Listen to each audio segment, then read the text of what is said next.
In the rugged hills of Tennessee, where tradition runs deep and pride is as unyielding as the mountains themselves, a story unfolds of honor, rivalry, and the human spirit.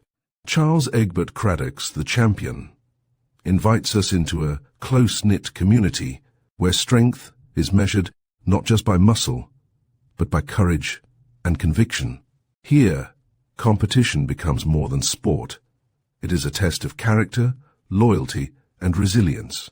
As friendships are tested and reputations are forged, the lines between victory and virtue blur, revealing the true meaning of being a champion in the eyes of one's peers. Chapter 1.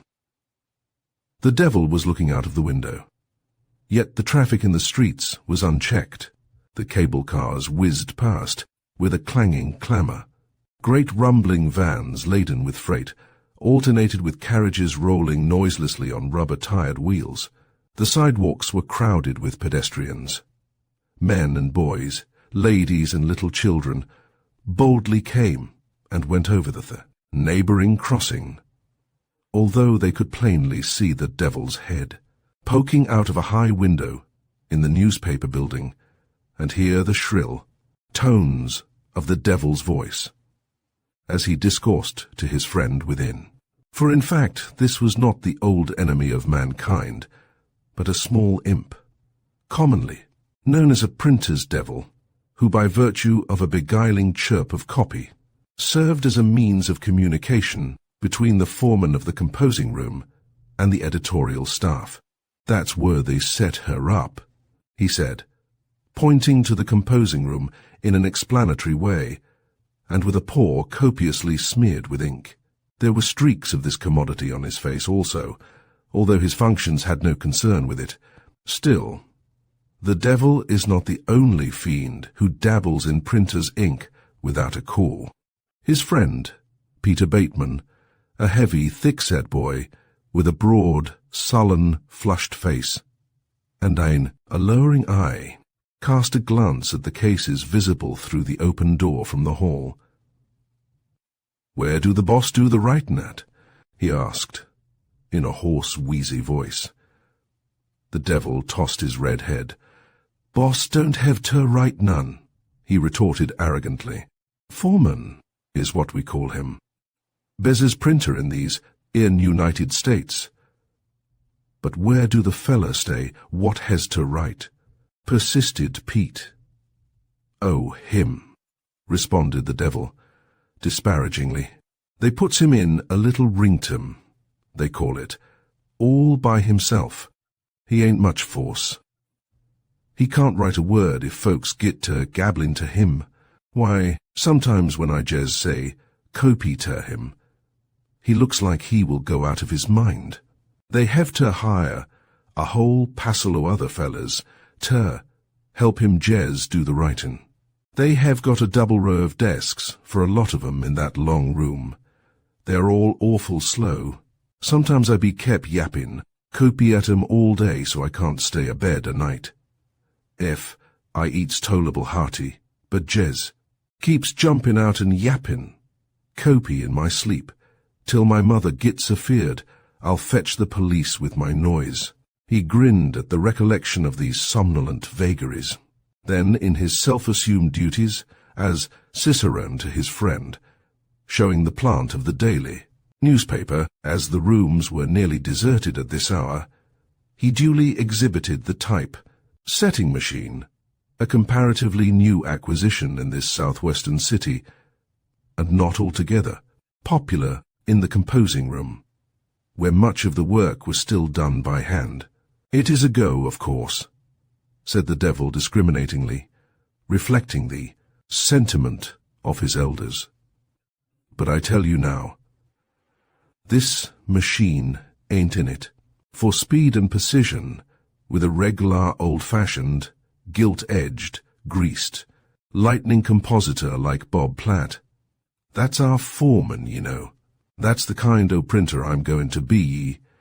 Kin bet your hat." He hesitated and seemed a trifle out of countenance for a moment after he had said this.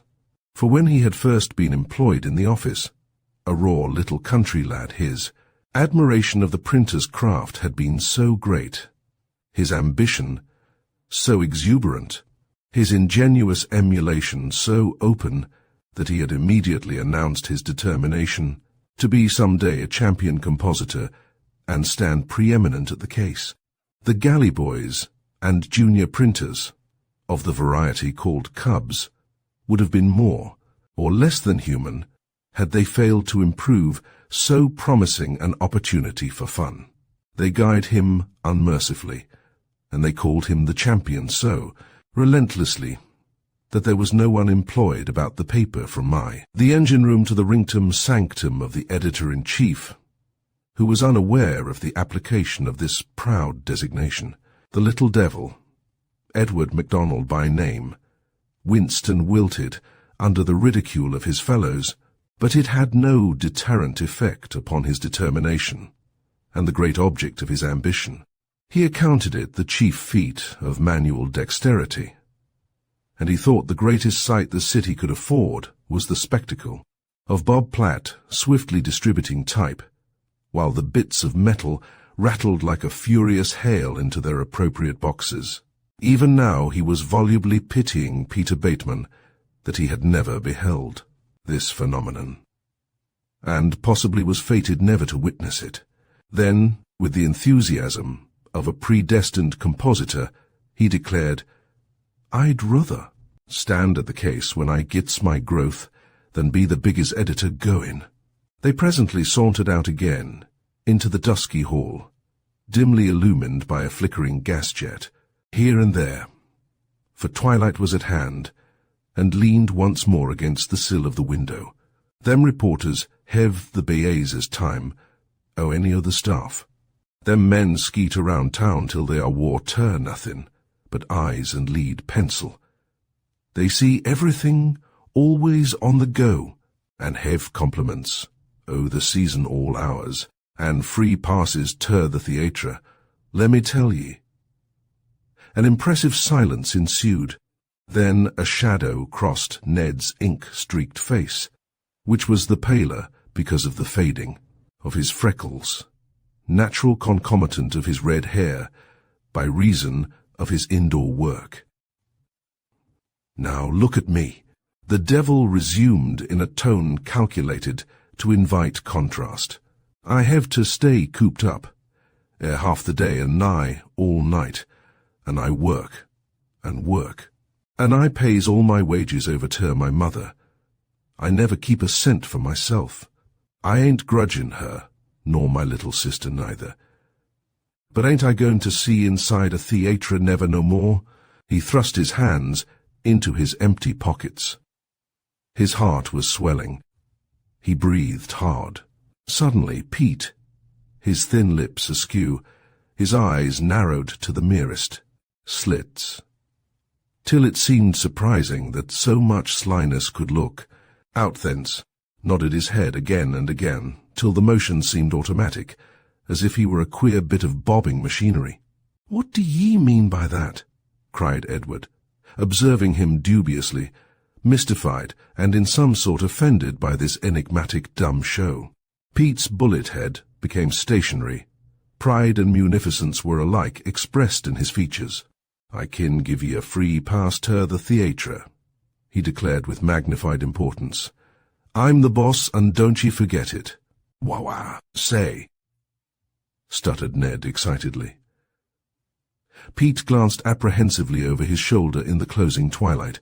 "Do ye know Gorham's Theatre?" he asked. Edward nodded. "It's got a window, back window, what ain't more and 8 feet off and the ground." Pete made this announcement in a mysterious, gurgling whisper. Edward stared. "Ef ye'll boost me, I'll lean out and reach down and give ye a lift," Pete explained. The devil stood aghast at this bold scheme. "S'pose the play actors battle to nab us?" he suggested in an appalled staccato. Pete snapped scornful fingers in the air. "Then we'll be put out of the door. And that's the way the Tony folks goes out, what ain't obleeged to come in at the window." Ned laughed in sympathy. The novelty of the adventure tempted him. Opportunity favored him. There was always a lull in the pressure of his duties at this hour. Much of the copy was already in type, and until the later dispatches should begin to come in, the work of the office would not show that increasing momentum which was wont to culminate in the final rush of going to press. He knew that he could be back before he would be needed, and still see a good bit of the play. This certainty reinforced the longing for the lights and the crowd and the splendor of the scenic display. But something, an ill-defined something, held him back. He remembered afterward that, though so subtle a sensation, it was, for the moment, as strong as if a material hand had clutched him. It was not his habit of honesty, for just then he did not realize that this was stealing that, surreptitiously. Seeing the play, he absolutely robbed the management of the price of his appropriate seat among the gallery gods. Perhaps it was the instinct of filial obedience. My mother can't abide for me to go to the theatre nohow, he reflected. But some folks say that it is education for a boy. But my mother, she say from all she hears, it's apter to educate him to be a hoodlum than anything else. And if a boy wants real education, the public school is yawning for him. He remembered this as he ran down the stairs beside Pete. He hesitated even at the street door. Come on, we're in for a awful bully time, wheezed Pete. Few folks kin go to the theatre this-a-way. Ned put his doubts behind him and started up the avenue. Shucks, he argued within himself. A boy to suit my mother's notions could tever have no fun and see the sights and know what's going on. And she hain't never had no schoolin' scarcely, and has lived way back in the country mighty nigh all her life. She never was in a theatre in her born days. Night had come at last, but its black mantle, which elsewhere enveloped the world, was here, torn into dun-coloured fringes and spangled about with gas jets and electric lights. Up and down the facades of distant buildings, the illuminated windows shone like swarms of golden bees. The incandescent street lamps stretched in glittering files on either side of the ascending avenue, converging and converging till they seemed to meet in a rising planet in the limits of the far east. Above their brilliant ranks, now and again, swayed a central arc light, displaying a splendid focus of intense white luster, and flinging the luminous rays of its encircling aureola far into the surrounding darkness. Below were dimmer lights of yellow or blue which marked the progress of the cable cars. They crashed and banged as they passed. The imperative strokes of the gong sounded now and again to clear the way. The shriller bells jangled sharply. The passengers stood in the aisles packed like sardines, or clung to the platforms of the already crowded open grip car. "They're all going to Gorham's," crowed Pete, rejoicing in the prospective crowds, as if he had a share in the receipts. Ned began to think it a fine thing, too. He had all the afflatus of public amusement.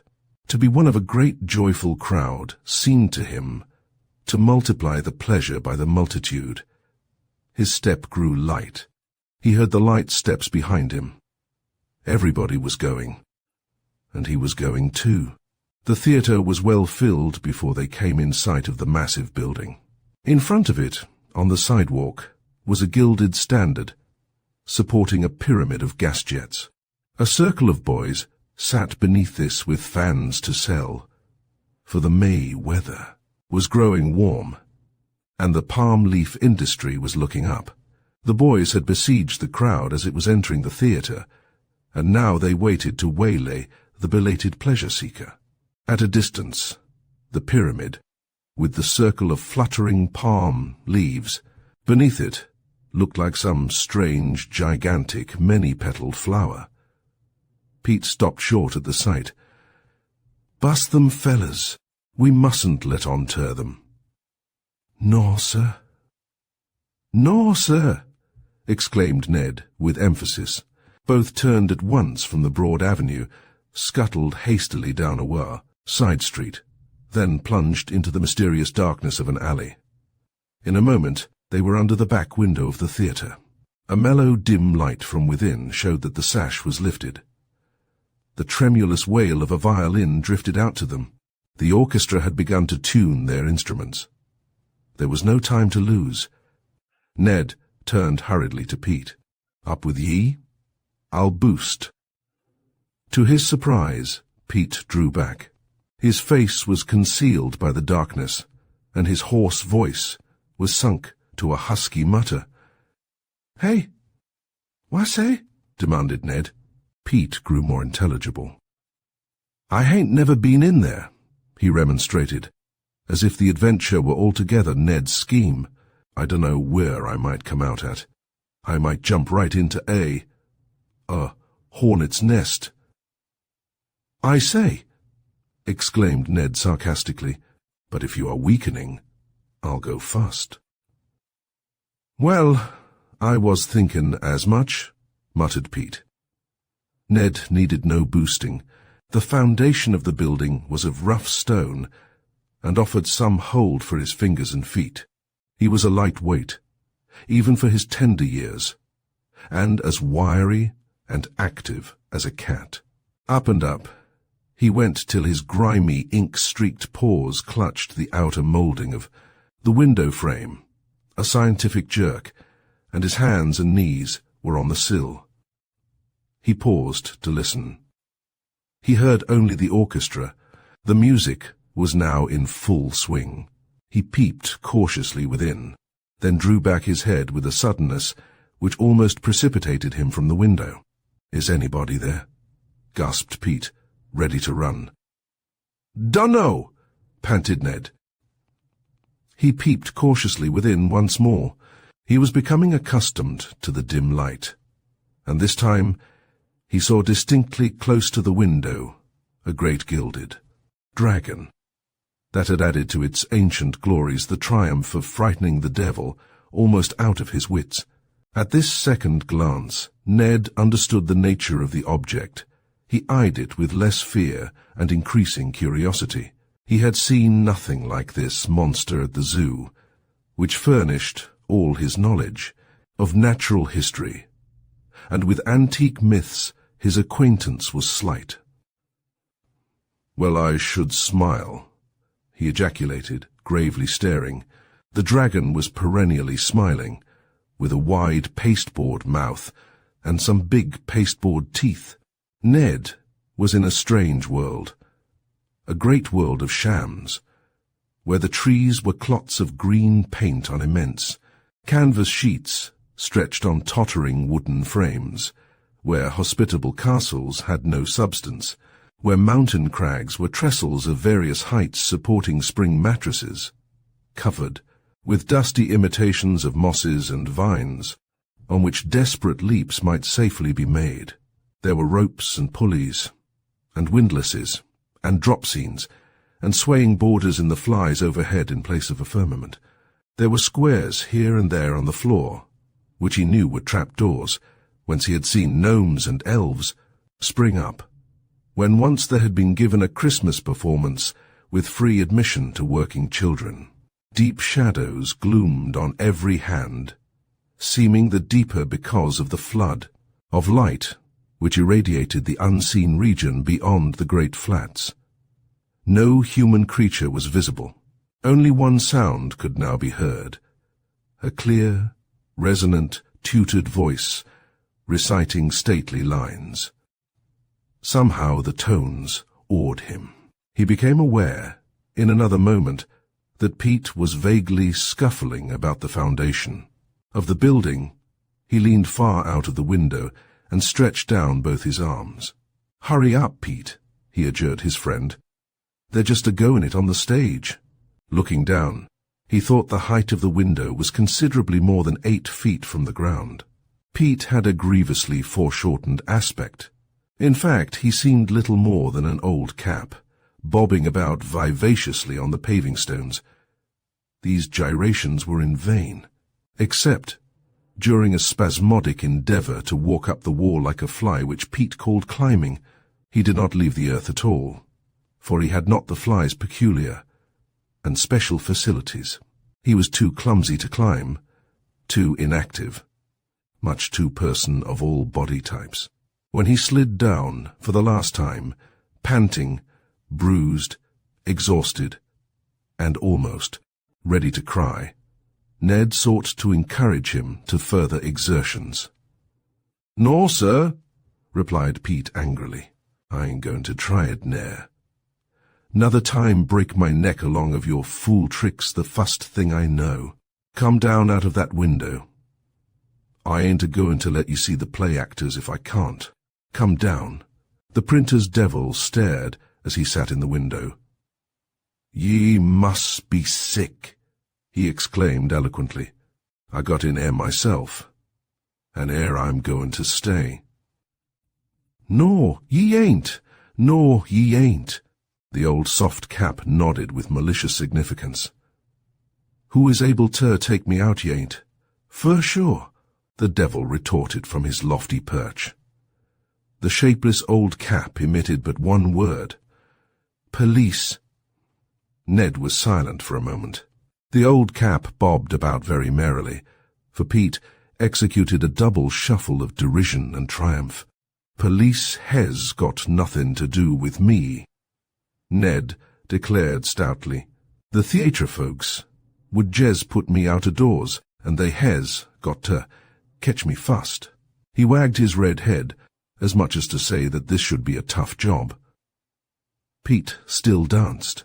"Police will take you to the lockup for beatin' 50 cents out of the theatre folks." The devil snapped his fingers. The dance paused for the more serious business of argument, and for breaking in the back window, and mebbe stealin' diamonds and fine fixin's outer the star's dressing room. "I'm going to the station right now with that tale," added the shameless Pete. "Come down out of that there window, or go to jail, you bet." He looked up anxiously. How he grudged the pleasure that he could not share. Ned, although startled, surprised and angry, perceived the net that circumstance was beginning to weave about him. But he would not listen to the counsels of prudence, for when had he ever taken a dare? Besides, he hardly believed that Pete meant to make good his threat. "They'll need something more than your word, ye lying hoodlum," he said, shaking his fist at the shabby old cap below. "Ef the police kin find a cobweb of proof that I stole actors' diamonds, I'll go to jail without wunking a wink." With this boast, he sprang down and disappeared amidst the glooms within. The clouds were parting before the rising moon. Its golden rays fell upon the empty window. The dragon looked out and grinned. Pete stood in baffled anger and astonishment, listening to his friend's stealthy steps till the sound died away in the distance. Then, settling his cap more firmly on his head, he ran swiftly down the alley, up the side street, and out upon the broad avenue. Chapter 2. Meantime, Ned was timorously skulking about in that strange, unkempt, haggard world known as behind the scenes. He realized that it was to him a foreign world, and he bore himself with the alert suspiciousness of an alien. He kept an anxious lookout for the red jackets of the scene-shifters, and whenever he saw them bespangling the grey shadows of those dreary canvas vistas, he dodged dexterously behind other flats and into deeper glooms. "I've got to keep my eye peeled, or some of them fellas will catch me sure," he said to himself. Once down one of these aisles, a sudden veritable scene showed at the end of the perspective, through a wide door opening upon a room tinted in green, the colour being very keen amidst the dun shadows without, and the brilliant artificial illumination within. There, seemingly lounging or waiting, were groups of men and women, richly and quaintly attired, but with a prosaic everyday pose and gesture and expression of countenance. the effect curiously at variance with the suggestions of the antique garb they wore.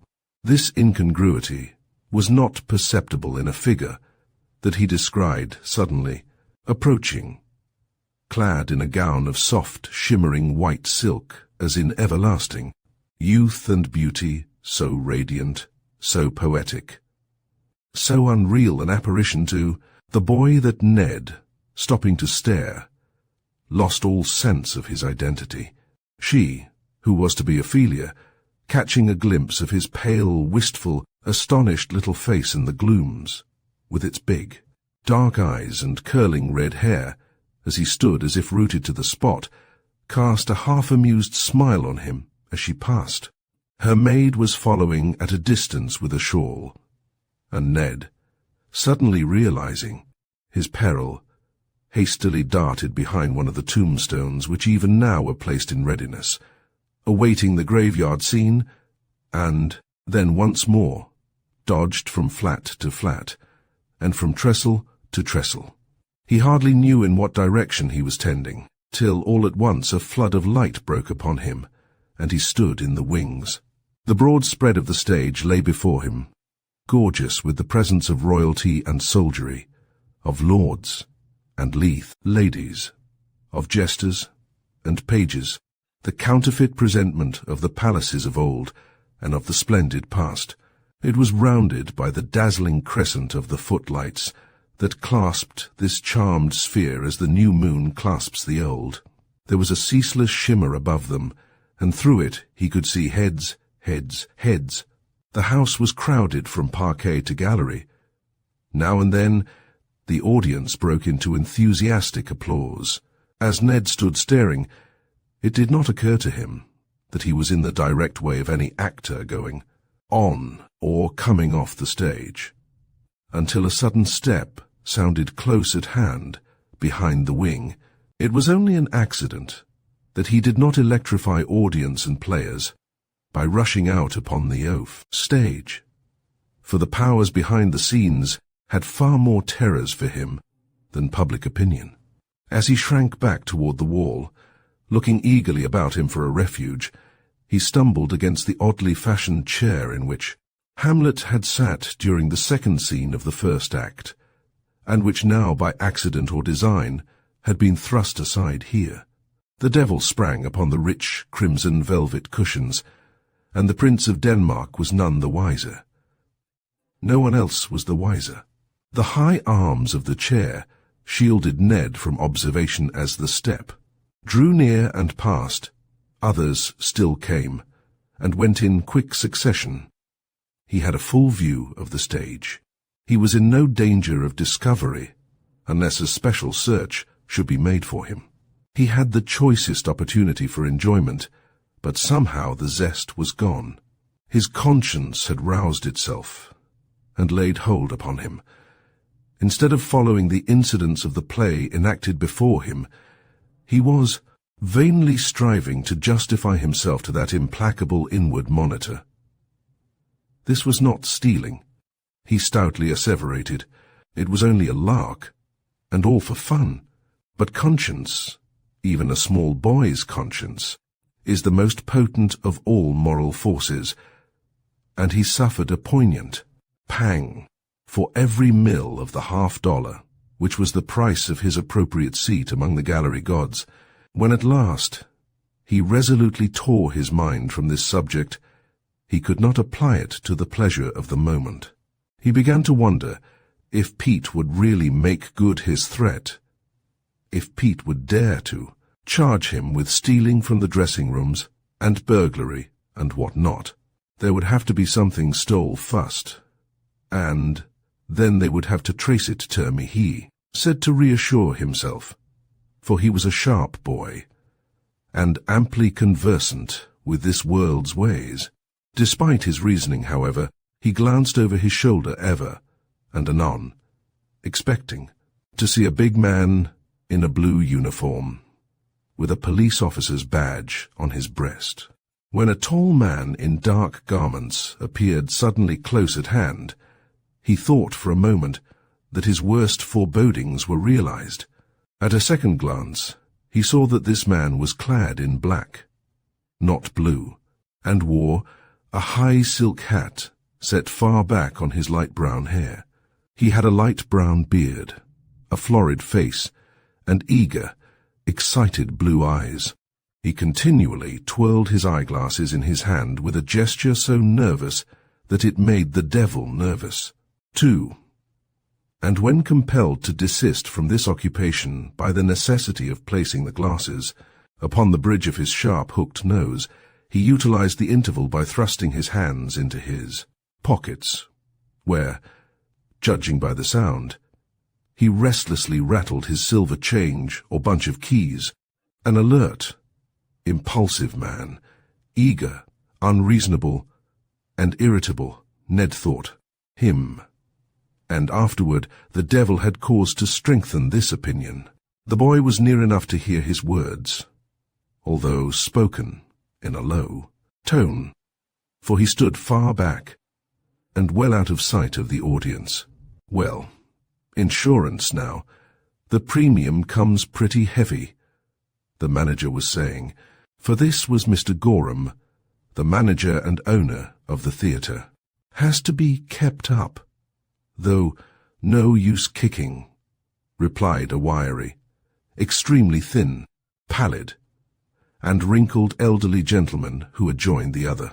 Ned guessed that this was an intimate personal friend of the manager, since their talk was of his private affairs, and because of this fact, it seemed very odd to the boy that a certain subordinate, player awaiting his cue in the wings, should evidently be eager to hear. Eavesdropper, thought Ned. Indignantly, it seemed less heinous that he himself should overhear this conversation, since it was accidental on his part, and at this time at least he thought it meant nothing to him. Ned eyed the actor narrowly, and did not like the man's looks. His attitude was very singular. He was almost behind one of the wings, and quite out of sight of the two friends. His face was very red, even beneath the rouge. He looked coarse and awkward in his gaudy costume, and leaned so heavily against the great frame of the scene that it tottered with his weight. He had a piece of ice in a towel, which he continually applied to the back of his neck and the top of his head. He did this with the dexterity of an expert, but almost mechanically, for his eyes were fixed first on one speaker's face, then on the others. Of course the insurance wants to be kept up, said the manager, frantically jingling the coin in his pocket.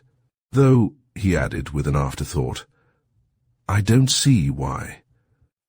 I've insured this building, and the properties for 15 years, and never had a loss by fire. He stroked his beard reflectively. Wish I had now all the premiums I've paid in my time, he said, almost piteously. When did the policy in the Rising Phoenix expire? Demanded his friend. Today at noon. I refused to renew. I'm done with that agent, at all events. His eyes flashed, and he twirled his eyeglasses with a fierce gesture. Whatever I do, I'll have no more dealings with him. Mr. Gorham's expression changed suddenly to one of bland politeness, as he bowed agreeably to a lady who had been very dignified and stiffly splendid on the stage as the Queen, and withal robustly youthful, but coming off. She looked old and tired.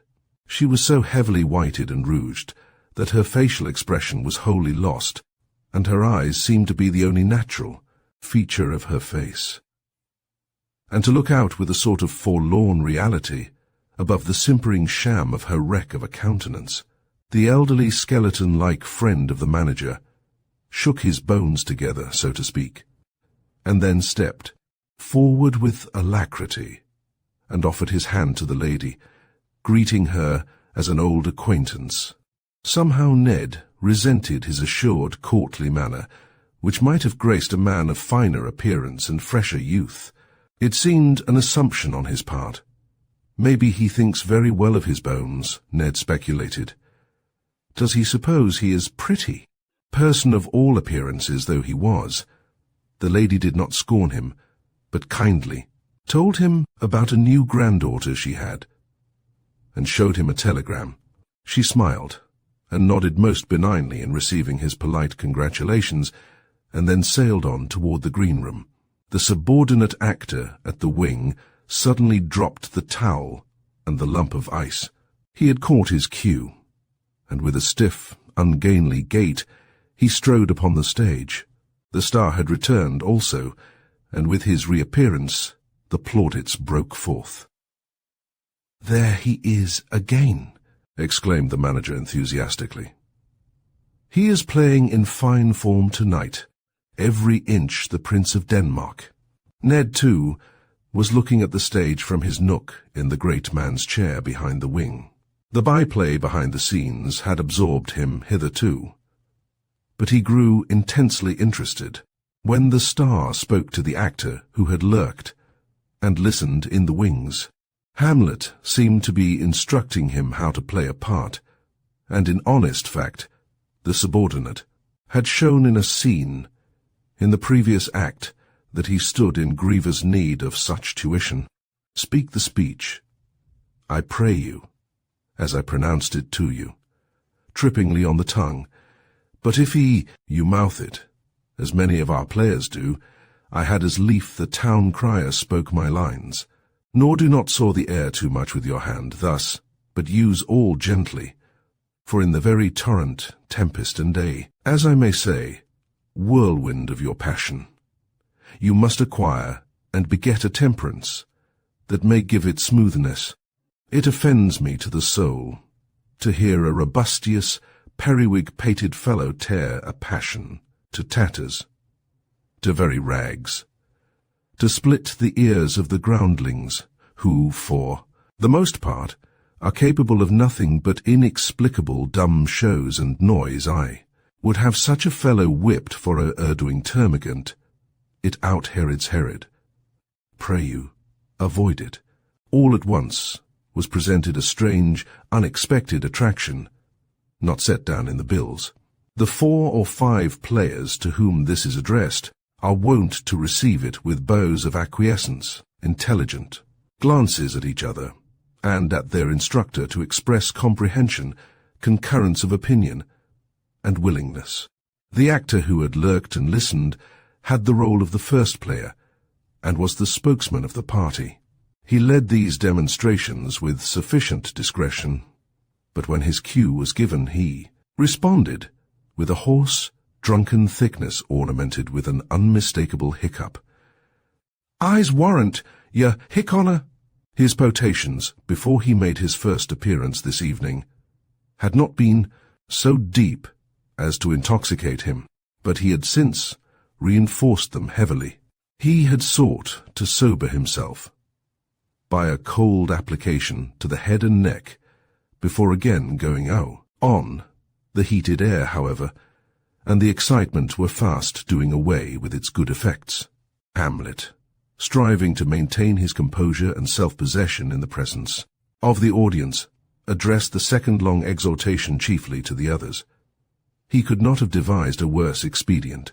The first player, eager to assert his precedence among his fellows, and to impress the star with the conviction that he was perfectly sober and reliable, gave such prominence to his acquiescent dumb show that it became extravagant and uncouth, and before the lines of the admonition were concluded, he was bowing about the stage like a clown. There was a vague, suppressed titter in the parquet. A sharp, sibilant hiss swept down from the gallery. The other mock players, forgetting their appropriate pantomime, stood as still as if stricken into stone. The equilibrium of the great star was fairly shaken. There was a quiver, singularly like stage fright, in those clear, melodious tones, but he gallantly persisted to the end, and gave the first player his cue. "Reformed!" exclaimed the first player automatically. He had forgotten every word of his lines, but this, "We've reformed," he reiterated. "And we ain't never going to do it no more," he declared, leering facetiously at the audience. "Come off! Come off!" insisted the frenzied stage manager, in a sepulchral undertone from behind the scenes. But the sodden idiot advanced to the footlights beyond the reach of the sheltering curtain which would fain have gathered him in. The star bowed with dignity and retired, and the first player began his explanation to the audience amidst a storm of hisses. "Gentlemen and lads." "I mean lads and gentlemen," the gallant soul corrected himself. "Want to make a little speech, I forgot lines hic prompter throws me the word, but hic, he's got no teeth, for I can't make him out. Go look at book boss is a calling me now. Make it all right, hic be back directly." The bell jangled eloquently for the curtain to fall. "Let it down on him. Don't care if it kills him," was heard in the frantic managerial tones from the wings. The characteristically good-natured American audience burst into roars of laughter, and the curtain came down amidst a storm of sarcastic applause before, and not upon, the gravely bowing first player. The great star was with some difficulty beguiled into going on with the play.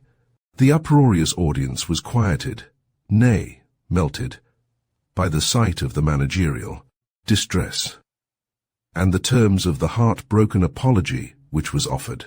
The curtain was rung up.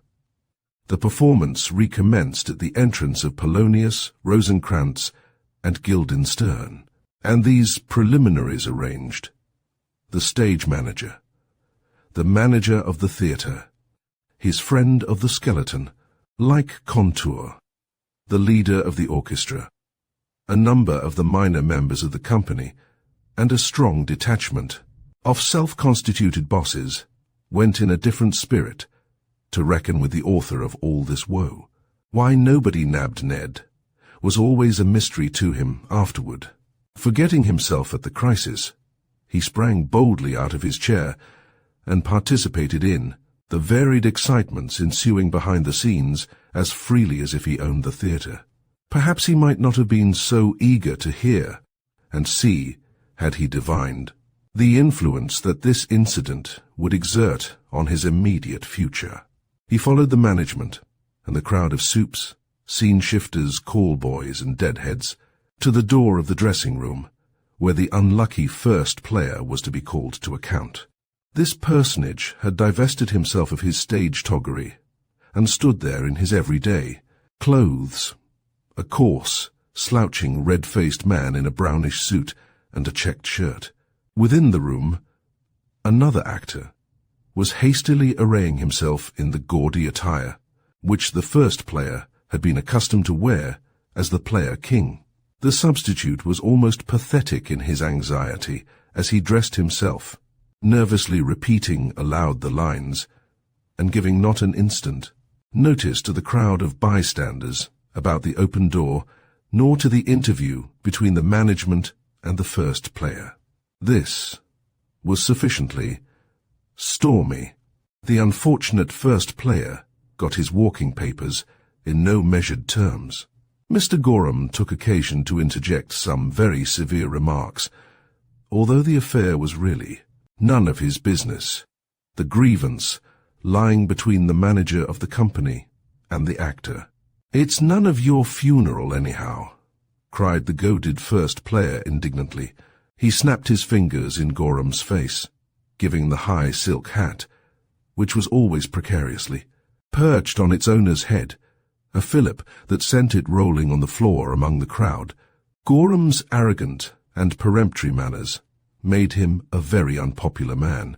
Nevertheless, it might have been an accident, although it looked singularly like design, that the hat was in a moment trampled into a shapeless wreck by 20 sturdy feet. Even when under no provocation, he showed in every gesture how vehement and impulsive was his nature. Now, insulted in his own theatre, he shook off the slight restraints which he acknowledged. It suited his humour to consider the first player's demonstration as a blow. He looked positively tigerish as he sprung upon the actor. The energy of his wrath gave much power to his elbow. The blows that fell from his clenched fist had a wonderfully resonant, compact sound, made Ned wince to think that a man's head and face received them. The first player could do little to defend himself. The crowd, that always turns to the successful side, lifted not a finger to aid or protect him, and high above all the tumult the player-king, putting on now his robes of state, and now his tinsel crown, daubing his grave, anxious face with red and white, repeated his lines heedless of the commotion. In less time than it can be told, the actor, fearfully beaten, was partly dragged, and partly kicked to the back window, and there was thrust bodily forth. A heavy thud outside told of a heavy fall. Manager Gorham turned from the window, wiping the blood from his hands upon his handkerchief, and looking about in sarcastic triumph at the crowd that had trampled upon his hat. Ned was astonished to observe that these men seemed to have forgotten their share in that little transaction, for several who had been most demonstrative in that expression of contempt spoke to Gorham now with earnest respectfulness, and in grave reprehension of the poor wretch, whose sore bones lay out on the flagging in the alley. The manager gave a short, fierce, snort-like response, and as he turned abruptly, he almost ran over Ned. "Get out of my way, boy, or I'll kill you," he exclaimed irritably. Ned, roused to a realization of the situation, shrank back among the huge flats. It was only the general excitement which prevented his discovery. Gorham must have thought him one of the call boys. Ned stole swiftly away from shadow to shadow, from flat to flat, till he reached his old retreat.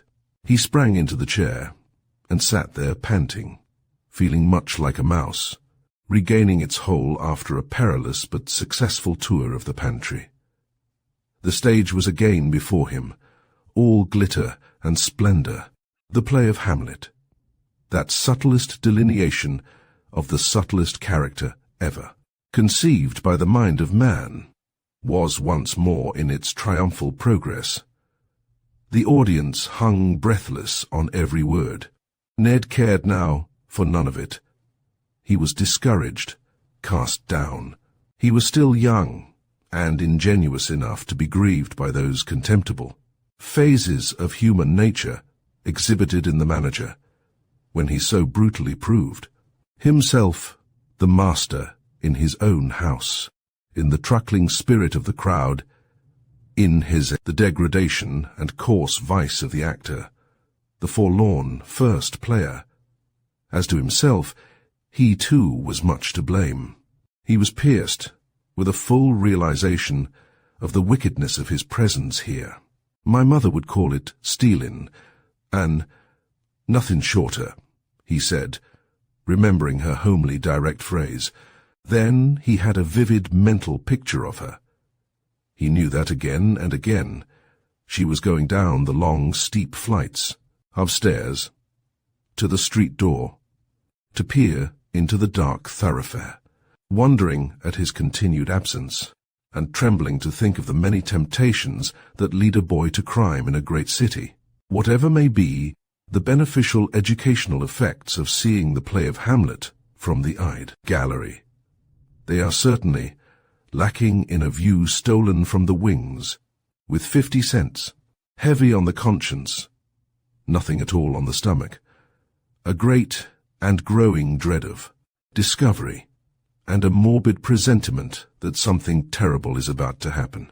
Was it not far better, Ned thought, to be at home, singing with his mother their simple songs about the Good Shepherd, according to their wont in those evenings when he was at leisure from the office? The kettle used to join in with a will and make the duet a trio. The fire would roar it into a chorus. The monkey stove would get red hot with sheer good. Will, his mother's face, usually so pale, would glow like a rosy girl's.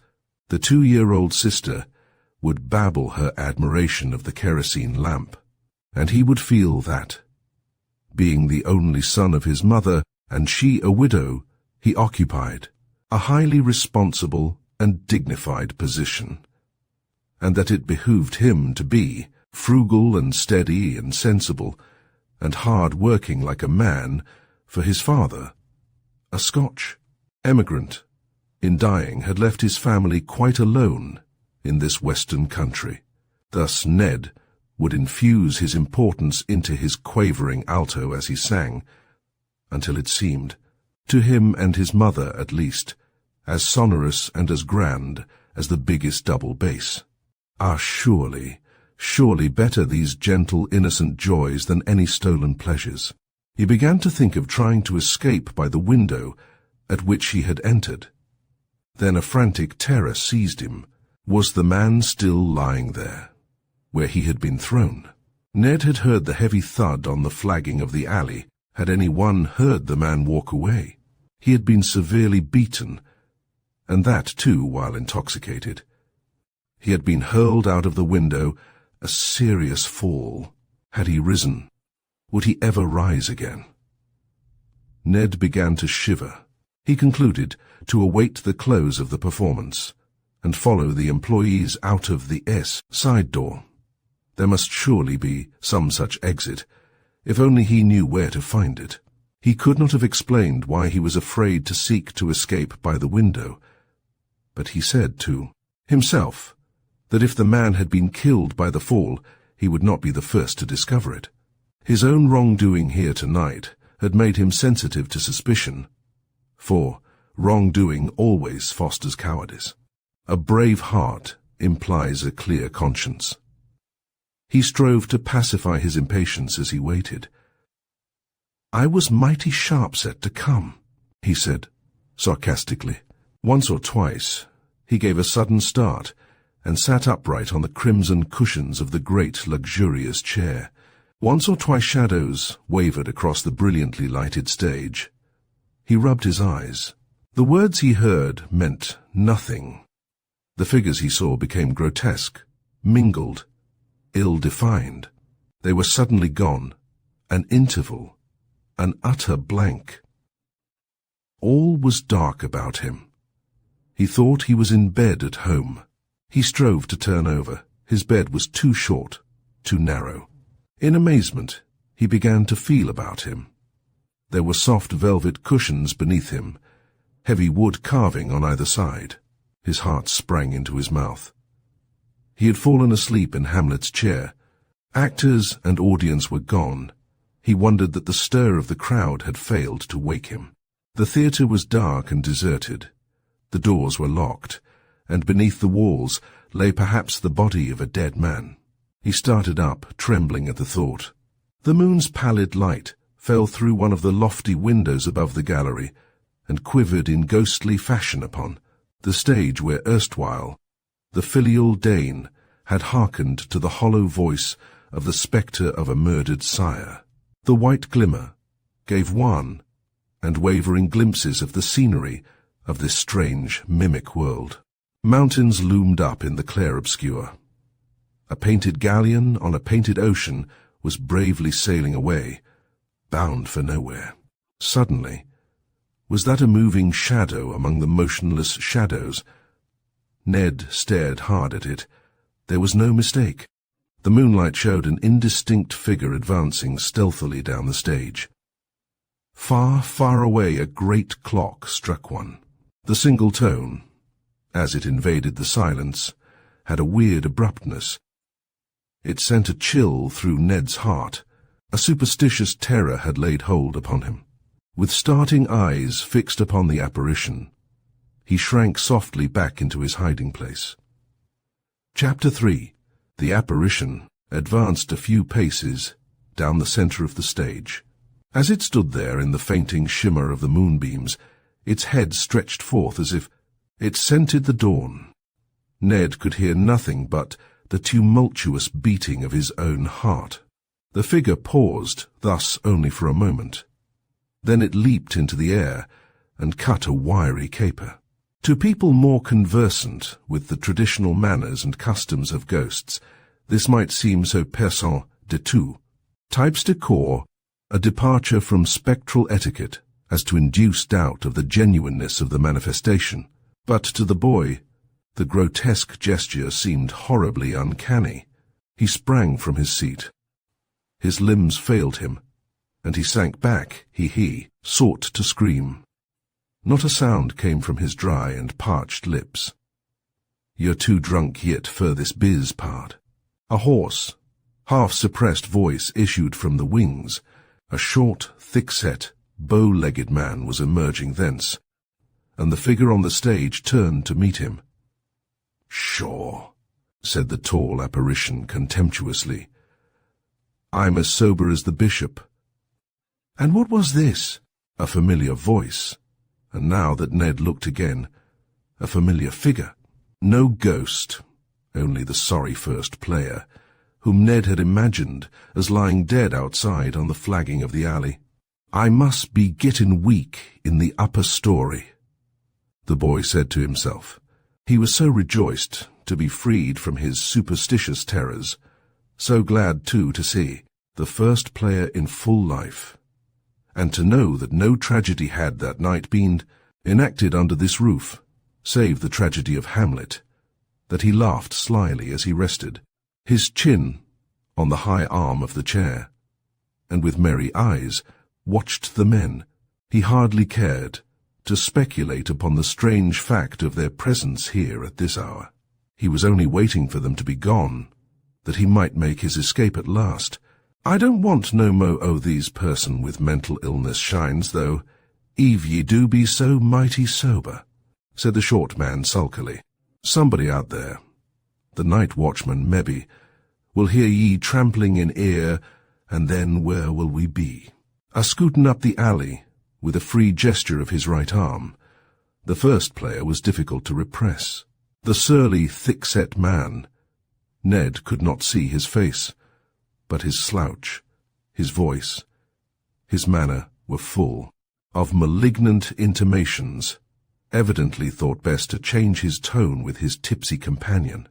He put down a 5-gallon galvanized iron can that he had been carrying, and he stared with an admirable imitation of surprise at the first player. "Why, look-a here. If ye jes want to have a little aggravation with the police and skeer Gorham, by letting him know that we have broke into his theatre, I'm with ye every time. He won't mean enough, nohow, for the way that ye have laid off to pay him back. He never done nothing but kick ye like ye were a cur, and beat ye half blind, and fling ye out of the window. 'Twould have been assault with intent to kill if a poor man had done all that, but rich Gorhamshaw. That's nothing. Jez, let's stir up a little fuss, and fetch the police to scare him. Ho, ho! We ain't afeard of the peelers. Here goes the ballet." He danced off in the moonlight, shaking his fingers in the air with wild gesticulations and kicking, his short bandy legs high, right and left, but softly, softly, as if he were shod with felt. The first player stood for a moment, bewildered by this wild scheme to scare the manager. Its absurdity seemed to sober him. He strode off suddenly after the dancing figure. A clutch stopped it. "You fool," he said, with an oath. "I mean, to burn the house to the ground. And you know it." "Well, warn't I agreeable, if there's no insurance?" replied the bow-legged man. "I tell you I heard from Gorham's own mouth that the policy expired yesterday at noon. He and the agent had a burst-up, and he wouldn't renew. I heard him tell the dead-headed crony of his, you know Gorham, has got a tongue that is set on a pivot and wags at both ends." The stocky, bandy-legged figure swayed back and forth with extravagant manifestations of delight. "That gets Gorham. I'd have been sorry for the insurance company if it was to lose, you know. Sorry for, true. I always had a soft place in my heart for a corporation. Poor motherless thing." His prominent teeth gleamed, was as much a snarl as a smile. "We are wasting time," he said suddenly, with an air of returning to business. "Take this, can of kerosene, and empty it on the floor of the green room, while I fix the other combustibles. The first player stood amazed. "You blamed idiot!" he exclaimed. "There's oil enough on these canvases to send the whole place a-flaring like perdition." The thick-set man's fierceness returned. "Who is killing this cat?" he snarled angrily. "You or me? I had my grudge, Ajin. This theatre, Jezzy, I done in night and day, ter be paid, and I promised ter help ye Eve. I bossed the job. Ain't that the trade? The shortest way," muttered the first player, yielding the point. He caught up the can and disappeared in the direction of the green room. The stocky figure on the stage was so suddenly joined by another that Ned rubbed his eyes, thinking he saw two where there was but one. "I got the star's wardrobe out." "Oh, the dressing room," the newcomer said, in an agitated whisper. "Keep dark," said the thick-set man. He nodded toward the exit, where the first player had disappeared. "He don't suspicion nothing. He thinks there ain't a soul here but him and me. He bargained that nothing should be took. He said that he ain't a thief, and the goods would get us found out. But you just make the haul anyhow, but make it sly, for true." The two rascals went through the dumb show of much merry scorn of the first player's stipulations. "Our pals have told off the night watchman, and they're working at the safe now. Dynamite is the word. It's a time lock, they think." This was overwhelming to Ned, who had not dreamed that the receipts were kept in the theatre overnight. A considerable sum must have been realized from that crowded house. The newcomer was starting off. The thick-set scamp beckoned him back. Did the star leave anything besides the rich costumes? Left gloves. The attitude of the stocky figure expressed disappointment. Left handkerchief. The disappointment evidently deepened. Left studs on dressing table. Diamonds? Very fine. The speaker disappeared with a triumphant wave of the hand. The bandy-legged rascal, inflated with the pride of the moment, strode down to the dark footlamps. "The carelessness of one man blesses the carefulness of another," he declaimed, addressing the empty auditorium. This was doubtless the finest presentation of a villain ever seen upon these boards, for this was the genuine article. Whether a light suddenly sprang up in one corner of the building, whether Ned heard the crackling of burning timber and canvas, or whether these impressions were delusions of his own overexcited brain, he could never say. He was possessed by the fear of being burned alive in the intricacies of this place, knowing no door and no window save the one at which he had entered. This anxiety dominated even his terror of being discovered by these rascals. Although he knew they would have wrung his neck without a moment's compunction to prevent him from blabbing, he sprang up and stole tremulously off through the darkness, striving to rouse his fainting memory and his instinct for locality, and to find the window. How many times he circled around the dusky labyrinth he never knew. All at once he felt a great lightening of his spirits, for he saw, suddenly, before him, a black, oblong space, which he instantly discerned to be a door. Noiselessly, lightly, he sped to the aperture to find himself in the dark corridor of the building. This passage, of course, followed the direction of the wall of the semicircular auditorium, but this fact was not apparent to Ned, except as revealed gradually by the sense of touch, for no longer did he have even the faint light of the remote windows above the gallery, and the darkness was intense, almost total indeed. Sometimes a vague glimmer came from doors a bit ajar, and giving upon the dim auditorium within, but these occurred at long intervals, and, looking fearfully over his shoulder, he could not distinguish the portal by which he had entered. It was gone, vanished, in the gloom.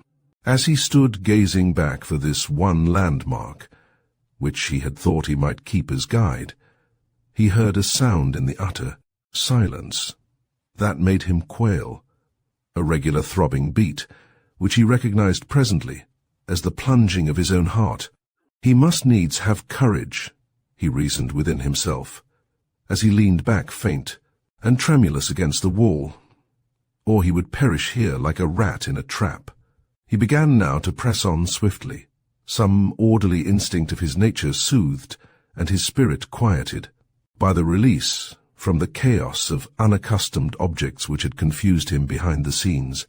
The smooth corridor, the absence of all obstruction, the sense of progress, as if so conventional. A passage must lead to some objective point of exit, some chance of escape, encouraged him. He had known little as to the usual construction of theatres, but rallying his faculties, his memory, his intuition, his observation, he began to appreciate where he was. The wall on his left hand, he reflected, must enclose those stores by which the greater frontage on the street was utilized. In their rear, the immense semicircular auditorium of the theatre filled the space, for the shops were of a kind that required no great conveniences of storage. He remembered them now. A florist's establishment, a tobacconist stand, a photographer's gallery, and most of the rooms of the upper stories were occupied as offices. Thus the lofty windows above the gallery gave the auditorium of the theatre its only source of ventilation and of light, except, indeed, from artificial means. A door opened on the side street, and some windows were in the rear, and the house was provided with no other exit in front than a great door at the end of a long tunnel-like lobby, opening upon the broad avenue, which served for the admission and the dispersal of the audience. Even while he was mentally recapitulating these points, he became suddenly uncertain as to this unique source of light, for as he progressed, the darkness about him had become visibly mitigated. It was dimness, rather than obscurity now, a medium dull indeed, but which permitted the discrimination of surrounding objects. Ned paused suspiciously. Silence reigned, dead silence. No conflagration as yet. He asked himself if he could be approaching some door or window, some opportunity of exit hitherto unknown to him, for the corridor, the periphery, as it were, of the semicircular auditorium, was light enough now for him to distinguish the curving walls on either hand, the terracotta tints predominating in their frescoed panels, the darker terracotta tone of the carpet beneath his feet.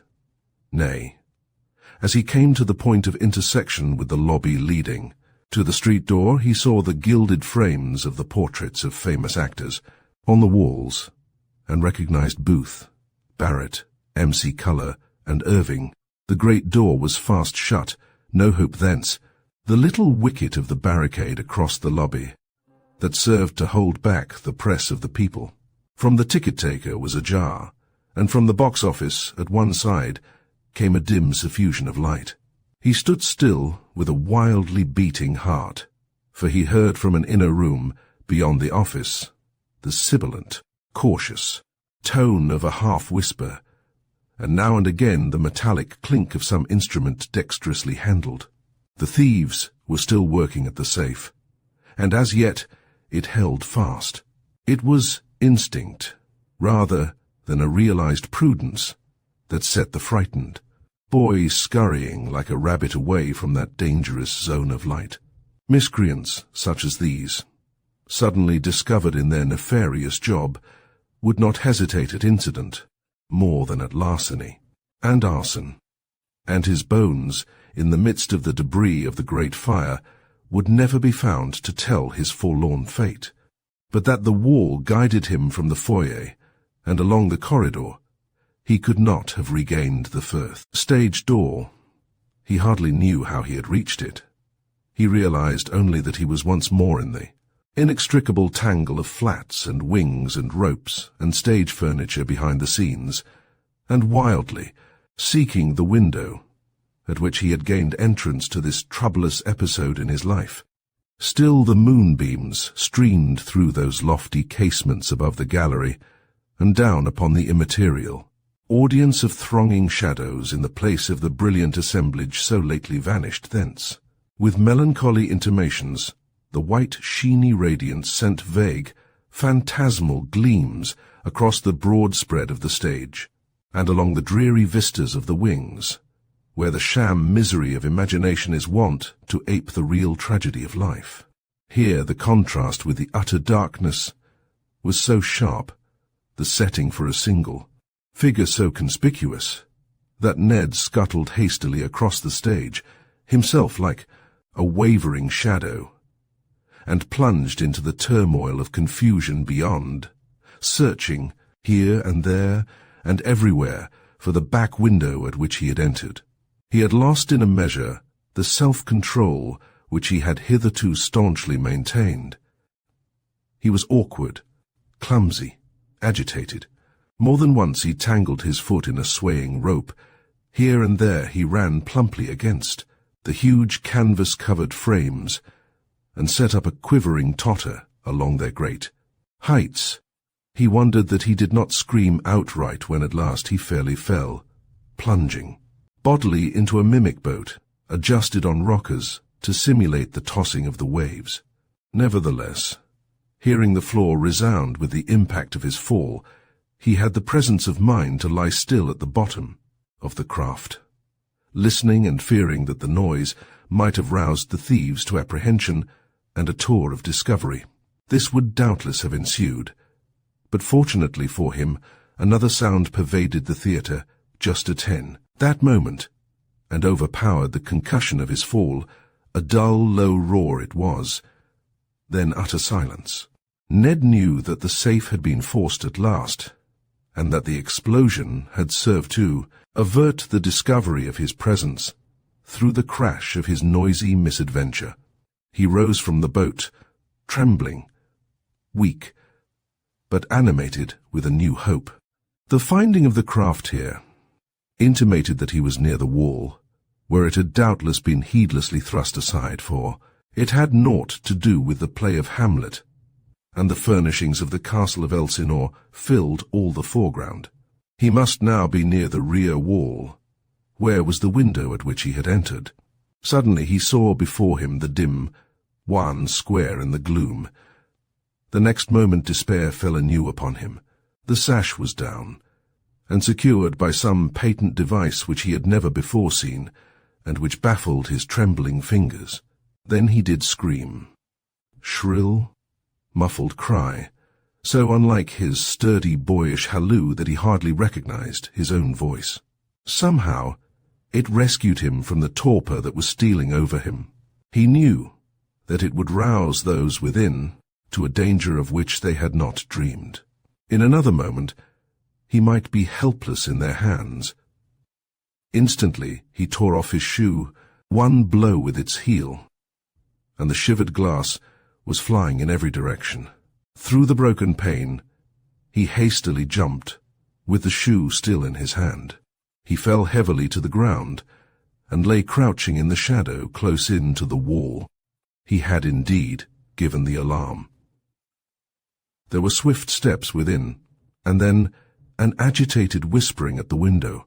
The men were evidently frightened at first, but soon sought to reassure themselves.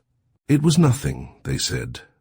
The glass was doubtless broken by some accident. A passer-by might have thrown a stone, or perhaps a cracked pane had loosened and fallen out at this crucial moment. I know that their hollerin' must have been a long way off yonder somewheres anyhow, declared the thick-set man.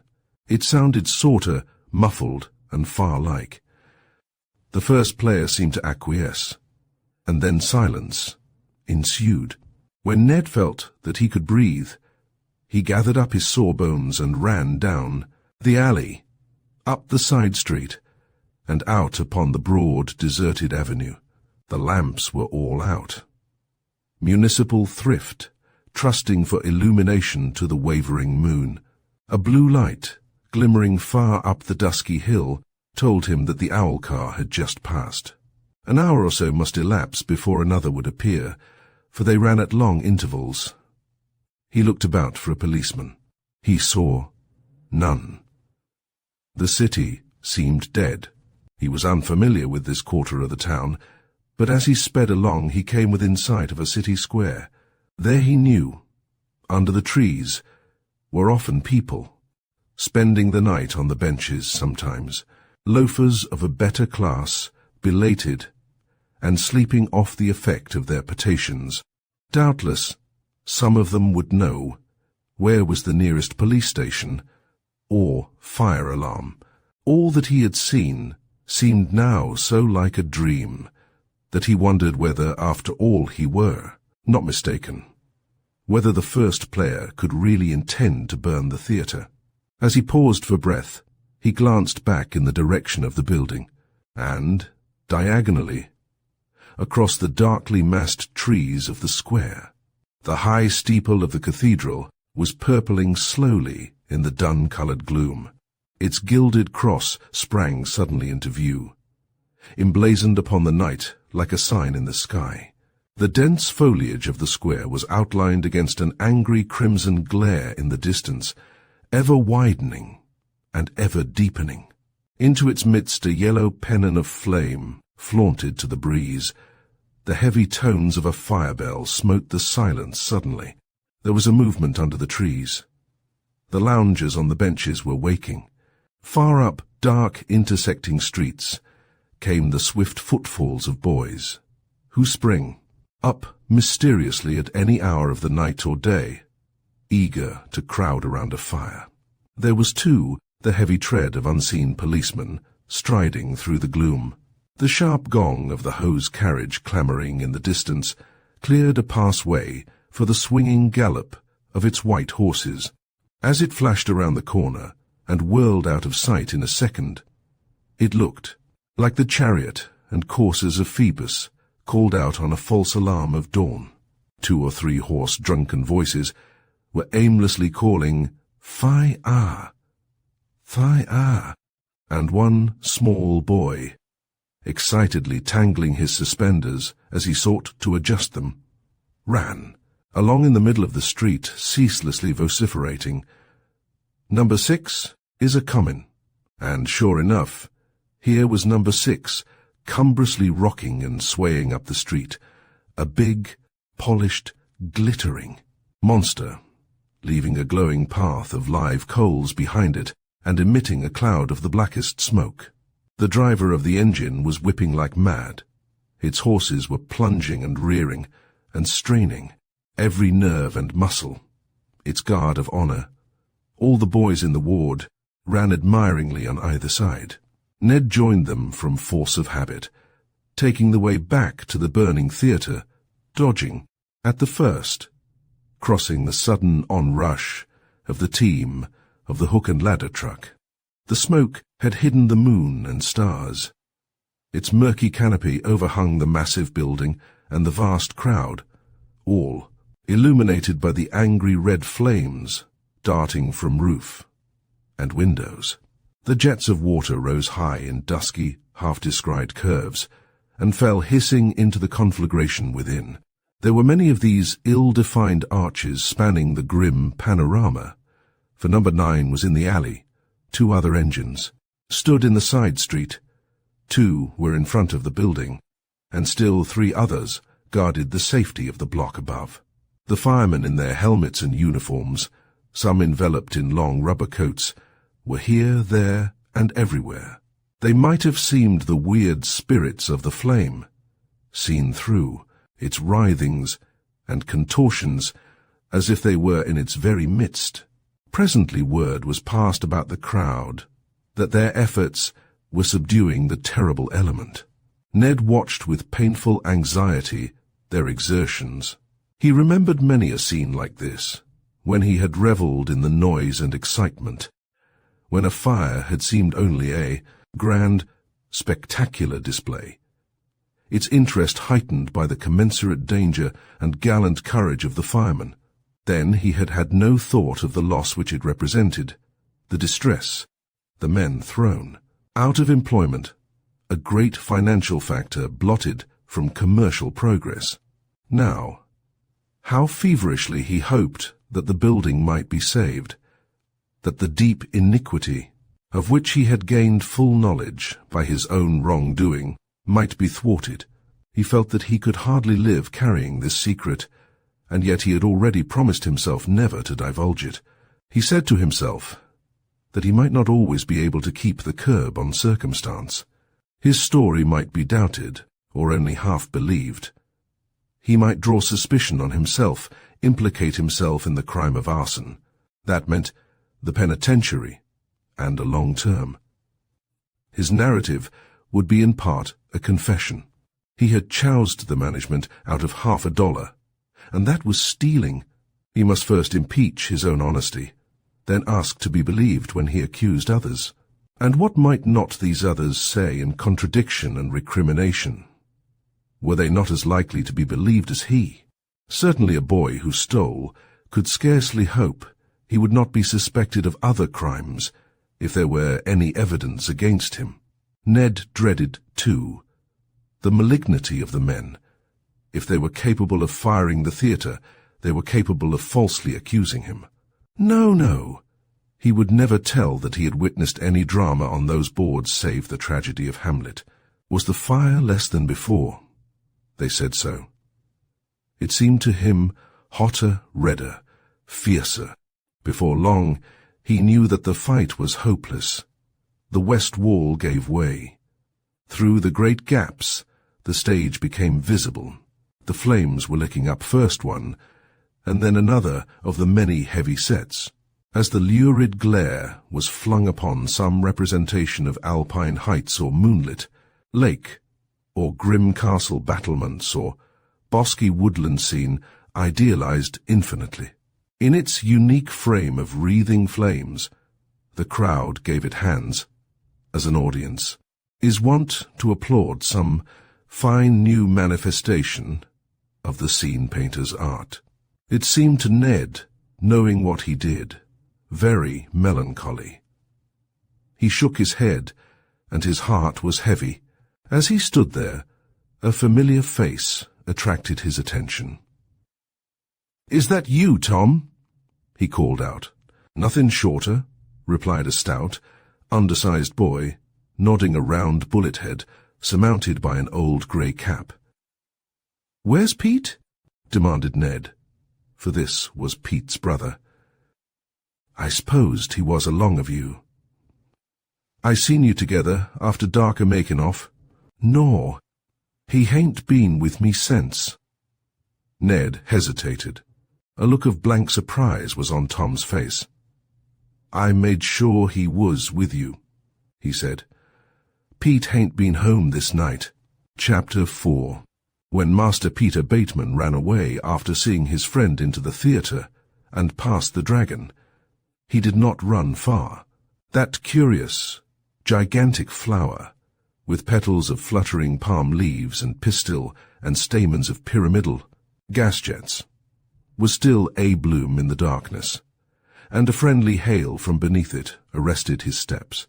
"Hiya, Pete," sang out half a dozen boyish voices. "Have a smoke?" And a soggy stump of a cigar was extended with a grimy paw and a wide grin of invitation. This grin surrounded another stump of a cigar, which was all aglow and precariously held between the squirrel teeth of a youngster of 12. "Sim Gray has been round inquiring after ye, Pete," added the boy. "He told us, if we seen ye tell ye wait for him. 'Ere. He'll be long directly." This message obliterated for the moment Pete's recollection of his errand to the station. "What's Sim Gray a-wanting of me, I wonder?" he said, a trifle dubiously, for Pete, slippery and sly as he was, had often been a target for the practical. Jokes of a clique of bigger boys, of which Sim Gray was a prominent member. The simplicity incident, to Pete's comparatively tender years, was an odd contrast to the duplicity of his moral nature, and the tricky ignoramus, overreached and bamboozled, was a more amusing spectacle to these more knowing fellows than any honest greenie could furnish. But beyond making a fool of him, they had done him no harm hitherto, and Pete was rather proud of being in request by a person of Sim Gray's inches and importance. Pete sat down on the curbstone to wait, took the stump of cigar, which had been gleaned from the dirty sidewalk, lighted it at the grinning monkeys beside him, and summoning all the strength of stomach for which boys are noted, tried hard to smoke it. Sim Gray was one of those weak and wicked young fellows with a pocket full of money and a taste for low company, who are forever the prey of other young fellows not so weak and yet more wicked. His father was very respectable, socially and financially, and more than once he had been obliged to strain this double respectability to the utmost to keep the name of this hopeful scion out of the police reports and the scion himself out of jail. The boy had reformed time and again. He had been sent away from home and kept under the strictest surveillance. Now, however, as he had been permitted to return, he was secretly associating with his former intimates, who sponged upon him and fleeced him as of yore, and stood ready to throw the blame upon him at the first approach of trouble. To him, they seemed only lively, good-natured young fellows who knew the ropes and were seeing life. The police understood them more accurately as young scamps, who had been often suspected of small crimes which generally could not be proved upon them. Nevertheless, more than one of the party had seen the inside of a jail. This fact reinforced Pete's hesitation to join them when Sim Gray and his friends came along, which they presently did. Sim Gray was a spindling specimen of 17, with light, lank hair, big, bloodshot light eyes, and a fawn-coloured suit, the coat much soiled with leaning against dirty bars. He gave Pete a wink and a grimace as he passed, but he said nothing. It was one of the others who called out, "Come on, Pete. We'll give you a beer. Sim's going to set 'em up." Pete was still dubious, but flattered. He rose, flung away the cigar stump, and took account with his shaken stomach to ascertain if it could stand a beer at Sim Gray's expense. They proceeded down several side streets to a low saloon. There were gaudy, immoral pictures on the walls. The floor was filthy with tobacco, juice. The glasses were sadly smeared when Sim Gray undertook to set 'em up. Pete was most cordially entreated. He had not one beer only, but several. Sim Gray, aided and abetted by the others, hospitably insisted that Pete should smile again, and yet once more. Pete grew immensely important and pleased. It never occurred to him that they were systematically fuddling him, so that they might enjoy the spectacle of his degradation. When his silly antics proclaimed him fairly on his first drunk, a howl of delight went up from the young hoodlums. The older besotted habitues of the saloon chuckled over their glasses. Even the saturnine bartender was in high glee, and offered another beer at the expense of the institution. The hubbub at last attracted the attention of a policeman in the vicinity. It was well, perhaps, that it was he on this beat, for this man was a teetotaler and a member of a temperance society. The sound of drunk and disorderly was to him like the trumpet to the battle horse, and running them in, he accounted the chief of his duties and his dearest pleasure. He appeared suddenly in the doorway with a countenance as stern and fixed as if it were carved in stone.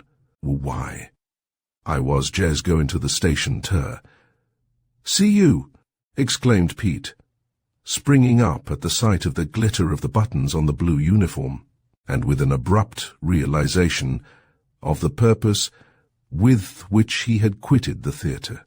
A wild yell of coarse laughter from the crowd greeted Pete's announcement. "You can't go none too soon," said the policeman, collaring Pete. Then he looked about him severely. "I'd love to lock you all up," he exclaimed fervently. Nobody laughed now. He was known to construe the law very strictly. When you teach a boy to drink, you teach him to lie, to thieve, and worse, for here, he struck the bar with his clenched fist, is the place where a man puts the rope around his own neck. So he went out and left silence behind him.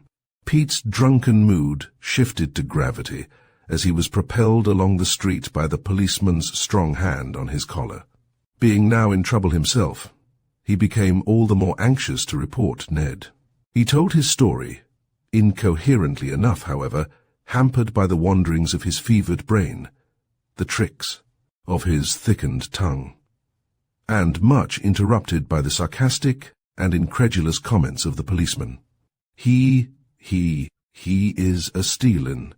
He's a stealin' stars diamonds right now, out a dressin' room, expounded Pete eagerly. "Mighty likely," exclaimed the policeman in irony. "Gorham's theatre, got in by back window," spluttered Pete. "I believe you," the policeman gave a gruff laugh. Pete soon ceased to care that his captor seemed to regard this but as a drunken vagary. Before they reached the lock-up, he was growing very ill. He was barely conscious of being thrust into a tiny darkened room where there was a narrow bunk. He fell upon it, and there he lay sleeping the sleep of the very drunk until late the next day. He woke with a splitting headache. For a time, he was conscious of nothing but this fact. It was suddenly aggravated by a harsh, grating noise. The key was turning reluctantly in the lock. He frowned sullenly and looked over his shoulder. The policeman who had arrested him was standing in the doorway. Then Pete realized where he was, and recollected all that had happened. He had never imagined that he could be so disgraced. Everybody whom he knew would find it out, for his name would be printed in the police reports in the daily papers, in Ned's paper too. Ned himself would read it. He remembered the threats he had made against Ned, that he would give information against Ned to the police. Forsooth, that he would compass Ned's arrest. These threats were not fulfilled as he had promised himself. It would be but natural that Ned should gloat over his coarse, foolish degradation. Because he could not remain sober, till he reached the station he must spend the night in the lock-up, while Ned was enjoying the play. And the Gump would never have dreamt o' gittin' in the theatre if it hadn't a-been for me, he thought. His mortification and self-reproach gave way at once to a surly jealousy and malignity. For it is more characteristic of such a boy as Pete Bateman, when forced, by circumstances, to recognize his faults, to seek to blame and injure others, and find parallel misdeeds in their conduct, rather than to repent and amend. A cheatin' scamp. I wished I had Ned ere now, he thought virulently. These feelings were in his heart when the policeman spoke. Boy, he said gravely, now that you're sorter sober, I want ye to tell that story again that you told lasses night about that burned theatre. Pete started up in his bunk, his headache forgotten. He had not before thought of this chance. Although Ned could not be caught in the active perpetration of the misdeed, he could still be accused of having climbed into the window of the theatre with nefarious designs. Maybe I'll make it lively for him yet. Pete reflected with satisfaction. Then he drawled with an affectation of indifference. I never said nothing 'bout no burned theatre since I was born. As he thus corrected the policeman, his broad face was ornamented with an expression of importance and extreme rectitude. His narrow eyes were downcast as if in reflection, and his manner intimated that he was willing, but did not seek to impart information. He noticed, however, that a man in citizen's dress, a thin, genteel, unobtrusive person, had entered too and closed the door, but he did not see that upon the mention of the burned theatre. This man slyly touched with the toe of his boot the broad, burly foot of the tall policeman, as an admonition not to put that clumsy member into Pete's explanation. "Well, what did you say then?" the policeman asked. "I said that a boy had clomb into the back window o' Gorham's theatre, and I begged and plead with him to come out, 'cause I knowed he was going to steal out of the Star's dressing room." "What was he going to steal?" demanded the man in citizen's dress. Pete hesitated. He was not quite sure as to what kind of portable property was most likely to be found in the orbit of stars. "Diamonds was what he had set his head for," he replied at last, quite recklessly. He wanted to disgrace Ned by preferring a criminal charge against him.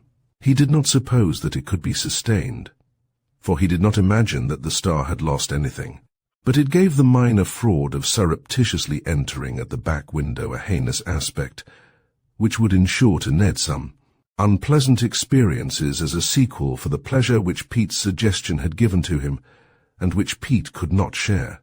He was acute enough to realize that if he merely reported Ned's adventure and success in seeing the play without paying his way, the management could scarcely be expected to take the trouble necessary to punish this offense, already a matter of the past. That window sash would be securely closed hereafter, and a stricter watch maintained. He noticed with satisfaction, therefore, that at the mention of the word diamonds, the big policeman opened his eyes very wide, and cast a significant glance at the man in citizen's dress, as who should say, "I told you so." The other man seemed to refuse to respond to the policeman's openly expressed excitement. "Did the boy have any accomplices?" he asked coolly. "Was he helping anybody, or was anybody helping him?" "Not as I knows on," replied Pete. There was so deep a disappointment in the policeman's honest face that Pete was moved to detail the story all over again, not perceiving wherein was the lack so evidently regretted. "Whether he actually stole anything or not, I dunno," he remarked virtuously in conclusion. "I fairly wrastled in prayer with him to get him to come down out of that window. And how are we to know that you did not go in with him and help steal?" suddenly asked the man dressed in black. Pete looked up with a galvanic start. He fairly gasped. Then his breath and logic returned together. "Because," he cried with a voice singularly like the voice of innocence, "I guv the alarm to the police straight off. I was locked up, in Faz, asleep, 10 o'clock. For a fact." The policeman nodded regretfully. "I never believed a word that he said. The kid was that drunk. You never seen a kid so drunk." Somehow Pete began to feel a trifle proud of his achievement. "Oh, I'm a gay bird when I get started," he said with a callow chirp that was meant for a laugh, but his voice was as weak as his stomach. The man in citizen's dress was visibly impressed. He no longer strove to pretend indifference. He and the policeman consulted earnestly, but in a very low and guarded tone for a few moments. Then they both went out, locking the door, and leaving Pete lying on the bed and holding his splitting head in both his hands. His pride was no panacea for these pangs. The policeman came back presently, hurried and peremptory. Pete was hustled up. Very dubious and slow was Pete. His reluctance was noticed by his captor. "Shake it up, boy," he exclaimed impatiently. Ye ain't goin' infer a drunk and disorderly now. Ye're just goin' before a magistrate for a private examination, bout them demons and that burned theatre. Is the theatre burned? Faltered Pete, astounded. Burned, fur a fack. Tear the ground. But stir your stumps, boy. I can't wait here all day. It never occurred to Pete until he was in the presence of the magistrate, and in the act of swearing to the statement, which he had already made, to laugh the policeman that the affairs of this great world are not regulated after the haphazard fashion of boys and their puerile feuds and follies.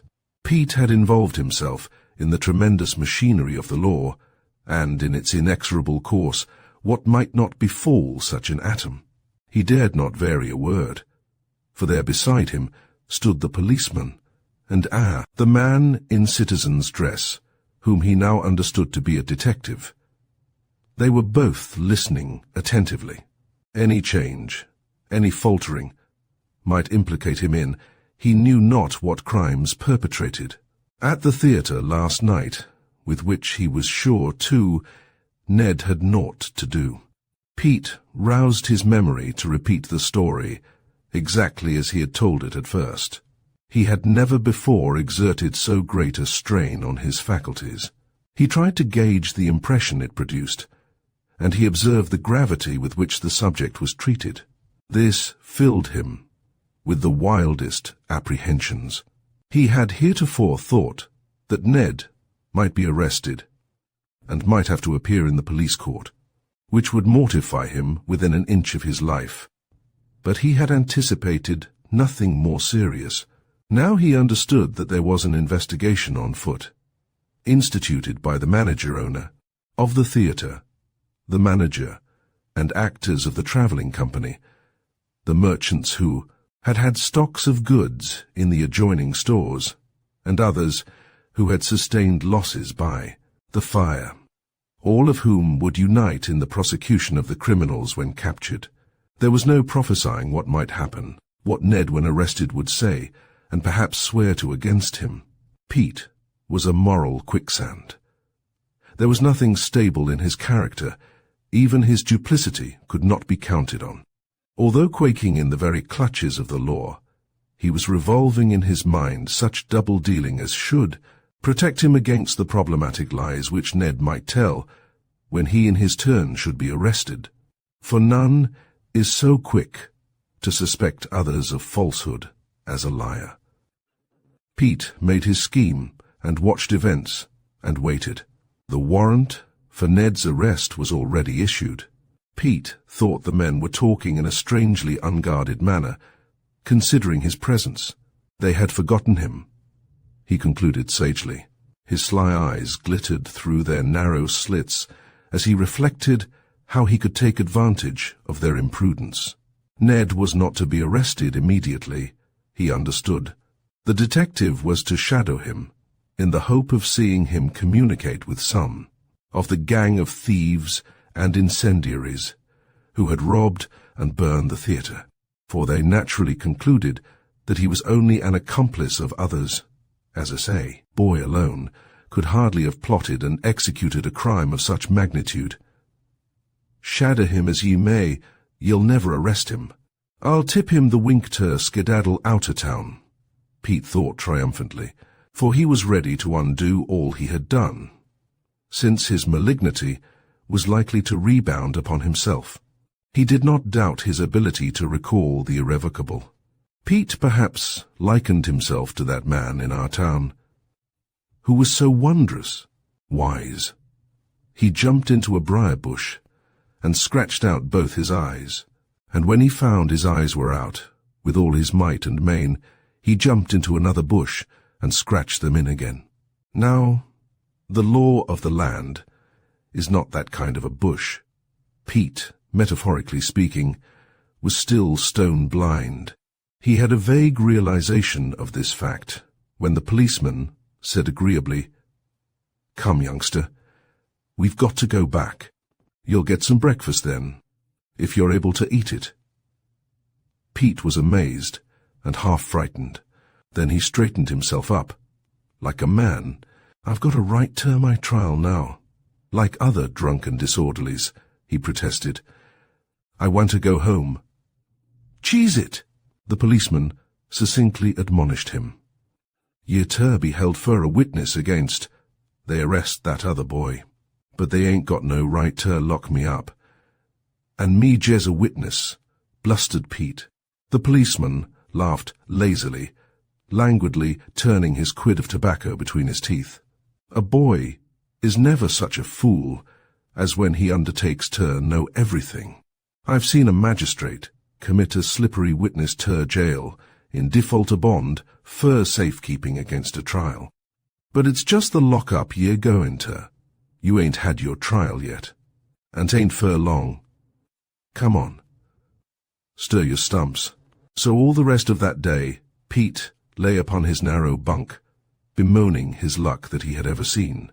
Ned, groaning because of his aching head and flimsy stomach, wondering what had really happened. At the theatre, what part Ned could have borne in it.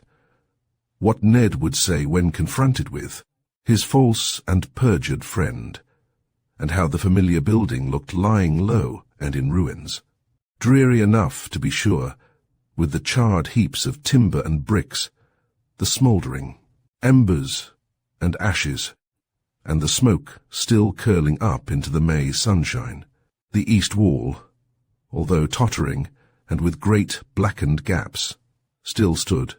Against one of the frescoed panels, and close to the ruins of a proscenium box, was a gilded mask of Folly in alto rilievo. The decorator had substituted for the more usual delineations of comedy and tragedy a jester's head and bauble, and on the opposite side of the proscenium, as the antithesis of frivolity, the type of heroism, a knight's helmet with closed visor and the point of a lance. This mask had fallen with the west wall, but the smirched face of Folly, surmounted by the smoke-grimed cap and bells, still leered fantastically down upon the ruins. It was not without sarcastic suggestions. Where so much of worth had perished, folly yet remained. It was a prominent object, and attracted much attention, as Ned, who was out on an errand, paused among a knot of idlers, and shading his eyes, with his hand looked up. Its grimace seemed to him less jocose than sinister. He thought of all that he and it had witnessed last night. This was a secret between them. He resolved that he would be as dumb as the dumb image. Neither had made a sign as yet, save, all at once, a grotesque fancy crossed him. In the flicker of the sunshine and the shimmering undulations of the smoke, the face looked at him, and winked. He knew that this was only a fancy, but it frightened him. Was he going to be ill? He asked himself. Was he losing his self-control, his hold on his sharp wits? He turned away hastily. He felt that he could not maintain his self-possession in the presence of the crowd, if Folly should again mysteriously, fraternally, sign to him. He turned away so very hastily that he ran against a man. A thin, genteel, unobtrusive person in citizen's dress, who was standing just behind him. As Ned made a rough, boyish gesture of apology, he lifted his pale, agitated face. The man's keen grey eyes scanned it closely. Chapter 5. Ned gave scant heed to his work that day. So absorbed was he in reviewing the last night's scenes, in considering his position, and in anxious forebodings. Now and then he sought to comfort himself by reflecting that doubtless the worst was over. Only Pete knew that he had been to the theatre, and how could anyone imagine that he had not come out with the other people behind the scenes, employees, actors, and the many various supernumeraries, by way of the side door? After a time he became alarmed, lest his manner betray the trouble that beset him. Once when he opened the door of one of the editorial rooms and called out "Copy," to apprise the magnate presiding at the desk that the printers were waiting, he was dismayed to hear, instead of his wonted peremptory chirp, such a strained, sharp cry that he hardly recognized his own voice. A young man, trying to sustain the heavy draft upon the imagination which writing a book, notice without reading the book, must always impose, turned from his work with a growl.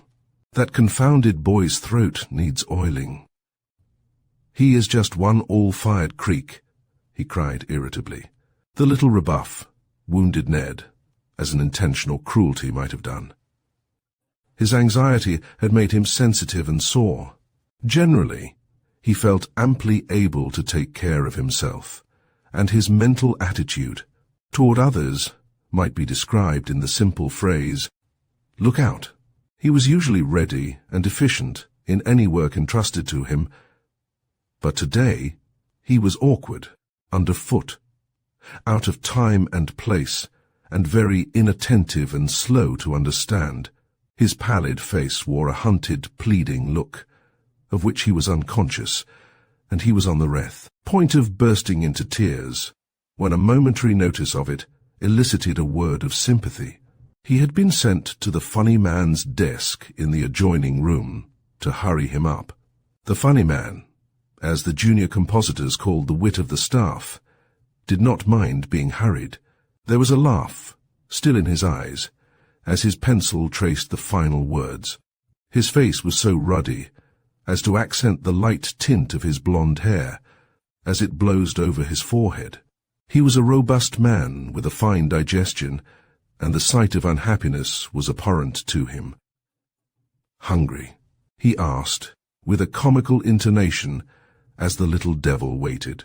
Ned's face mantled with a sickly smile, very readily, indeed, for the funny man's reputation for wit was so well established that everybody laughed at everything he said, and he did not have to cocaine a bona fide joke more than once or twice a year to sustain it. Thus he became chary of his good things. Ned's face was more pitiful, with the sickly smile upon it, than in anxious gravity. The good-natured man's finger and thumb were inserted in the pocket of his waistcoat. "Methinks," he said with mock seriousness, "methinks the goodly goober is the fruit of the earth, in which thy soul most delighteth." He twirled a silver $0.25 across the desk, and the devil caught it. "With best wishes for your digestion," said the funny man politely. And the devil laughed again. Little did either foresee the damage that coin was to do, even though diverted from the purchase of peanuts, for the devil felt the need of a change of air.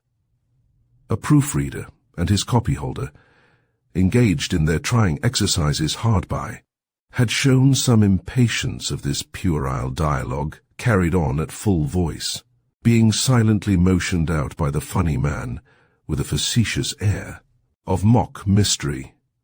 Ned had nothing to do for a time after rendering up his copy in the composing room, but to lean on the sill of the high window in the hall of the 5th story and await orders. As he looked out, he saw that the sun was tending toward the west, the mansard roofs, and domes and steeples defined sharply against the dazzling cumulus clouds. The city stretched out so far beneath it that one might fancy it must come to the ground within the corporate limits. Ned loved to imagine that its fiery crescent, falling and falling, was caught at last on the distant tower of the waterworks, for always as it disappeared behind those huge timbers, the white effulgence of the electric light burst suddenly forth and blazed there, the sun of science, through all the dark midnights. It was, however, too early as yet for this illusion. The golden lustre of the afternoon still dominated the lengthening shadows. The church spires glinted. The points of the myriads of lightning rods burned as if tipped with living fire. That person of all body types, prosperous exile, the English sparrow, was yet up and about, busy in the accomplishment of his equivocal mission here. The cloud of smoke, rollicking out of the chimneys of a furniture factory over the way, was white and bead gold and fawn-coloured, and gleamed iridescent against the azure sky. The shadow of this ethereal thing, that itself had no substance, chased it hilariously down the street, leaving, truant-like, the fires and the toiling men and the clanking machinery below. Perhaps the motion roused a sort of emulation in the jaded boy. Perhaps only the wind suggested the idea as it dipped over the tall chimneys and softly touched his cheek with a cinder and tossed his slightly curling red hair. "I ought to go to the pork and get some fresh air," he said. "That's Jez, what's the matter with me?" He fingered the coin in his pocket. It seemed singularly opportune that it should have been given to him, for in conscience he could not spend his small wages on car fare, and the park was out of walking distance unless he had plenty of time at his disposal. In that interval between the day's work and the rush which precedes going to press at night, he made his way out, and was soon whizzing swiftly along in the cable car toward the southern terminus of the road. He sat quite undisturbed for a time, lulled by the monotonous motion, finding the sunshine warm and cheery, and all forgetful of the fire and last night's scenes. He was on the point of falling asleep in his corner when he roused himself with a sudden start. Perhaps it was only his guilty conscience that kept his fears alert, or perhaps it was that odd, mesmeric sensation which one experiences when becoming the subject of a steady, stealthy gaze. It has been described as a feeling as if there were a cobweb on one's cheek. At any rate, Ned, sitting bolt upright, knew, although he did not see, that a tall, thin man on the opposite seat had just been keenly staring at him. But now, this stranger was gazing pensively out of the window. Somehow his face seemed singularly familiar, yet Ned could not at once recollect having seen it before. Oddly enough, it brought back the thought of last night's terrible scenes, of his heavy, felonious secrets, the dismal black walls, of the burned theatre, the distress of many men thrown suddenly out of employment, the imagined despair of the ruined owner. Where had he ever seen this man? Ned wondered. Why should his face be thus associated with these suggestions? Suddenly, he remembered the gilded mask of folly, the silly wink, the knowing grimace. This was the man against whom he had run as he fled from his own foolish fancy. It seemed strange to him that he should meet this man at the scene of the fire, and now again on the way to the park. But in a moment he was arguing within himself that the encounter had no significance. Every idler in the town had been, that day, to the burned theatre, and the park was of course a public resort. It was only an accident, for what could the man have to do with him? "I'm so full o' secrets," he said to himself, "that I feel like a pack of dynamite. If anybody was to attack me, I believe I'd bust." The renewal of all his anxieties had destroyed the pleasure and the expected benefits of the jaunt. In vain for Ned the trees, in their fresh May verdure, leaned over the broad drives and walks, while the young birds in the branches discussed with their parents the propriety of postponing bedtime for half an hour longer. All the children were still up, they argued, and that was very true, for the park swarmed with small specimens of humanity, and the perennial perambulator was on the march. In vain the fountains tossed up their spray of rainbows. In vain refreshing sounds came from the lake, where waterfowl splashed. In and out of the ripples, and the beat of oars sent a skiff skimming about, and a swan resting motionless on the reflection of the evening. Sky, suggested the starry swan, whose element is the sky itself. From the greensward, and in the midst of beds of coleus, that gleamed like huge jewels of garnet, or topaz, rose a great pedestal of polished granite, surmounted by a statue in bronze. It had been erected in honor of some great man. Ned did not know of whom, and he had never cared to ask. Now he looked at it speculatively as he sat down on a bench opposite. And what did he ever do to make him great? He demanded of himself. The answer came promptly from his sharp common sense. Did right. There was the secret of greatness, in a nutshell. For those great men who were not good as well are certainly not honored for that wherein they failed. Always what was done right predominated.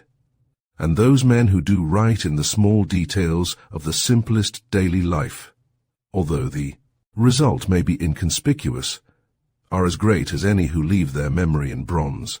Ned knew this, that a printer's devil has as fine an opportunity for heroism as he who taketh a city, and he had been ambitious morally as well as mentally. But what can I do now, he thought.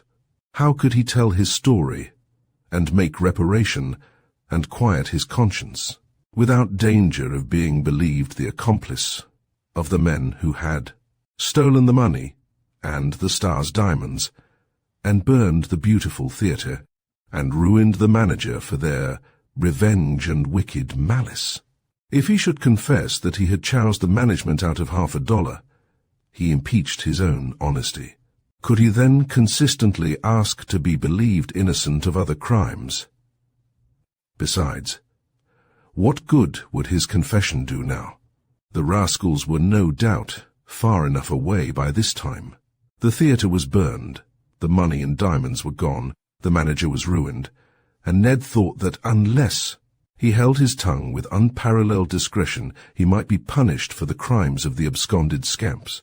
As he sat there, his elbows on his knees, his hat drawn down, his face pale and grave, his hands holding his throbbing head, the fact that he was troubled in his mind and tortured by his conscience was very evident to a tall, quiet, thin man with a now unobtrusive manner and a pensive aspect, who chanced to saunter by more than once.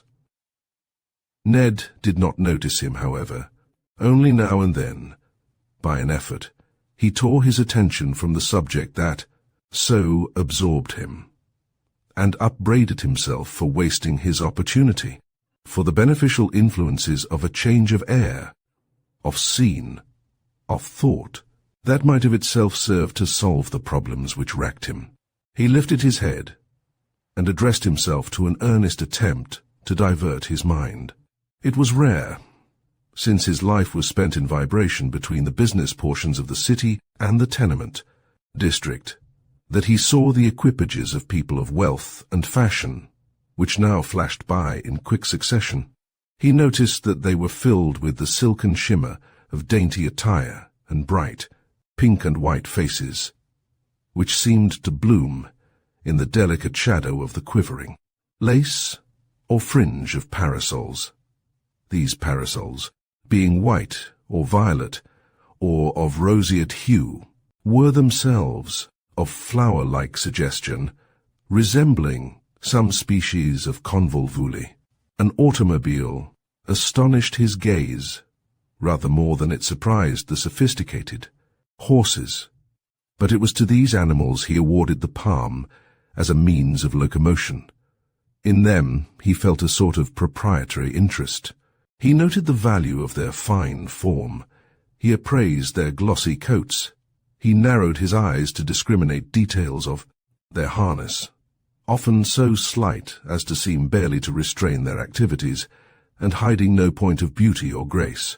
His infancy had been spent in a horse-raising country, but his interest was really apart from memory, and only stimulated by having heard his father's enthusiastic talk of notable favorites, which he had seen or shod. for the Scotch emigrant had first settled as a wheelwright and blacksmith in New Arcady, Kentucky, and there he had remained until the last few years of his life.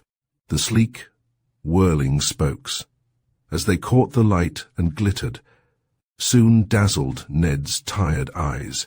The gay voices that floated down to him seemed all out of tune with the melancholy conditions of his struggling, troubled existence. Only once did he look up with keen and spontaneous attention. A tandem, a thing much in vogue in this place, of fine blood. Bays went by like the wind, so fast indeed that he hardly recognized the manager and his elderly skeleton-like friend.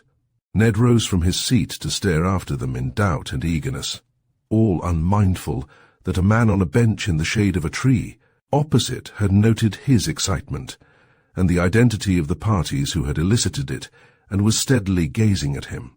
Ned did not seat himself again, but began to wander along the shores of the lake. There was all about it a hedge, or border, of the southern plant called Yucca gloriosa, and its bayonet-like leaves and tall shafts with their white pendant liliaceous blossoms were reflected in the smooth water, all as motionless as if the whole were some softly vivid aquarelle. Presently, a skiff, freighted with children, came gliding along with ripples about its prow, and a wake of foam in which the reflections were lost for a time. The snowy blossoms only gradually sketched anew on the surface, as by some trembling, tentative, unpracticed brush. The detective, now strolling along the broad drive, could ill keep his eye upon the boy as he dawdled among the tall flowering spikes. Even less when Ned abruptly came to a standstill to gaze fixedly upon the countenance of a swan, waddling in its ungainly style up the green bank toward a small, daintily befrilled, rosy child, who with her nurse's arm protectively about her waist was making bold to offer the bird a bit of cracker in disregard of the mandatory sign, "Don't feed the swans." The detective found it yet more difficult to dispose of himself appropriately, when, as he still incidentally followed the boy, Ned paused in further reaches of the park to gaze through a high fence, which was constructed in a pretty, rustic fashion, and which served to keep in a few deer. One of these had a fawn, and the little creature was beside its mother. The boy had not known before that these animals are dappled with white in early youth, and this indisputable presentment of the fact brought him bolt upright against the fence, where he stared in the interstices while both hands grasped the structure. The officer could not follow his example, without attracting attention, for what is eminently sane in one stage of human development would be evidence of an unbalanced mind in a more advanced age and a different station of life. He was not, however, willing to pass on, lest he lose sight of the boy and something, he could not say what, convinced him that there was an objective point in Ned's wanderings, albeit he himself, perhaps, was as yet unconscious, whither, in his undiscriminated mental processes, his steps were tending. The officer met the emergency by pausing in the middle of the road and taking out a cigar. The wind was stirring anew, and thus he was enabled to make the business of deliberately lighting it a longer operation than was really necessary. More than one match flickered, and was extinguished by the freakish gusts, although he appeared to shield carefully the timorous flame with his hand.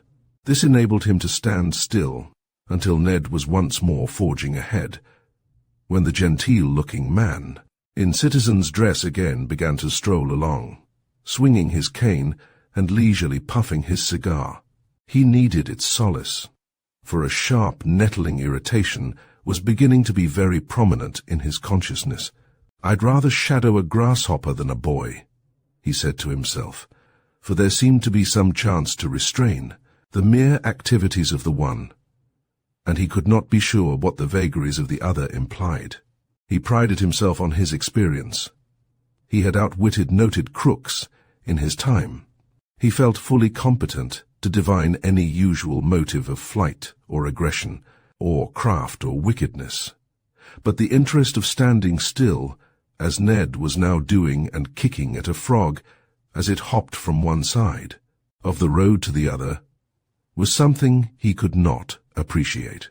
It seemed so casual, so inconsistent with any other motive than mere idle diversion, that he would have been minded to leave Ned in this choice batrachian company, were he not lured on and on by the hope of finding the boy making an effort to communicate with the older and more important conspirators in the crime. The unique difficulties of the situation, too, appealed to his vanity in invention. What to do while Ned was engaged with the frog he did not, for one moment, know. The next, with a sentiment of discovery, he drew out his watch, having observed a dial on the tower of a small building down a glade so steep that the clock was not many feet higher than his head. As he stood on the hillside, he affected to compare the timepieces, and then to reset his watch, and to wind it carefully anew. He had not completed this ruse, which he was exploiting in the most natural manner possible, when Ned suddenly started forward at a brisk pace, and evidently with a definite goal in view. The boy had all at once recognized the impulse in his mind, to which he had been unconsciously tending. He desired counsel. His nature was frank, not secretive. He had only feared to divulge his knowledge of the crime, lest a worse thing befall him, and he distrusted the people he knew, all more or less strangers to him, and naturally devoid of any special interest in him or his welfare. When in the longing to open his heart he had thought of his mother, the impulse was checked by the doubt of her capacity to cope with the situation. She was even more ignorant of the ways of this world than he himself, he argued, for he knew town life, while she, suspiciously restricting her intercourse, even with her nearest neighbors, was hardly more sophisticated now than if she had never left her rural home in New Arcady, Kentucky, where she was born. Moreover, she would scold alack for poor femininity. She would ask him why he had done this, and why he had not done that, irrevocable, all a part of the immutable past, and withal she would be as helpless as he himself to take up now the tangled present, and unravel its tortuous coils. If only his father had lived! And so Ned suddenly bethought himself of certain of his father's old friends. Friends in the eye, sense of patrons. In that far-away country home he had left men whose horses he had shod, whose good opinion had been his meat and bread, whose relinquished favour he had always regretted, whose names and exploits were forever on his lips to the day of his death. These were men of note in their section, of substance, of sophistication, of breeding. How often had Ned heard his father describe their genial traits, their lordly traditions, and liberal ways? Doubtless these portraits of the rural magnates were idealized under the softening touch of regretful memory and the roseate haze of distance. But Ned did not appreciate this.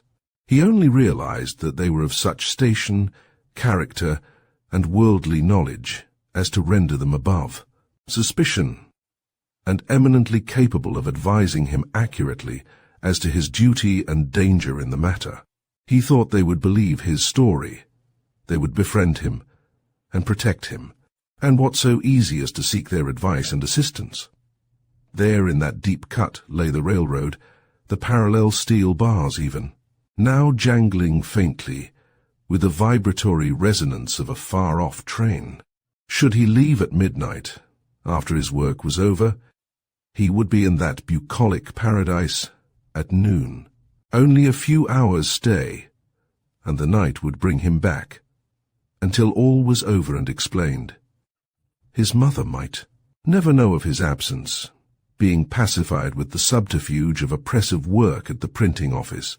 It was a compact, resolute little shadow, stepping decisively and briskly along, that blurred and blotted out the dapplings of the chestnut and maple leaves, all fair and fresh and whole, which were imprinted by the sunshine in their graceful entirety on the smooth, broad, sandy stretch that led to the little station.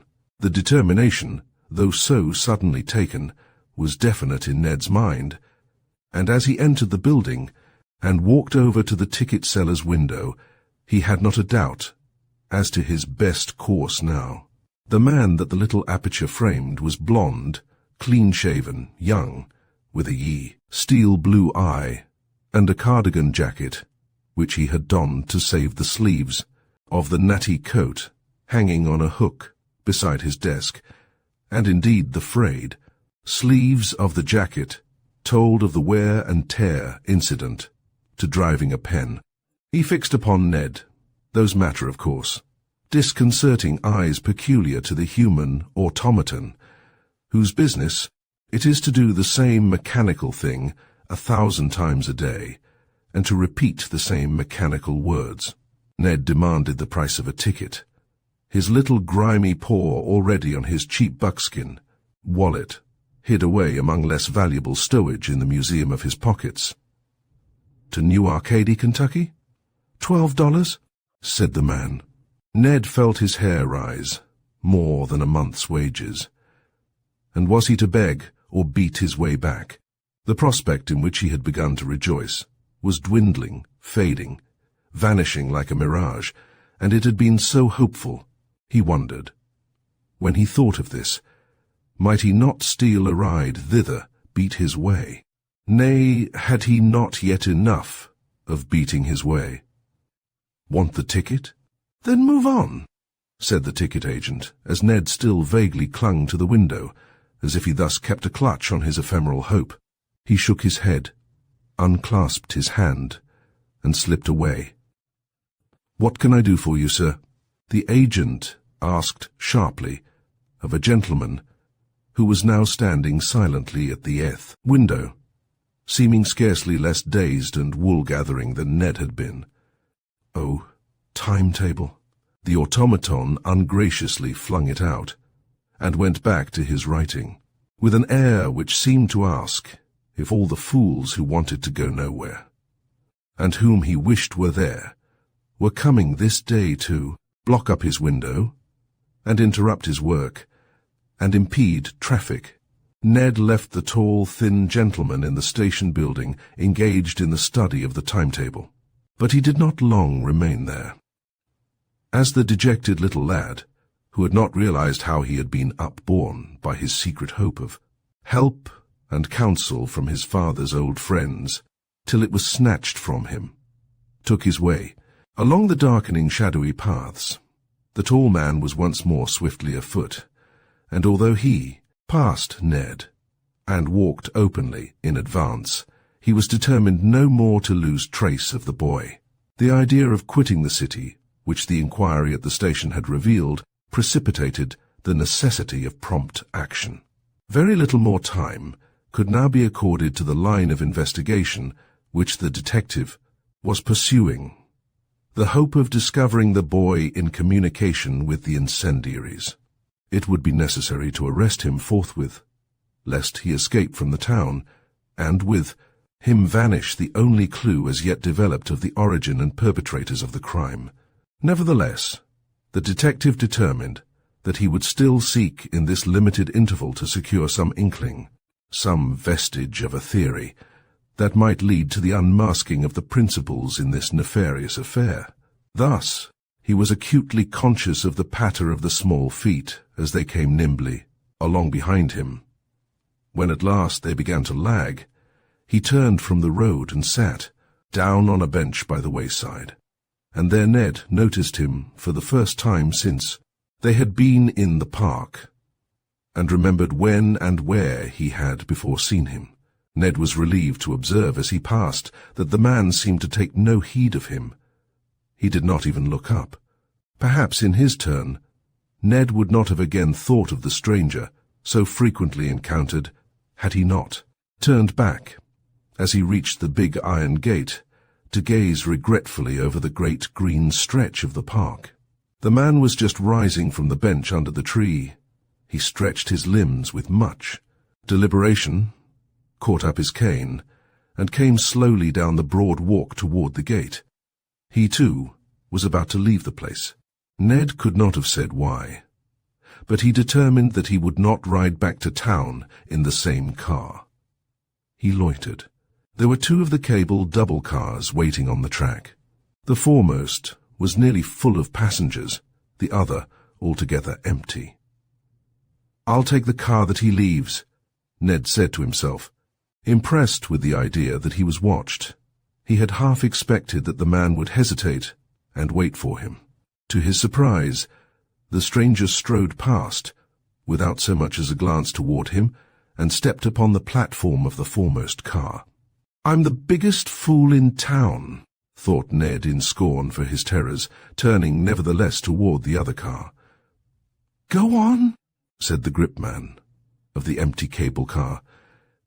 "This car is going to turn in," Ned went on, dismayed by the possibility that the man had noticed and understood this effort to avoid him. But when he too stepped upon the rear platform of the foremost car, and the cumbrous vehicle started off, he saw that the man had bought the evening paper and was already deeply absorbed in its contents. "He ain't even thinking about me," Ned reflected, much reassured. "He ain't even looked see if I took the Kia or no."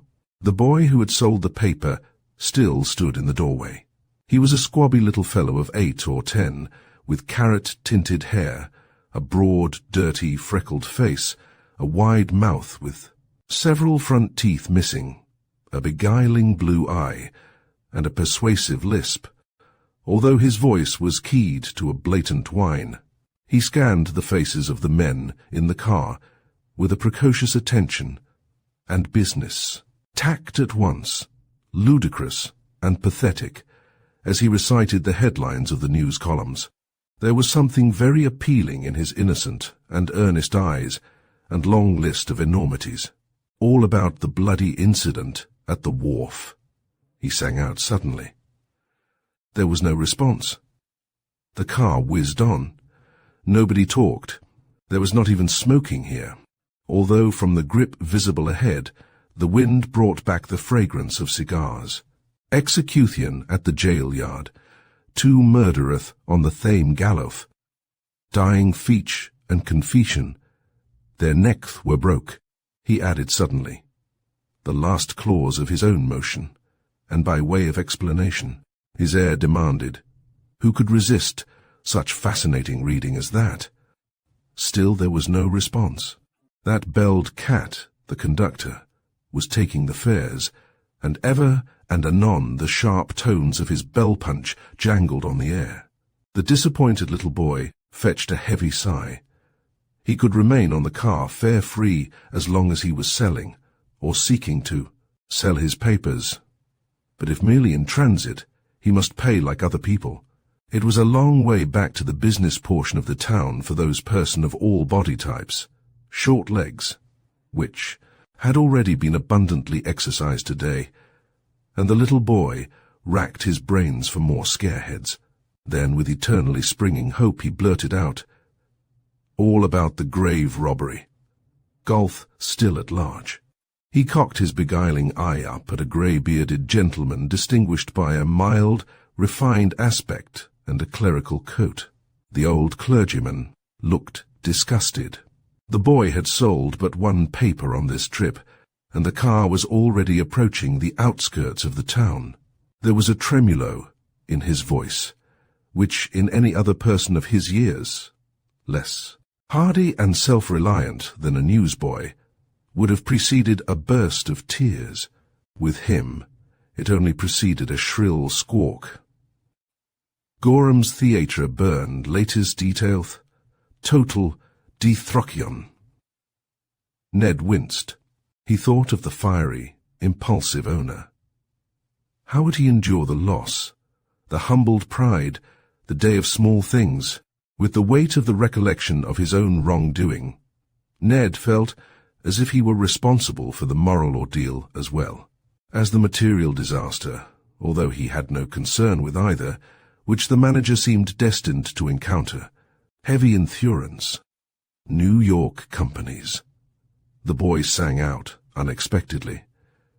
Ned started as suddenly as if he had been shot.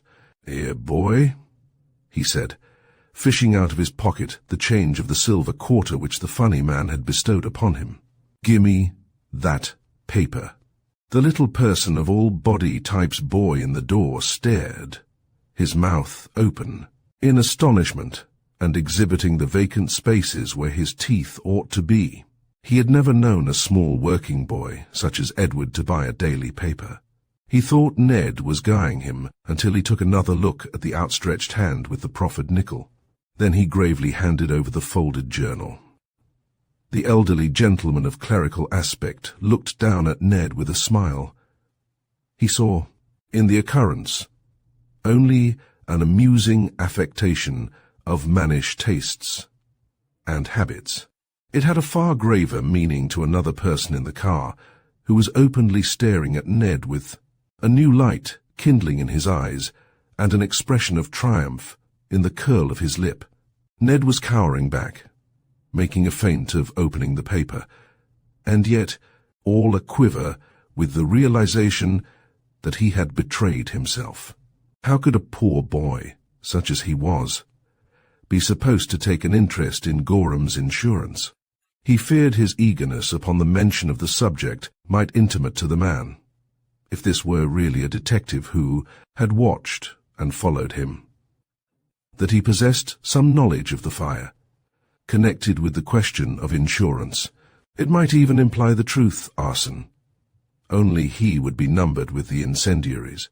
He had given the detective the clue insurance. Ned presently made an effort to seem to read the paper. He could not pin his mind to a single syllable. It was scant comfort to him now, since he had given himself away, to know that the first player, and he must have overheard only a part of Gorham's conversation with his friend, and that in refusing to renew his policy in the Rising Phoenix Insurance Company, because of a quarrel with the agent, he had at once placed the risk elsewhere. Thus the burned theatre was amply insured in other companies, and Gorham's loss would be slight, comparatively speaking, by reason of the disaster. The lamp had been lighted in the car, although it was not yet quite dark. Ned could see still, as they whizzed along on some considerable elevation, the wide spread of the Yite city stretching in dusky undulations against the sky, which had now grown grey, portending rain. Beyond some dip, full of roofs, massive blocks of business houses rose, frowning and gloomy, while between surged smoke and dust in fantastic, haggard clouds that suggested witches and demons and undreamed-of powers of the air. The mazes of the telegraph and telephone wires now and then became visible, meshed and webbed, about the town, as if it were caught and held fast in the toils of some big scientific spider. Oh, it was a dreary evening. Long did Ned remember it. Even the most commonplace things had strange and sinister effects. The air was pulsing with rhythmic vibrations. The earth throbbed tumultuously. From a square-railed enclosure in the middle of the street a column of black smoke gushed suddenly forth, as if spewed from the pits of hell, and a locomotive was shrieking like a ride demon as it rushed out from the long tunnel beneath the avenue, where the cable car rolled heavily on and on, its gong clamoring. At every intersecting street, and now and again in a tumult of jarring warning, lest some enterprising vehicle usurp the track. Once more, Ned looked at the detective. The detective was looking at Ned. For that moment, they understood each other, but the sharp boy of a town is no match for the sharp man of a town. The quiet personage in plain black clothes folded up his newspaper, put it in his breast pocket, then, turning slightly, in his seat, looked out of the window at the rows of decorous, even handsome residences which they were now passing. The gilded numbers were distinct upon the illuminated transoms, for within the gas was already lighted. He seemed to scan each with interest, as if he sought some particular number. Presently he rose, passed to the platform, quietly swung himself off, and walked slowly and meditatively to the sidewalk. Ned sat amazed, as the progress of the car soon left him behind. He began to think that he had been mistaken from the first, that he had neither been watched nor followed. The man had looked attentively at him, to be sure. But what of that? The white-haired gentleman of clerical aspect had also looked at him with interest. Ned felt quite certain, now, that influenced by his own secret anxiety, he had magnified the danger and fancied suspicion in every casual, careless stranger. He was sure that he had encountered no detective. Ned could not see through the buildings on either hand. He could not know that the few passers along a side street were staring in mild surprise at a grave. Genteel-looking man, dressed in black, who was running at full speed as if for his life. When this man reached a broad avenue parallel to the one which he had quitted, he did not slacken his pace, but plunged down another side street, then through an alley, and out once more upon a thoroughfare. There he hailed a passing car, and sprang upon it. He had calculated time and distance very narrowly, for as the car made a broad curve, turning down a street at right angles with the avenue it had just traversed, it came upon the track close behind a car with a blue light, the one which he had left not 5 minutes earlier, which was still rolling down the street in a straight line. As he looked through the window at the vehicle in advance, his sharp eyes were quick to detect the slim little figure of the printer's devil still sitting close to the door, and he felt that whether it were instinct which had warned the boy, or inadvertence on his own part in bringing his surveillance too close, it had been cleverly counteracted. Chapter 6. The detective pondered seriously upon all these things as he sat there. He wondered that as yet the boy should have done nothing to indicate his partners in a crime so far beyond his own scope. More than all, he wondered how the little printer's devil should know or care anything about the insurance of the theatre. And what? The question of the insurance had to do with his surreptitious entrance and the theft of the diamonds and other portable valuables. The fire had been at first supposed to be the result of accident, or of carelessness, on the part of the theatre's employees, until Peter Bateman's story had suggested to the police the possibility that theft had necessitated that sequence of pillage which is incendiarism. Thus the detective had believed that the theatre had been robbed by some gang of thieves, of whom Ned was but the humble tool, and then fired to conceal the traces of the more profitable crime. Now this conclusion was shaken, and again he asked himself in perplexity and doubt what the question of the insurance could have had to do with the crime.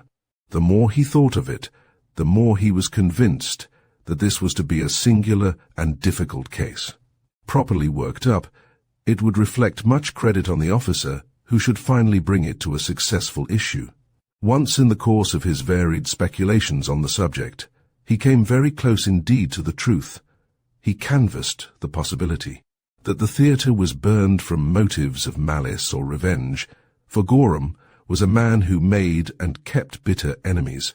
But the fact that any fool must know that so large and valuable a property was always amply insured would, he thought, prevent antagonism or reprisal from taking that form, since the loss would fall most heavily upon the various companies who had assumed the risk vague, unimagined corporations, beyond the scope of malice or antagonism, foreign to the thought of an incendiary.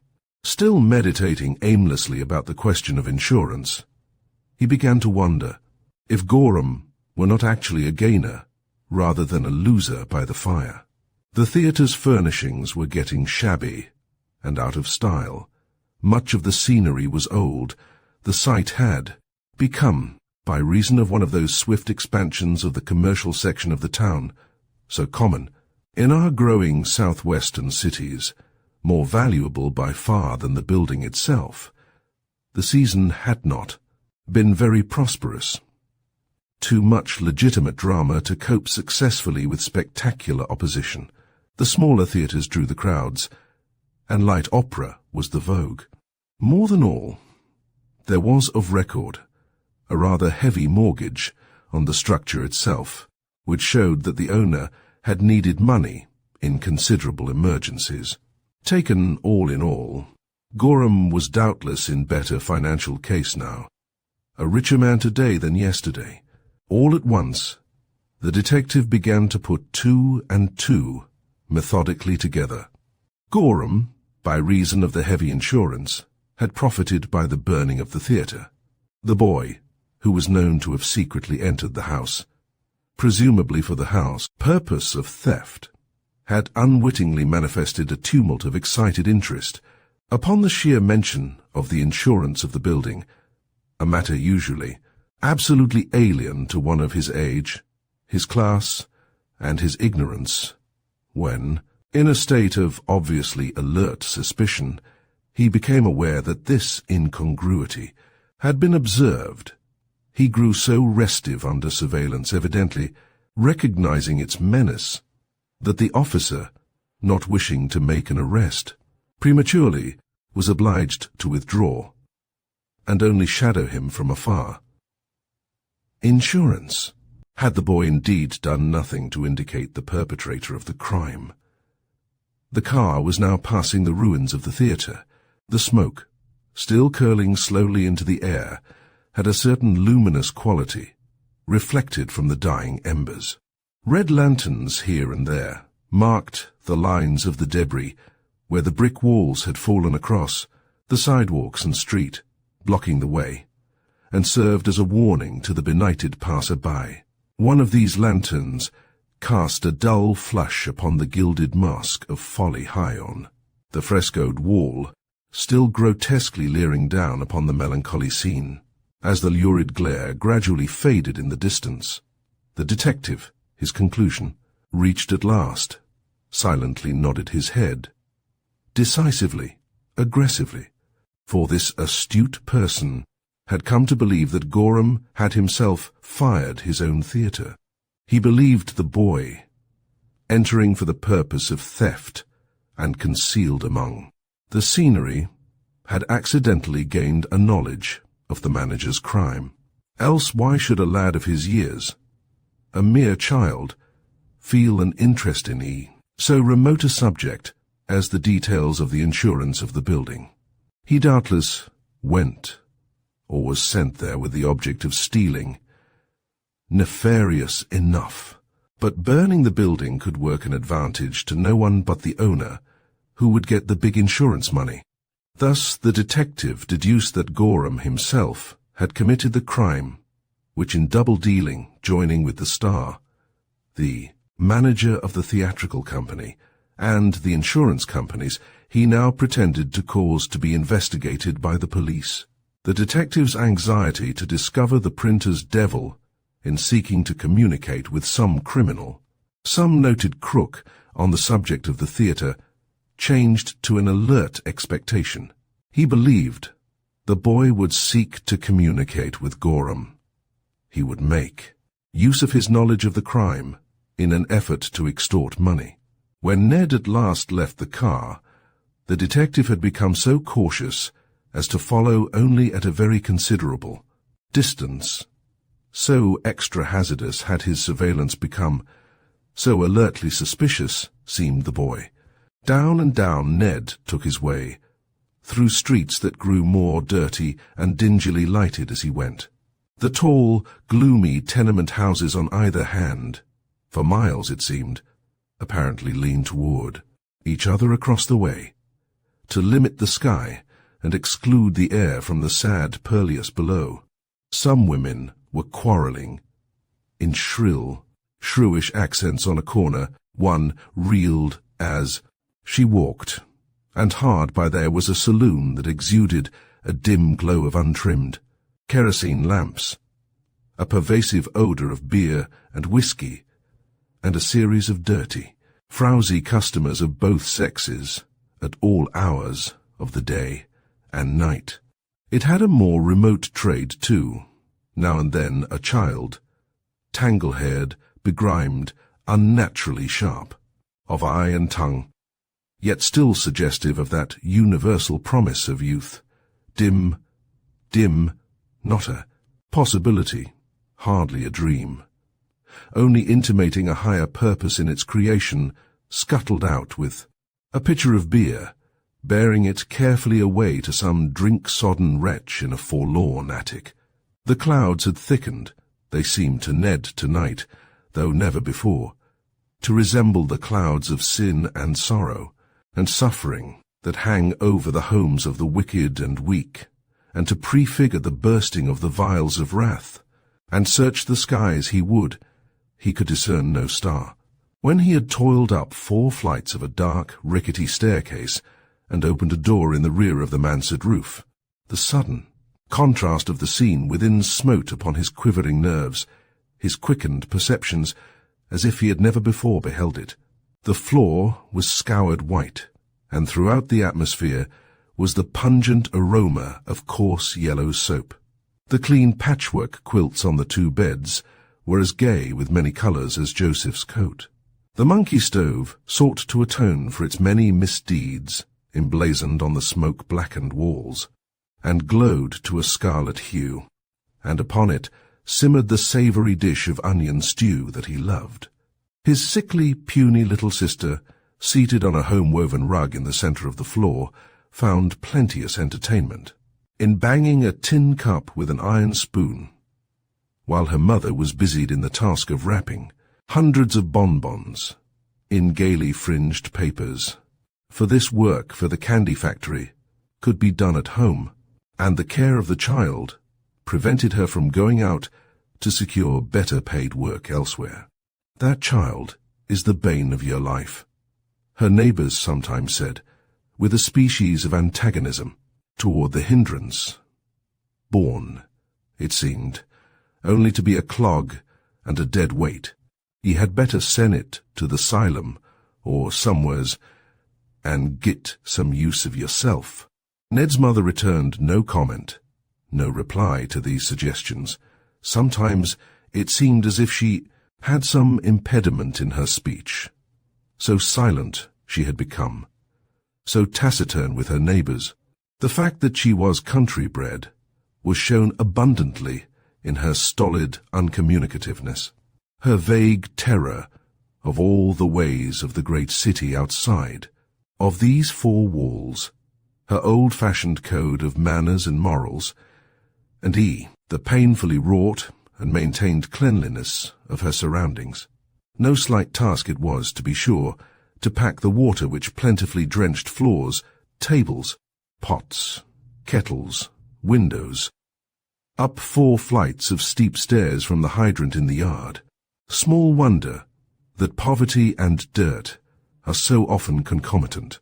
It had been an evil day for her and her simple, untutored husband, when some vague, distorted ambition had moved him to despise the small havings of a countryside blacksmith, and seek to become a horseshoer among the often mythical advantages of a large town.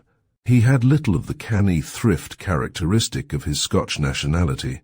He was an open-handed, jovial, florid, red-haired, fiery-tempered man, over-sanguine and credulous. The many deceptions practised upon greenhorns, the greater expense of living, the fierce competition of an already crowded trade, baffled and bewildered the sturdy fellow. He worked as long as he had work, but when he was idle, he began to drink more and more, and perhaps at last it was no great misfortune to his family when one of the pestilences which decimate the tenement region laid this once fair stalk of wheat low with the cheat. He left his wife, Ned, and the puny, sickly little girl as remote, as alien from their old country home, as if that haven of humble, hearty comfort were in a foreign planet. They lived as best they might on the boy's wages and the few jobs of coarse washing that she could get to do at home. It was the pride of both mother and son that they had maintained this precarious existence on these slender means now for more than a year, and in this fact they saw a glad augury for the future. Her face always wore, however, an apprehensive, appealing expression, although Ned remembered when it had been otherwise. As she turned it toward him now, all her perseverance, her self-sacrifice, her deprivations, her honest, persistent uprightness, her mingled fears and faith in some fair future for him touched his heart with a potent force. He cast but one glance at her and burst instantly into tears. "What ails ye, sonny?" she asked soothingly, and with an intonation that promised partisanship, earnest and loving.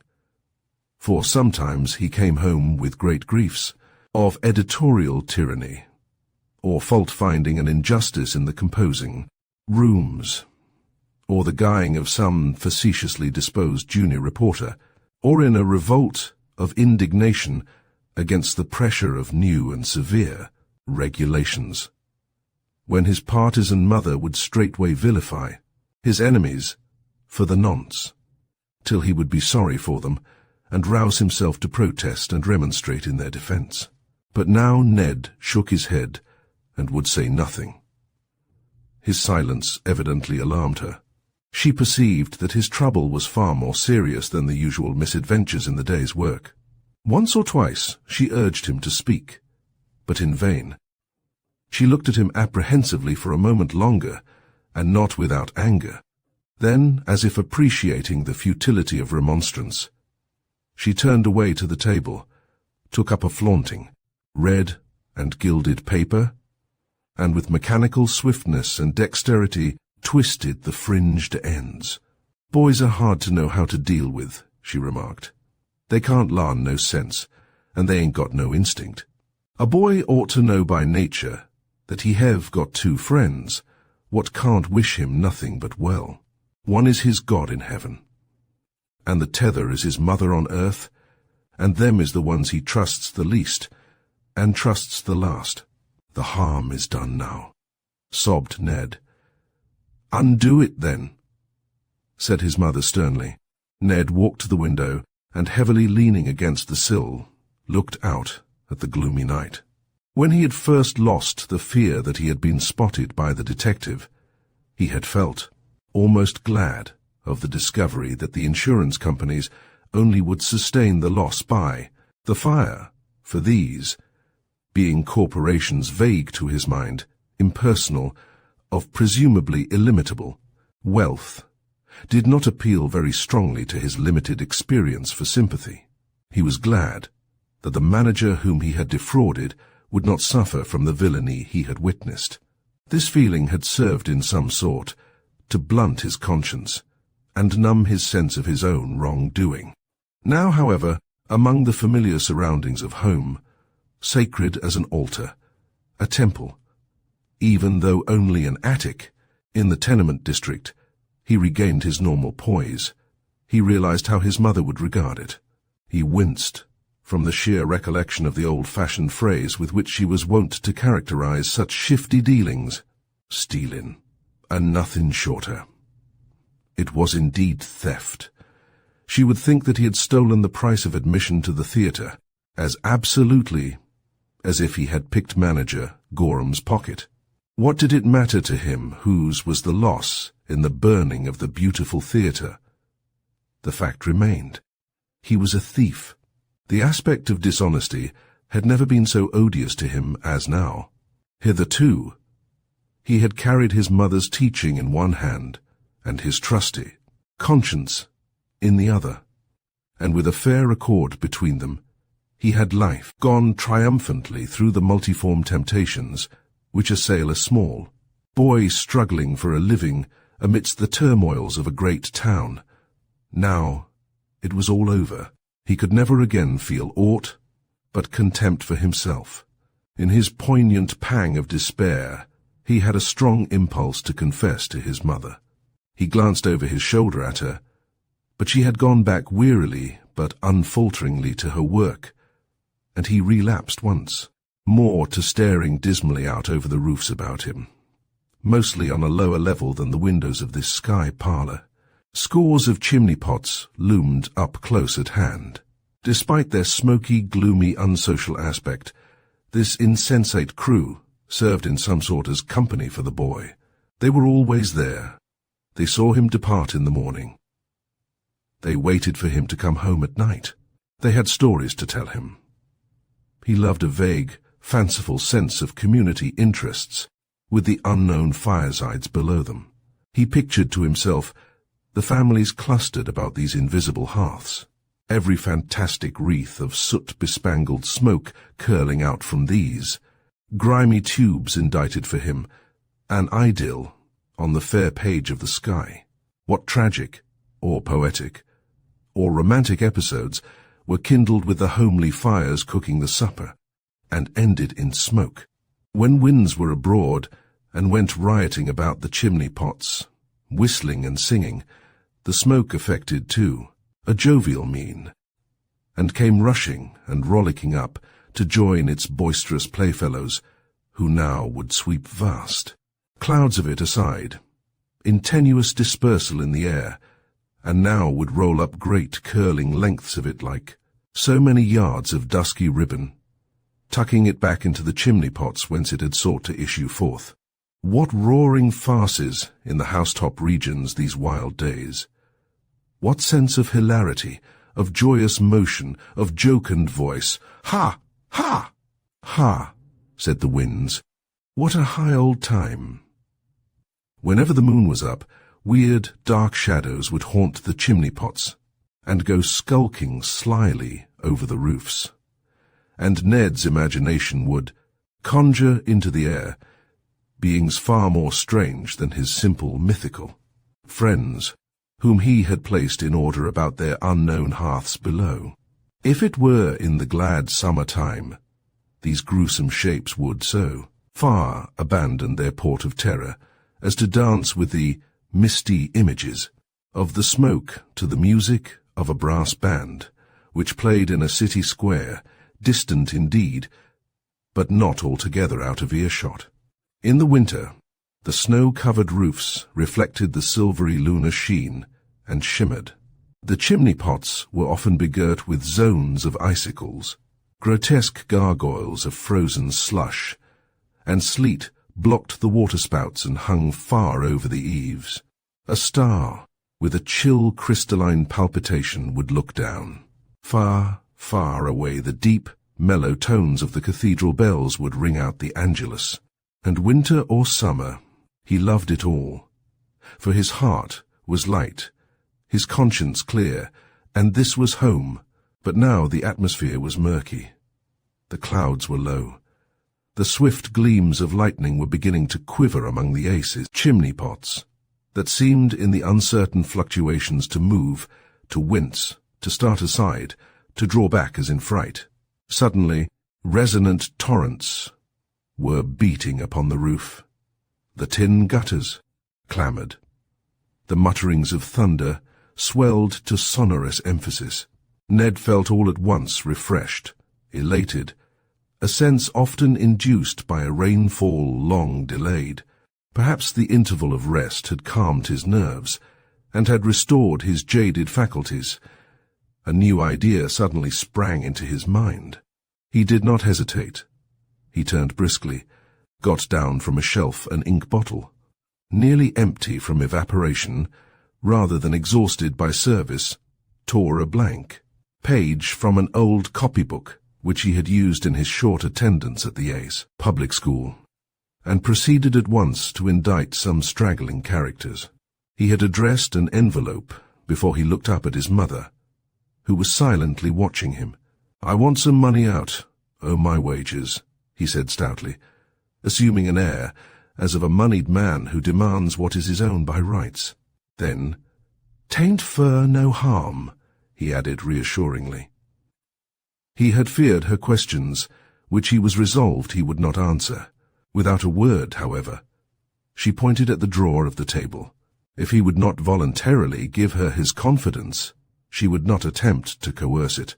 She did not even ask, nor look, to see what sum he took. The envelope was sealed, and presently Ned was flying along through street after street, with the rain pelting in his face, and the wind bantering him for the loan of his hat. He did not care. His heart was so much lighter.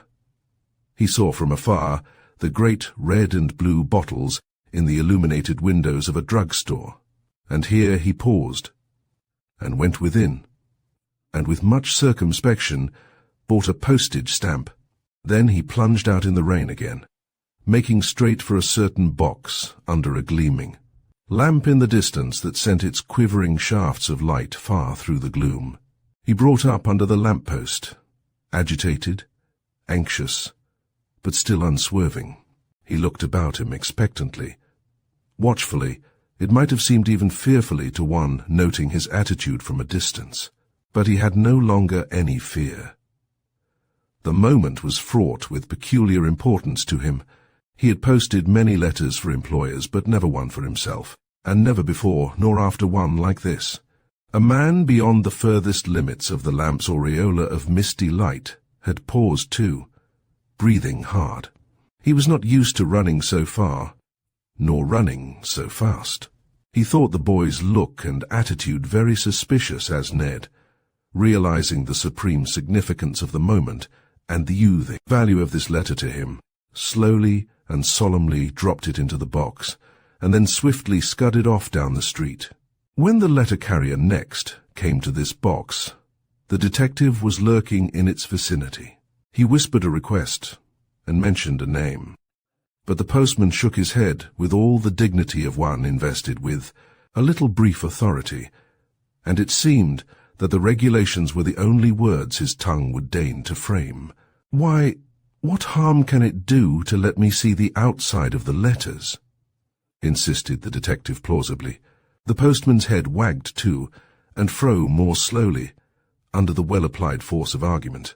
"The handwriting on the outside of the envelope alone will tell me all that. I want to know. It is a very important crime which I am investigating." The postman's head ceased to vibrate, yet he was slow and thoughtful as he laid his hand on the box. As the detective waited eagerly for it to be opened, he looked rather like a fox, so keen and so crafty and so alertly expectant.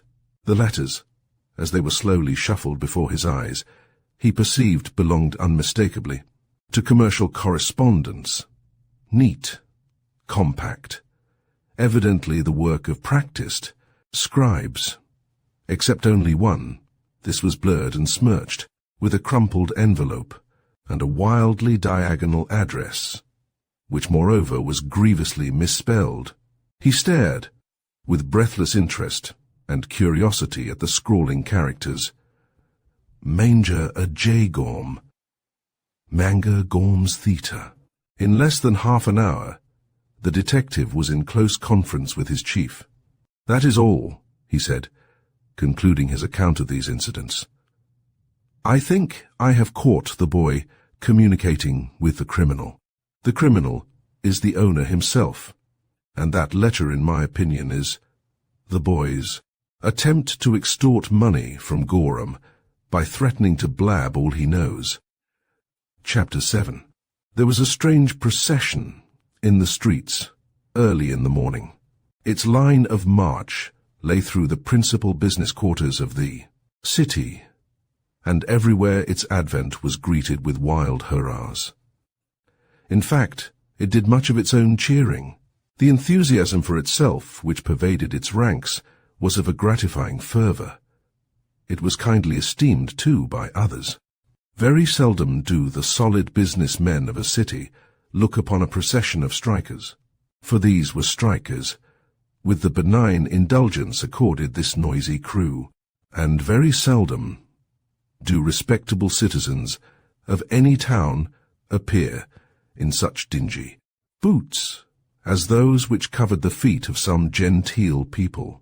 For this was a procession of striking bootblacks and newsboys, and for a time the sun had a corner on shining.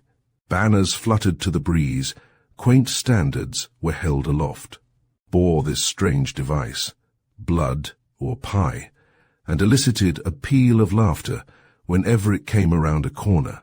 As far as the interests of their trades were concerned, the strikers might have forgotten their grand display within a week, for they were soon underbidding each other, and the price of a shine had fallen to the old familiar nickel before the sun was fairly through his job that day.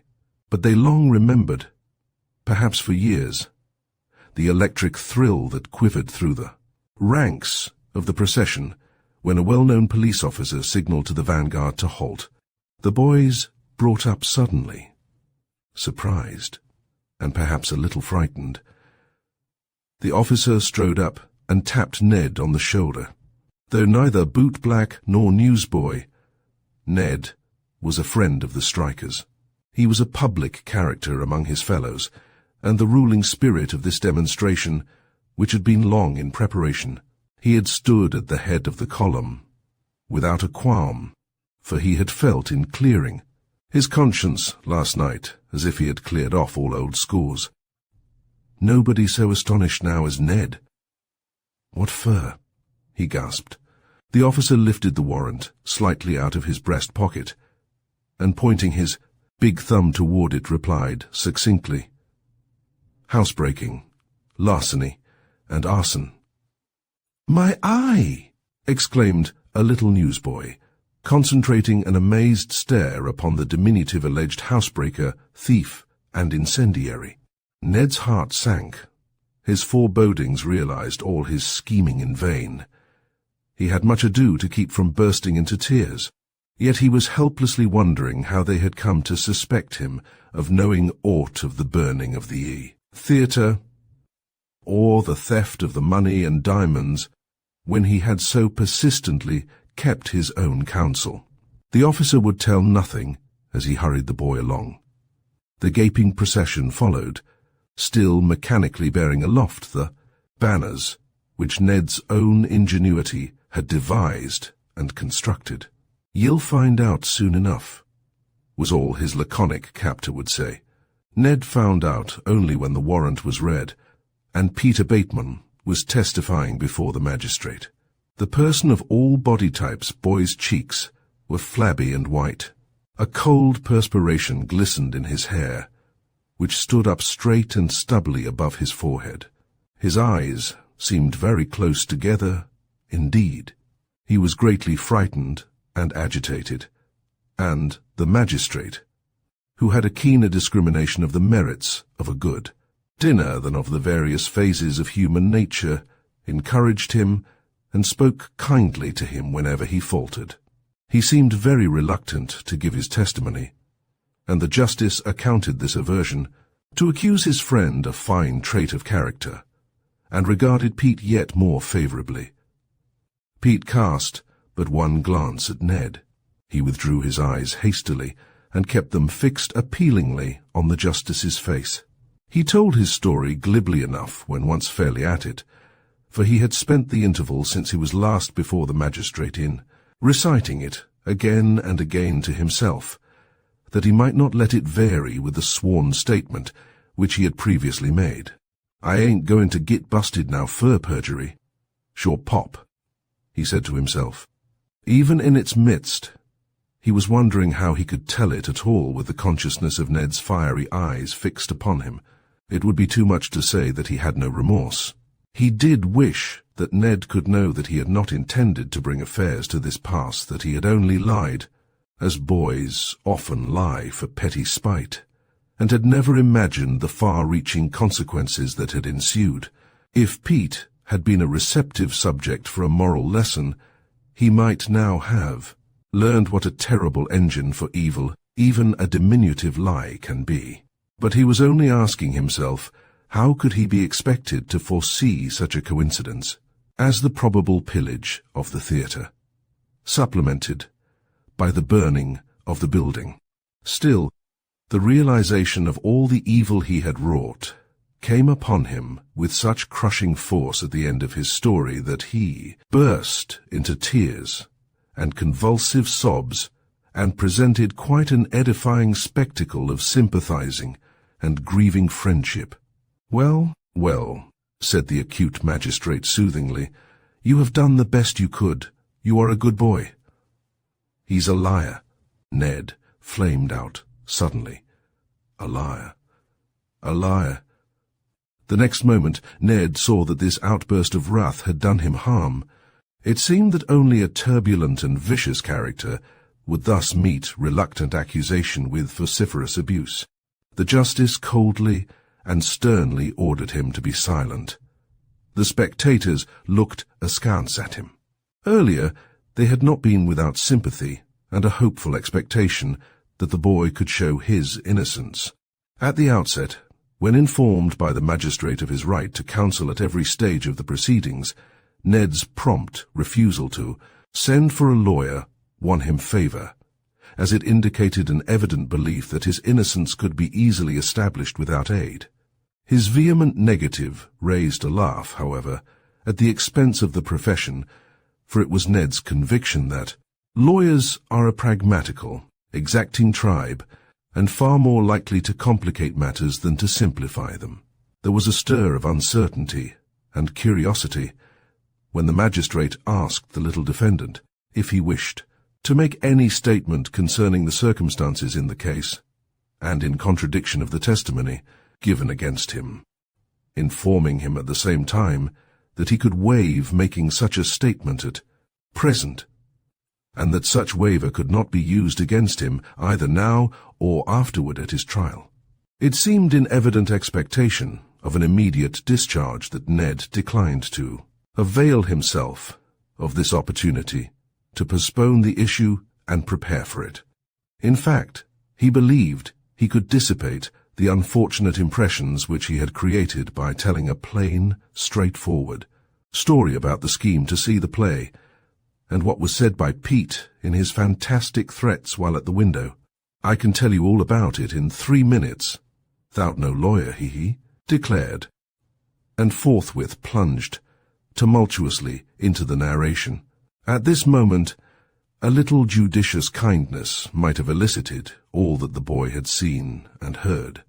The justice, however, did not encourage him as he had encouraged Pete. He seemed inimical and severe, and when Ned hesitated in small matters glanced at him sharply. He evidently regarded Ned as a case of precocious hoodlum. Once more the frightened boy thought his safety lay in silence. He was only suspected as yet, he argued within himself. Nothing could be proved against him except that he got into the building at the window.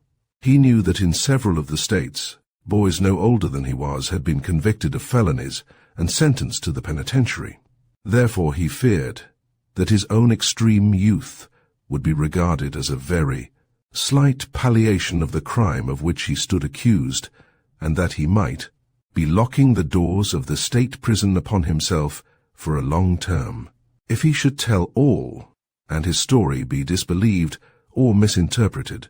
Instead of the firm, coherent detail of the facts exactly as they had happened, with which he had been proceeding, he began, as these thoughts surged through his mind, to stumble, to repeat his words, to fall on long, reflective pauses.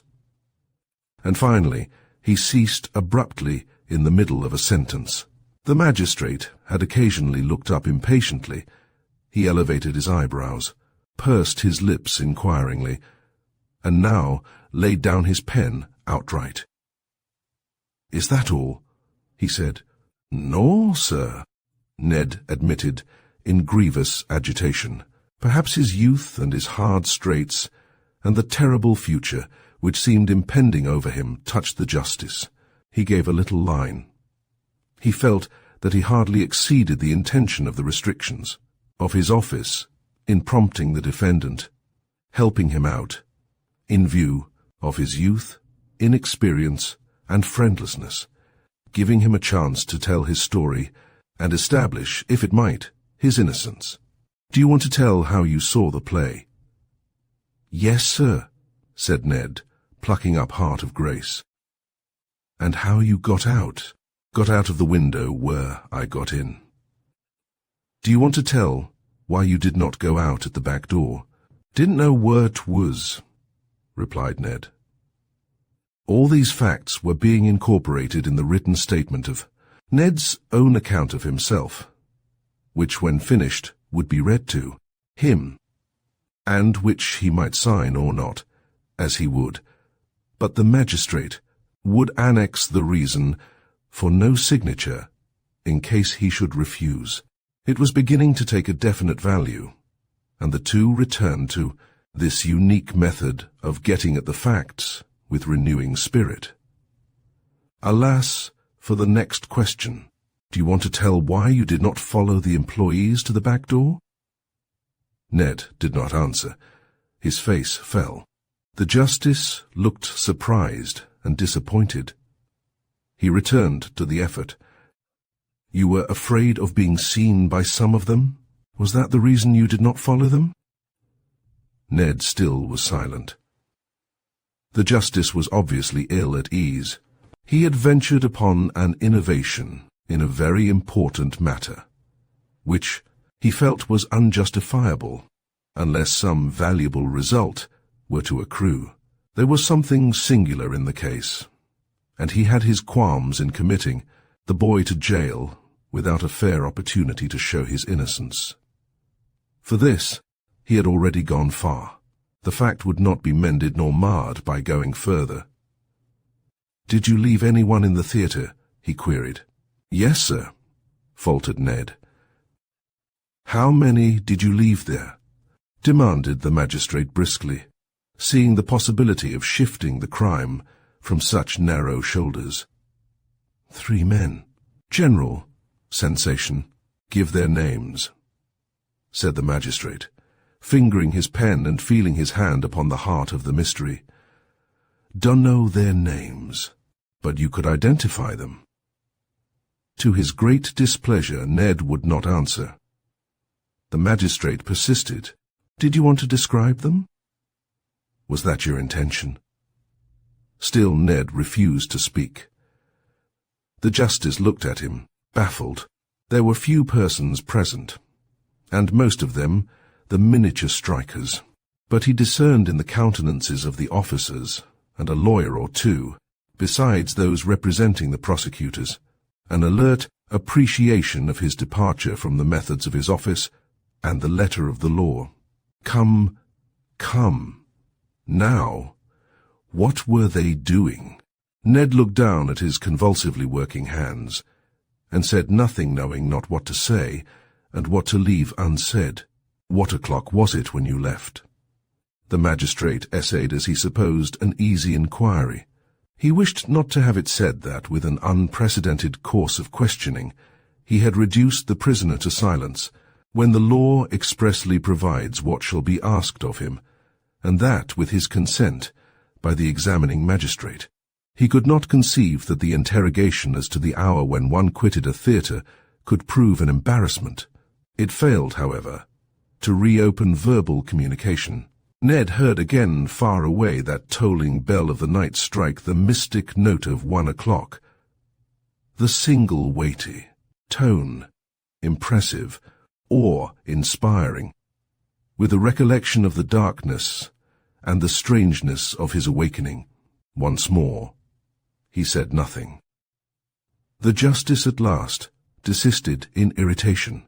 He had not acquitted himself to his satisfaction, and he began to be more acutely ill at ease, as he noted 2 or 3 newspaper reporters in the room, who had been attracted by the rumor of unusual circumstances in the examination which had already gotten wind.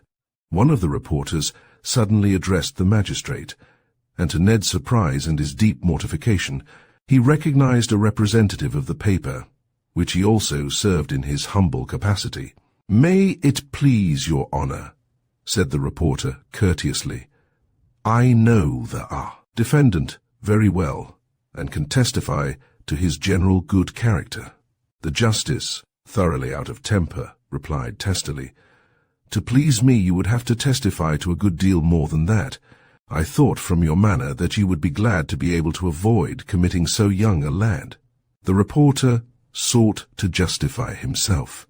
Now this comment upon the course which the justice had seen fit to take, since he himself did not altogether approve it, was the most unfortunate that could have been made in Ned's interest, that it was disapproved by the detective, the officers, and the lawyers of the parties who were grievous sufferers by the crime in which Ned had contrived to become entangled, and who naturally, from the magnitude of the losses, were not disposed to leniency, was most obvious from their general facial expression, although no overt indication of dissatisfaction had been adventured.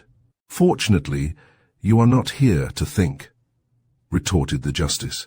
His large head, with its person of all body types jowl, was canted slightly backward as he spoke.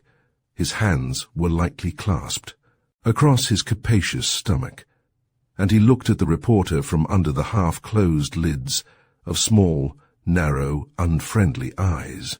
The reporter was of a type of man calculated to be particularly unacceptable to the burly demagogue of a justice. The blond, handsome youngster was something of a fop. Indeed, he went by the sobriquet of Dude Reporter in the composing room. He was nevertheless a very efficient newspaper man. He came of good people. He was essentially a gentleman, and he was of a specially kind and amiable disposition. He could no more have refrained from seeking to help Ned at this pinch than if the boy were drowning before his eyes. He had been silent at first, although he stared as if he thought he had the nightmare when the spectacle of the forlorn little printer's devil in custody broke upon his astonished gaze. He had, however, waited to interfere till the moment when the justice's decision seemed imminent, hoping that Ned had some ground of defense, some testimony to offer that would serve to extricate him. Now he could wait no longer, and he braved the wrath of the justice, and, what was much more formidable to him, the gleeful relish of two reporters from other papers, who were even now writing him up before his eyes as fast as their waggish pencils could travel. "Ned!" he cried indignantly. "Why don't you answer his honor? You know that you can't be guilty of all those crimes. Tell him about the affair." The justice was for a moment as one petrified. Then he rallied his faculties. "Young man," he said menacingly, "do you know where you are?" One of the gaily facetious reporters added to the sentence, and thus it stood in the printed columns in the morning. "I beg your honor's pardon," said the Dude Reporter humbly, but noting your honor's kind efforts to make the child divulge the names of the wicked men who may be utilizing his youth and ignorance to conceal their crimes of larceny and arson. I ventured to speak to him. He knows me very well, and I thought I might aid your honor by reason of my long acquaintance with him. He is a very good boy." "Must be," interrupted the justice sarcastically, not at all obstinate, "and greatly valued by his employers. I felt that you would like that anyone who should testify in his behalf. If you have anything specific to say on that head, you may speak, that is, if he will permit you. You see that he has no counsel, otherwise it is not worth while to administer the oath." The Dude Reporter reflected doubtfully, all unmindful of the flying pencils of the other reporters scooping him on the spot. But when he came to consider his knowledge of Ned, he was compelled to perceive that it was in the nature of things negative and trivial, and would do more harm adduced than neglected. Of what avail to detail the puerile little incidents of which such a boy's life was made up? When Ned fell into disgrace, because the office cat was reduced to misery and despair by reason of a tin can tied to its tail. It required no great knowledge of character to discover that this was the joyous work of a certain roguish office boy, and to relieve Ned of suspicion, which only fell upon him because he was the younger of the two. Ned dined with this cat daily, dividing with it the meagre contents of the little tin pail which he brought from home. He went about much of the time with the cat in his arms, although scornfully admonished to hush by your baby by this office boy, who could be mocking as well as roguish. The two dainty staff, as Ned considered them, were often scandalized by the cat's appearance in triumph, bearing a big live rat through the editorial rooms, and not to be diverted from a tour of the place till the devil could be found, and the notable capture exhibited to its human friend. Ned seemed to delight in little services of utility, offered gratuitously, and evidently with no expectation of reward, but this only proved the kindness of heart of this gentle little devil. And as the reporter racked his brains, he realized that many of the facts possible to cite in his favor were only of this nature. Ned would see to it that a great array of pencils well sharpened were laid ready for use on each desk before the editorial work commenced daily, although this was none of his duty, more properly falling within the functions of the negligent office boys. The night editor, the proud possessor of a spherical pincushion fashioned by an ingenious female relative, on frugal holiday gifts intent, was helplessly wont to see it roll its rotundities out of reach whenever needed, followed by reluctant feet and hearty maledictions, till he found it one day secured against the eye's wall by a wire ingeniously wrought basket-wise, effectually restraining its activities thereafter. Another editorial pincushion was of a dark hue on a dusky desk in a dim corner, often secluded altogether from discovery, till it was rendered easily visible to the naked eye in any weather by a neatly adjusted frill of white tissue paper fashioned by the deft fingers of the devil and daily renewed. The boy never forgot anything that might serve the comfort of others. Slight though were his powers to promote this, the door of the editorial room had creaked from time immemorial till Ned, and a drop of oil came. If a budget of papers was forgotten and left at home, if a personal errand was to be swiftly done, and the leaden-footed office boys recoiled and protested against it, impracticable, and contended that they were hired for no such miracles of speed, "Lemmy, go firm," Ned would beg. "I'll get 'em as soon as the printers let me off." To be sure, Ned had his trifling rewards, his favors being duly reciprocated in the way of small change, but these tokens were obviously unexpected, the simple little boy regarding them rather as free will gratuities, mere gifts from sheer kindness, than as payment for services. No wonder the dude reporter was willing to exert himself. But how could he urge these trifling indicia of temperament and character, albeit Ned's opportunities were commensurately small? The reporter hesitated, and the sarcastic justice remarked at last, "May I remind your wisdom that the court awaits your pleasure?" The blond young man, the very wave of his dainty cowlick on his handsome forehead was an offence to the bluff justice, flushed, but replied with good temper, "Your Honour knows that, in the nature of things, but little can be said for a mere child, whose opportunities for wrongdoing are limited, as well as perhaps not so limited as one might well think." The magistrate interposed significantly. "He has no position of trust, of course, but he has been faithful over the few things in his care. I know the boy to be greatly esteemed by his employers, hard-working, punctual, careful, honest so far as I have ever heard, observed, eager to please, industrious, cheerful, willing, the most kindly disposed little fellow I ever saw in my life. The justice rapped impatiently on his desk. "This is not to the purpose," he said. "Will you give bail for him?" "In ignorance of the circumstances of the crime, Your Honor, I will not. Will the paper go on his bail bond?" "I cannot speak for the management, naturally."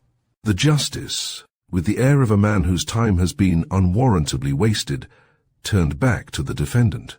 He inquired of Ned in curt accents if he could find bail, evidently expecting the negative answer which he received.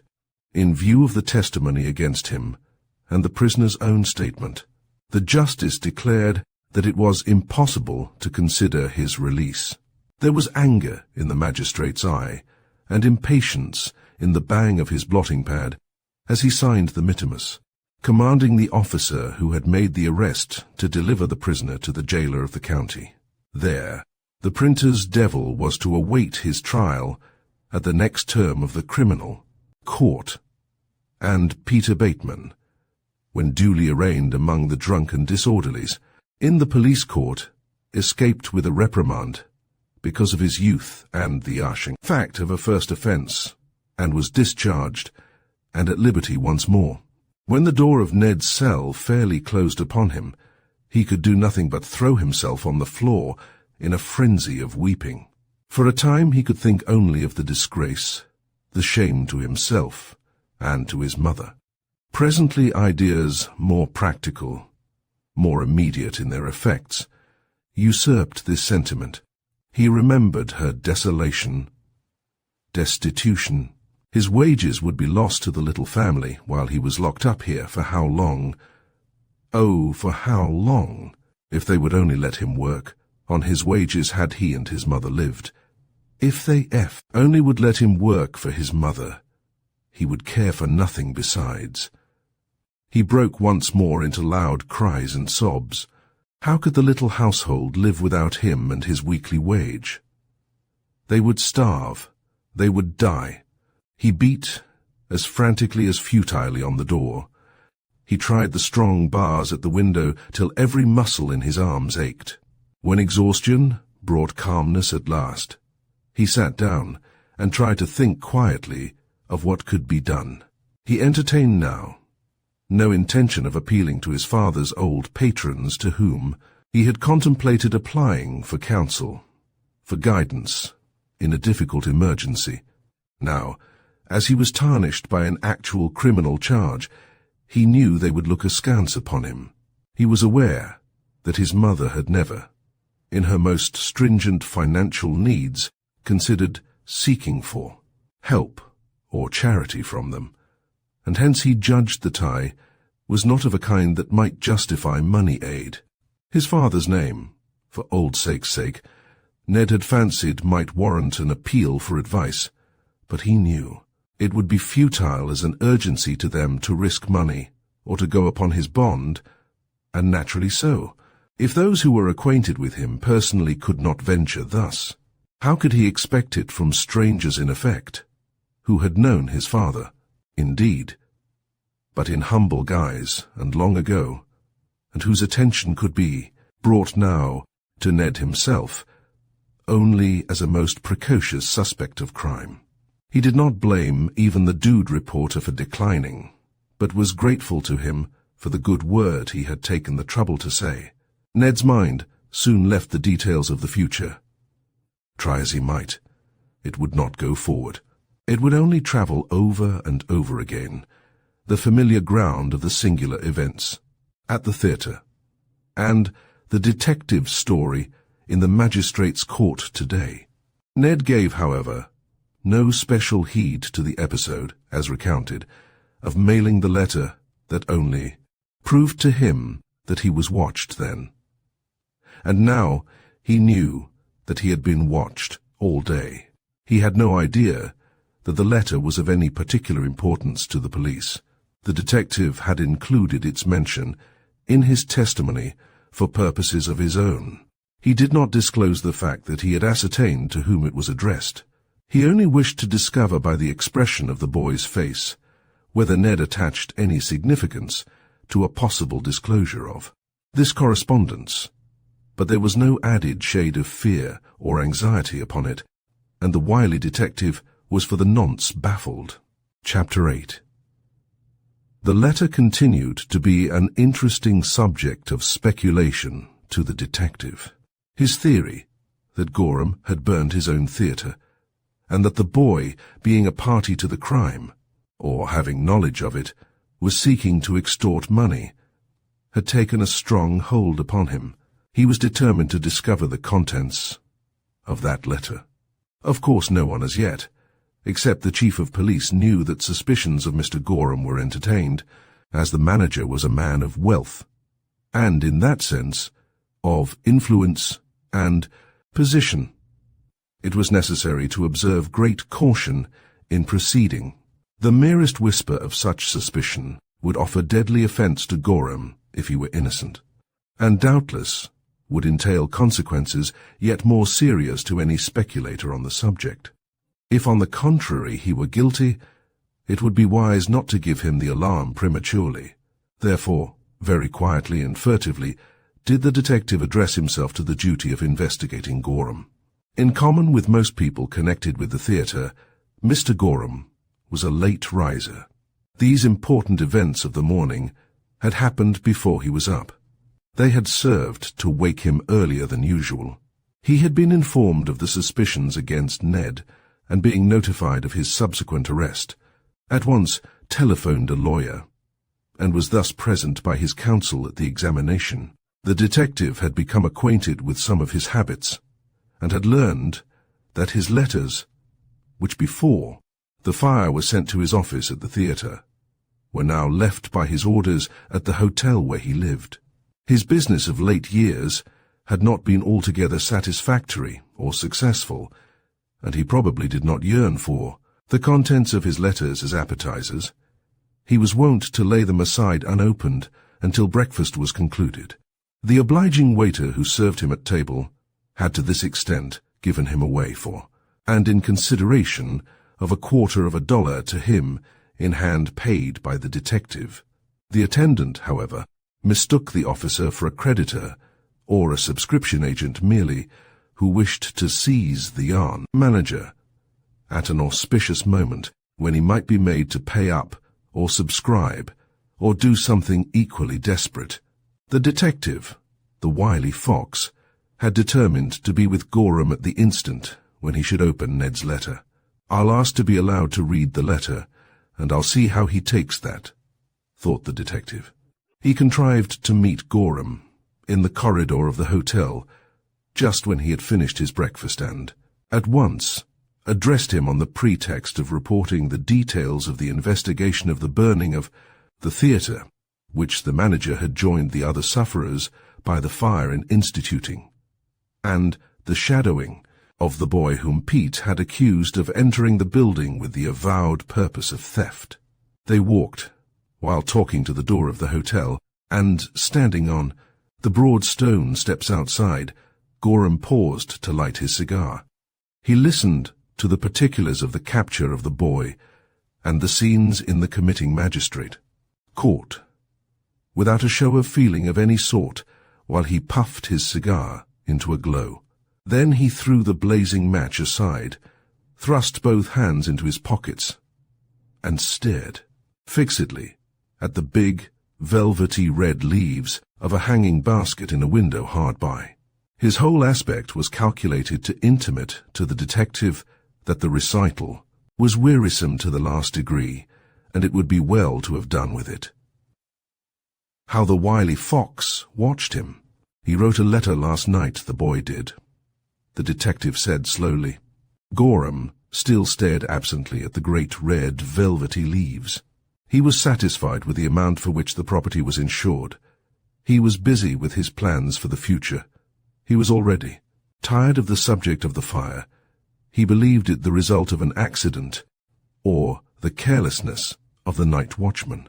This official had testified at the trial that morning that an acquaintance, a minor, employee of the theatre, a scene shifter, passing on the street late in the night, had paused on the corner for a casual friendly word, he had been seized with the conviction that he smelled fire, and then opining that it issued from the basement. Of the theatre, he had accompanied the night watchman thither, and they were turning over the varied assortments in the property room, and hunting among the tangles of ropes and lifts and stage machinery, and examining the furnace room and pervading the place while the house was actually in flames above their heads. The scene shifter, too, had given testimony to the same effect. In this connection, Gorham was recollecting the difficulty which he had experienced, in common with every householder, perhaps, in forcing employees of whatever sort to observe even a minimum of caution in dealing with fire and lights. He thought the police were on a false scent and were magnifying the clue of the chance entrance of the boy, a child, device to steal a sight at a show, into a complicity with housebreakers and thieves and incendiaries. The street was unusually quiet at this moment. Then a great transfer rattled by, its jarring turbulence filling the sunshine that blazed beyond the scalloped shadow of the awning, and calling up a hollow, tremulous echo from a cave which, it was said, lay under the town. What strange, high-coloured dreams of the outside world must these prosaic vibrations take quivering into the darkened existence of the troglodytes?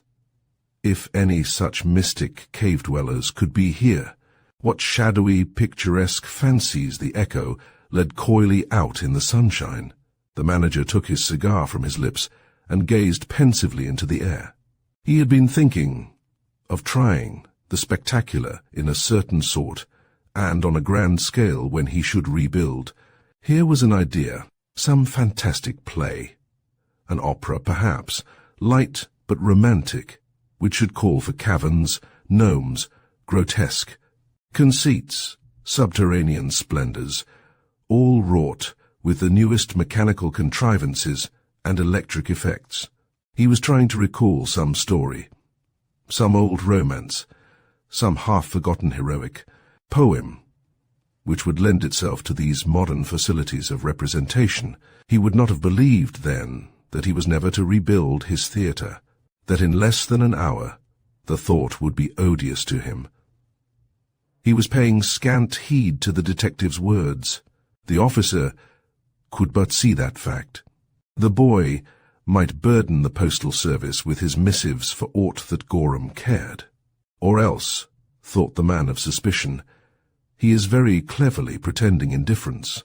The letter was addressed to you, said the detective suddenly.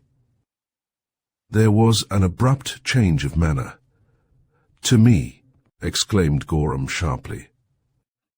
He thrust his cigar between his teeth, and with a hasty gesture drew from his breast pocket the budget of letters, which he had placed there unopened. He instantly distinguished the aspect of Ned's letter from the others. He stared hard at the eccentric handwriting. Then he ripped open the crumpled envelope. It contained $50 wrapped within a page, evidently torn from an old copybook, on which, without date or signature, 2 words were scrawled. Conscience money, he read, amazed. He looked from the bit of paper to the money. He looked from the money to the bit of paper. Then he handed both to the detective. The detective silently gazed at the letter. With his head set inquiringly askew, he looked more like a fox than ever.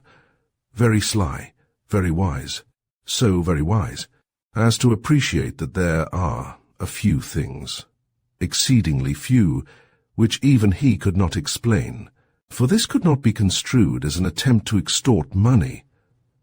The manager broke the silence with a laugh. I understand, he said. This is the boy who says that he got into the theatre without paying, and it seems that his conscience nabbed him. And he laughed again. His face changed as once more he fixed his eyes on the simple scrawl. And afterward he was arrested. Poor little chap. He ejaculated gravely, and again, poor little chap.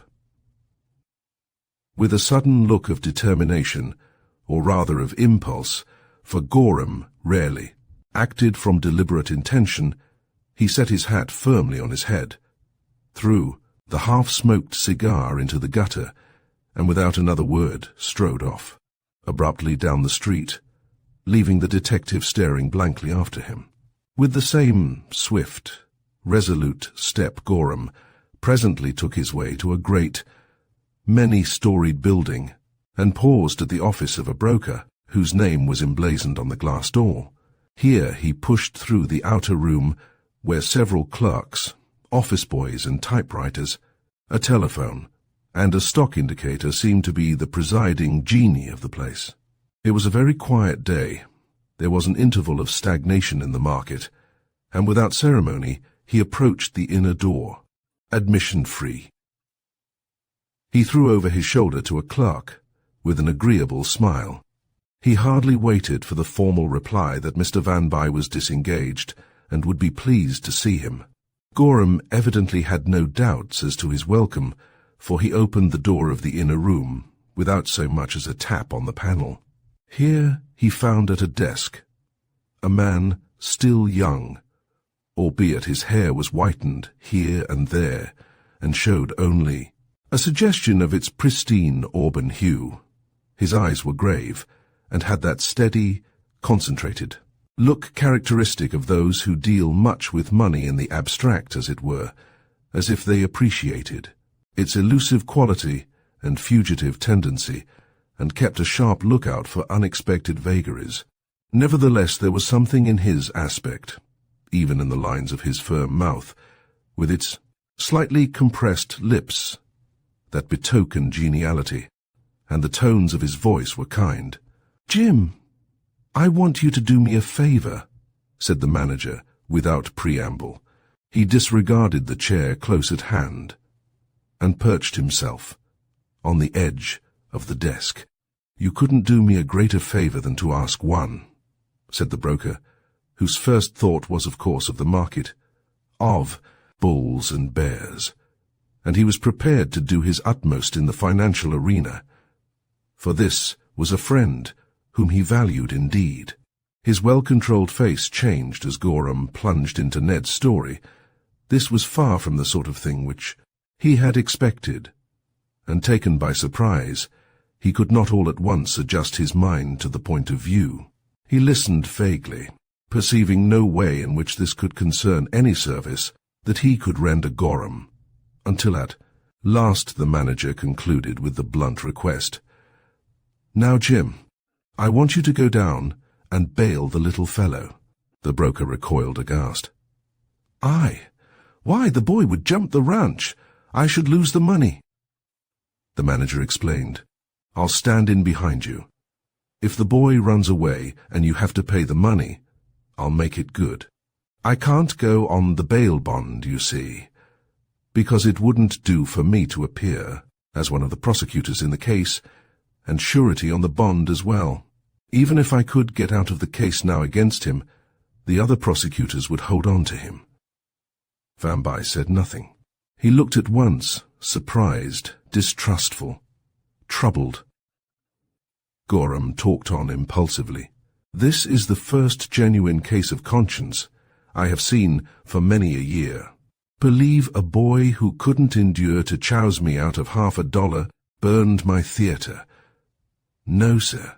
I tell you, I have lived so long by sham heroics and sham sentiment, and I am so sick of shams, and the world is generally such a big, shameless sham, that I'm mighty apt to know a genuine thing when I see it by the sheer force of contrast.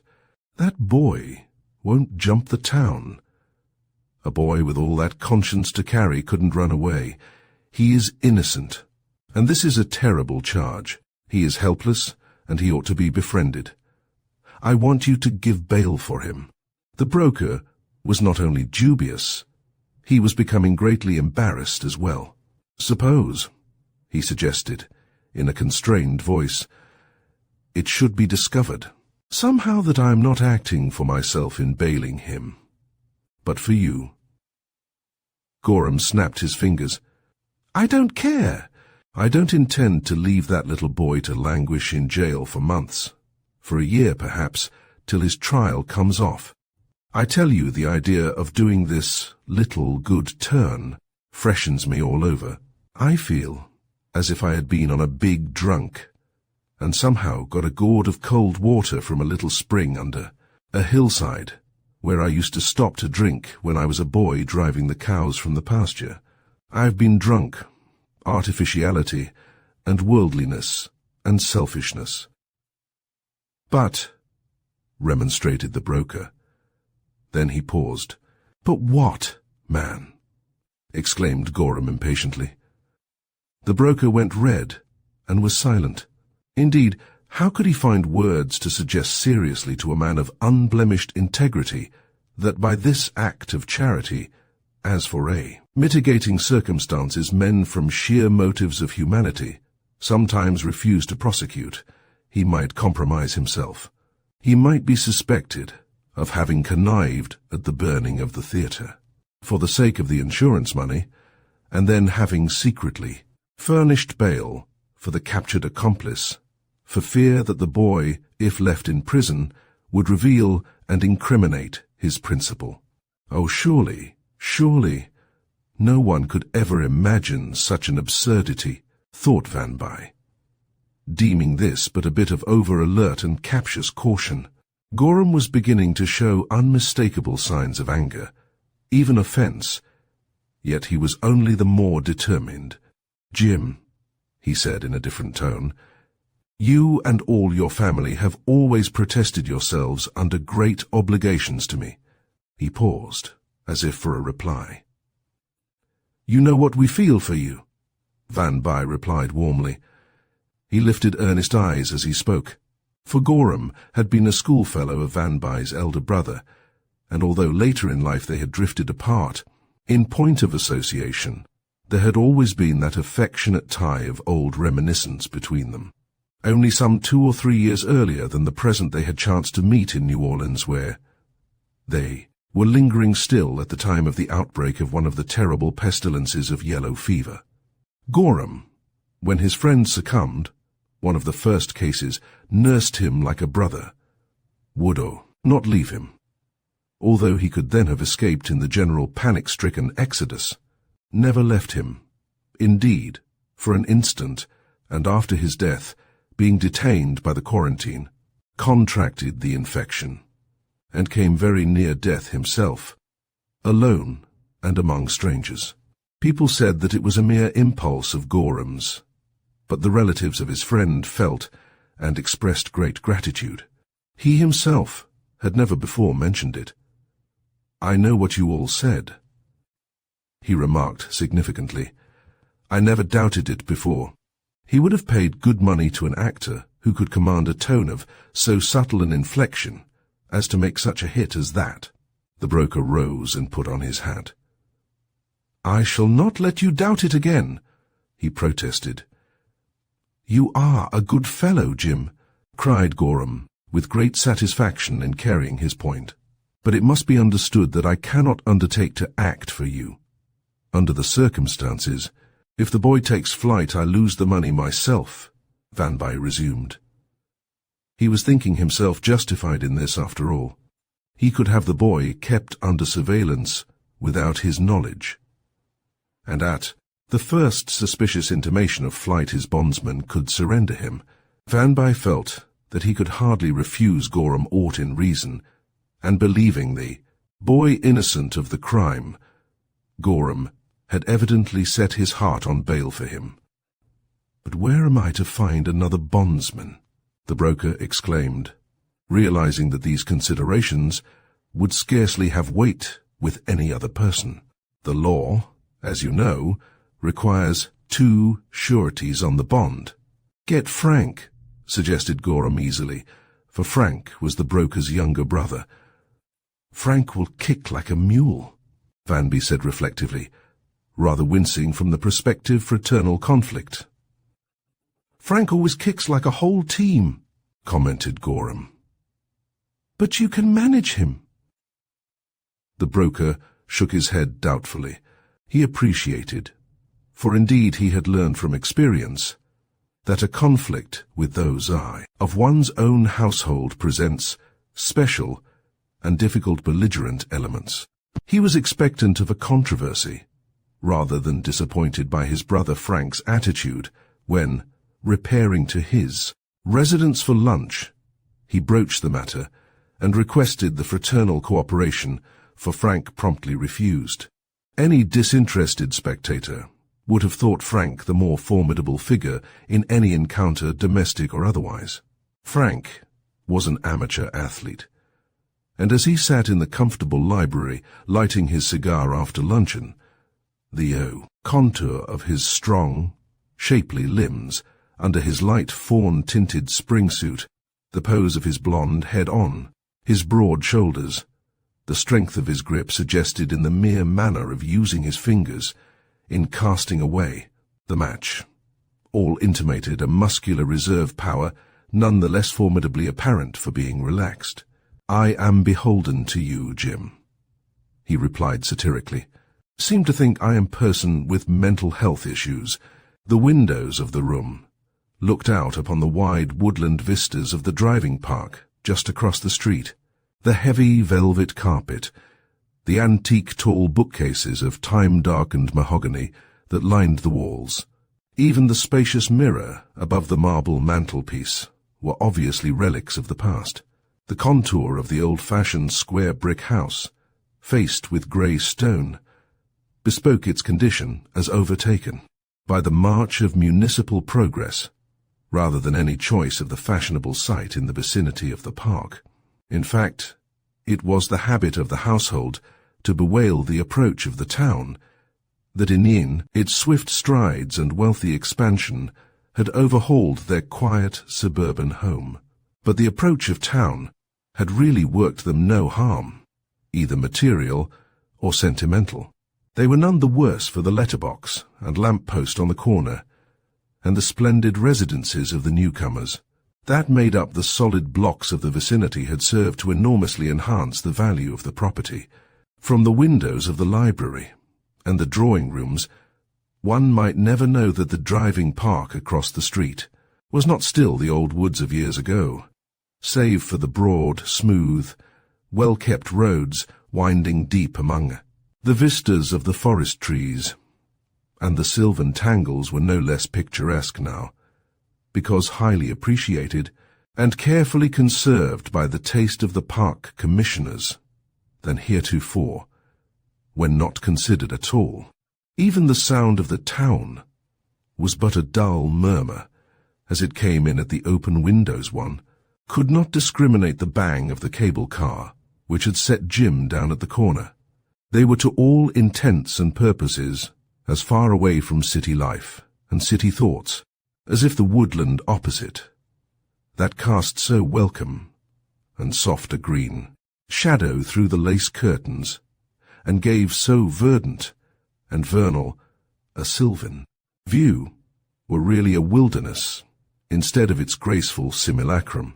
It's just as well, perhaps, that nobody told Gorham that he seemed person with mental health issues when he fairly threw his life away, as he thought, rather than desert poor Phil, who after all had no sort of claim on him.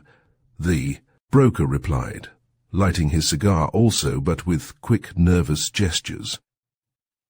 Frank was smoking hard. "Did you ask me to bail Jasper Gorham?" he demanded sarcastically, between two mighty puffs. "I did not indeed," responded his brother, and then there was silence, save for a subdued clatter of dishes from the dining room, beyond a cross-hall, and the sound of some pleasant feminine voices on a side veranda, upon which it opened. Frank was more apathetic than his brother, and better held in hand, but nevertheless, the tone of this rejoinder struck home. "You ask me?" Frank began to justify himself, holding his cigar to one side, and waving the smoke from his head with his other hand. "You ask me to play stalking horse for Gorham, to pretend to go on the bail bond of this young criminal while Gorham is really his security. Frank, said the elder brother coolly, I should really be warranted in throwing you out of the window. Lay hold, said the athlete complacently. Then there was silence for a time, and the two smoked quietly, now and again eyeing each other calmly, as if there had been no passage of arms between them. The ladies were coming in from the veranda. Frank had a vague sensation of uneasiness.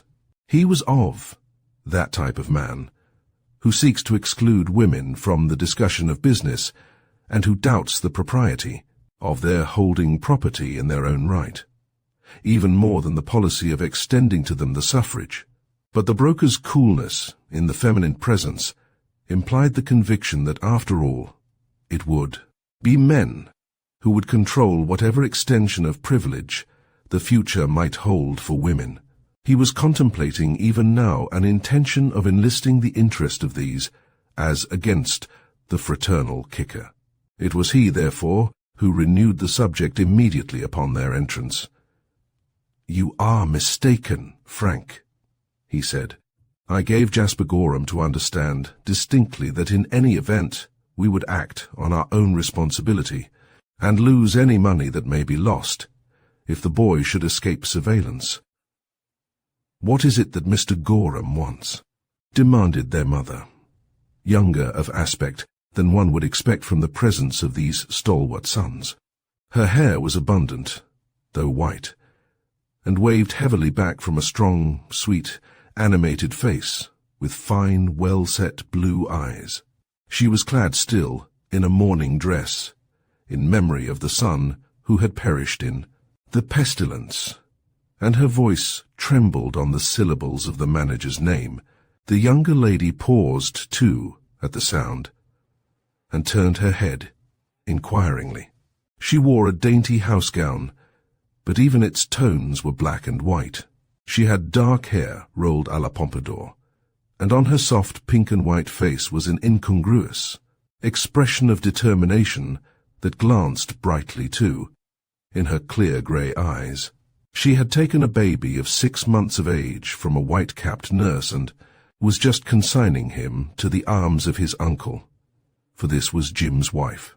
Gorham wants to avoid imprisoning a boy, a mere child, who is somehow concerned in the fire, and robbery, suspected of knowing something about the affair, explained the elder Van By.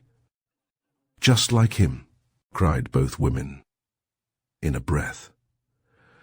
Of course he will prosecute the little lad, if the evidence should warrant it, but he thinks it the unlikeliest thing in the world that the boy is guilty at all, and until there is more developed against the child he intolerances to lock him up for months and months.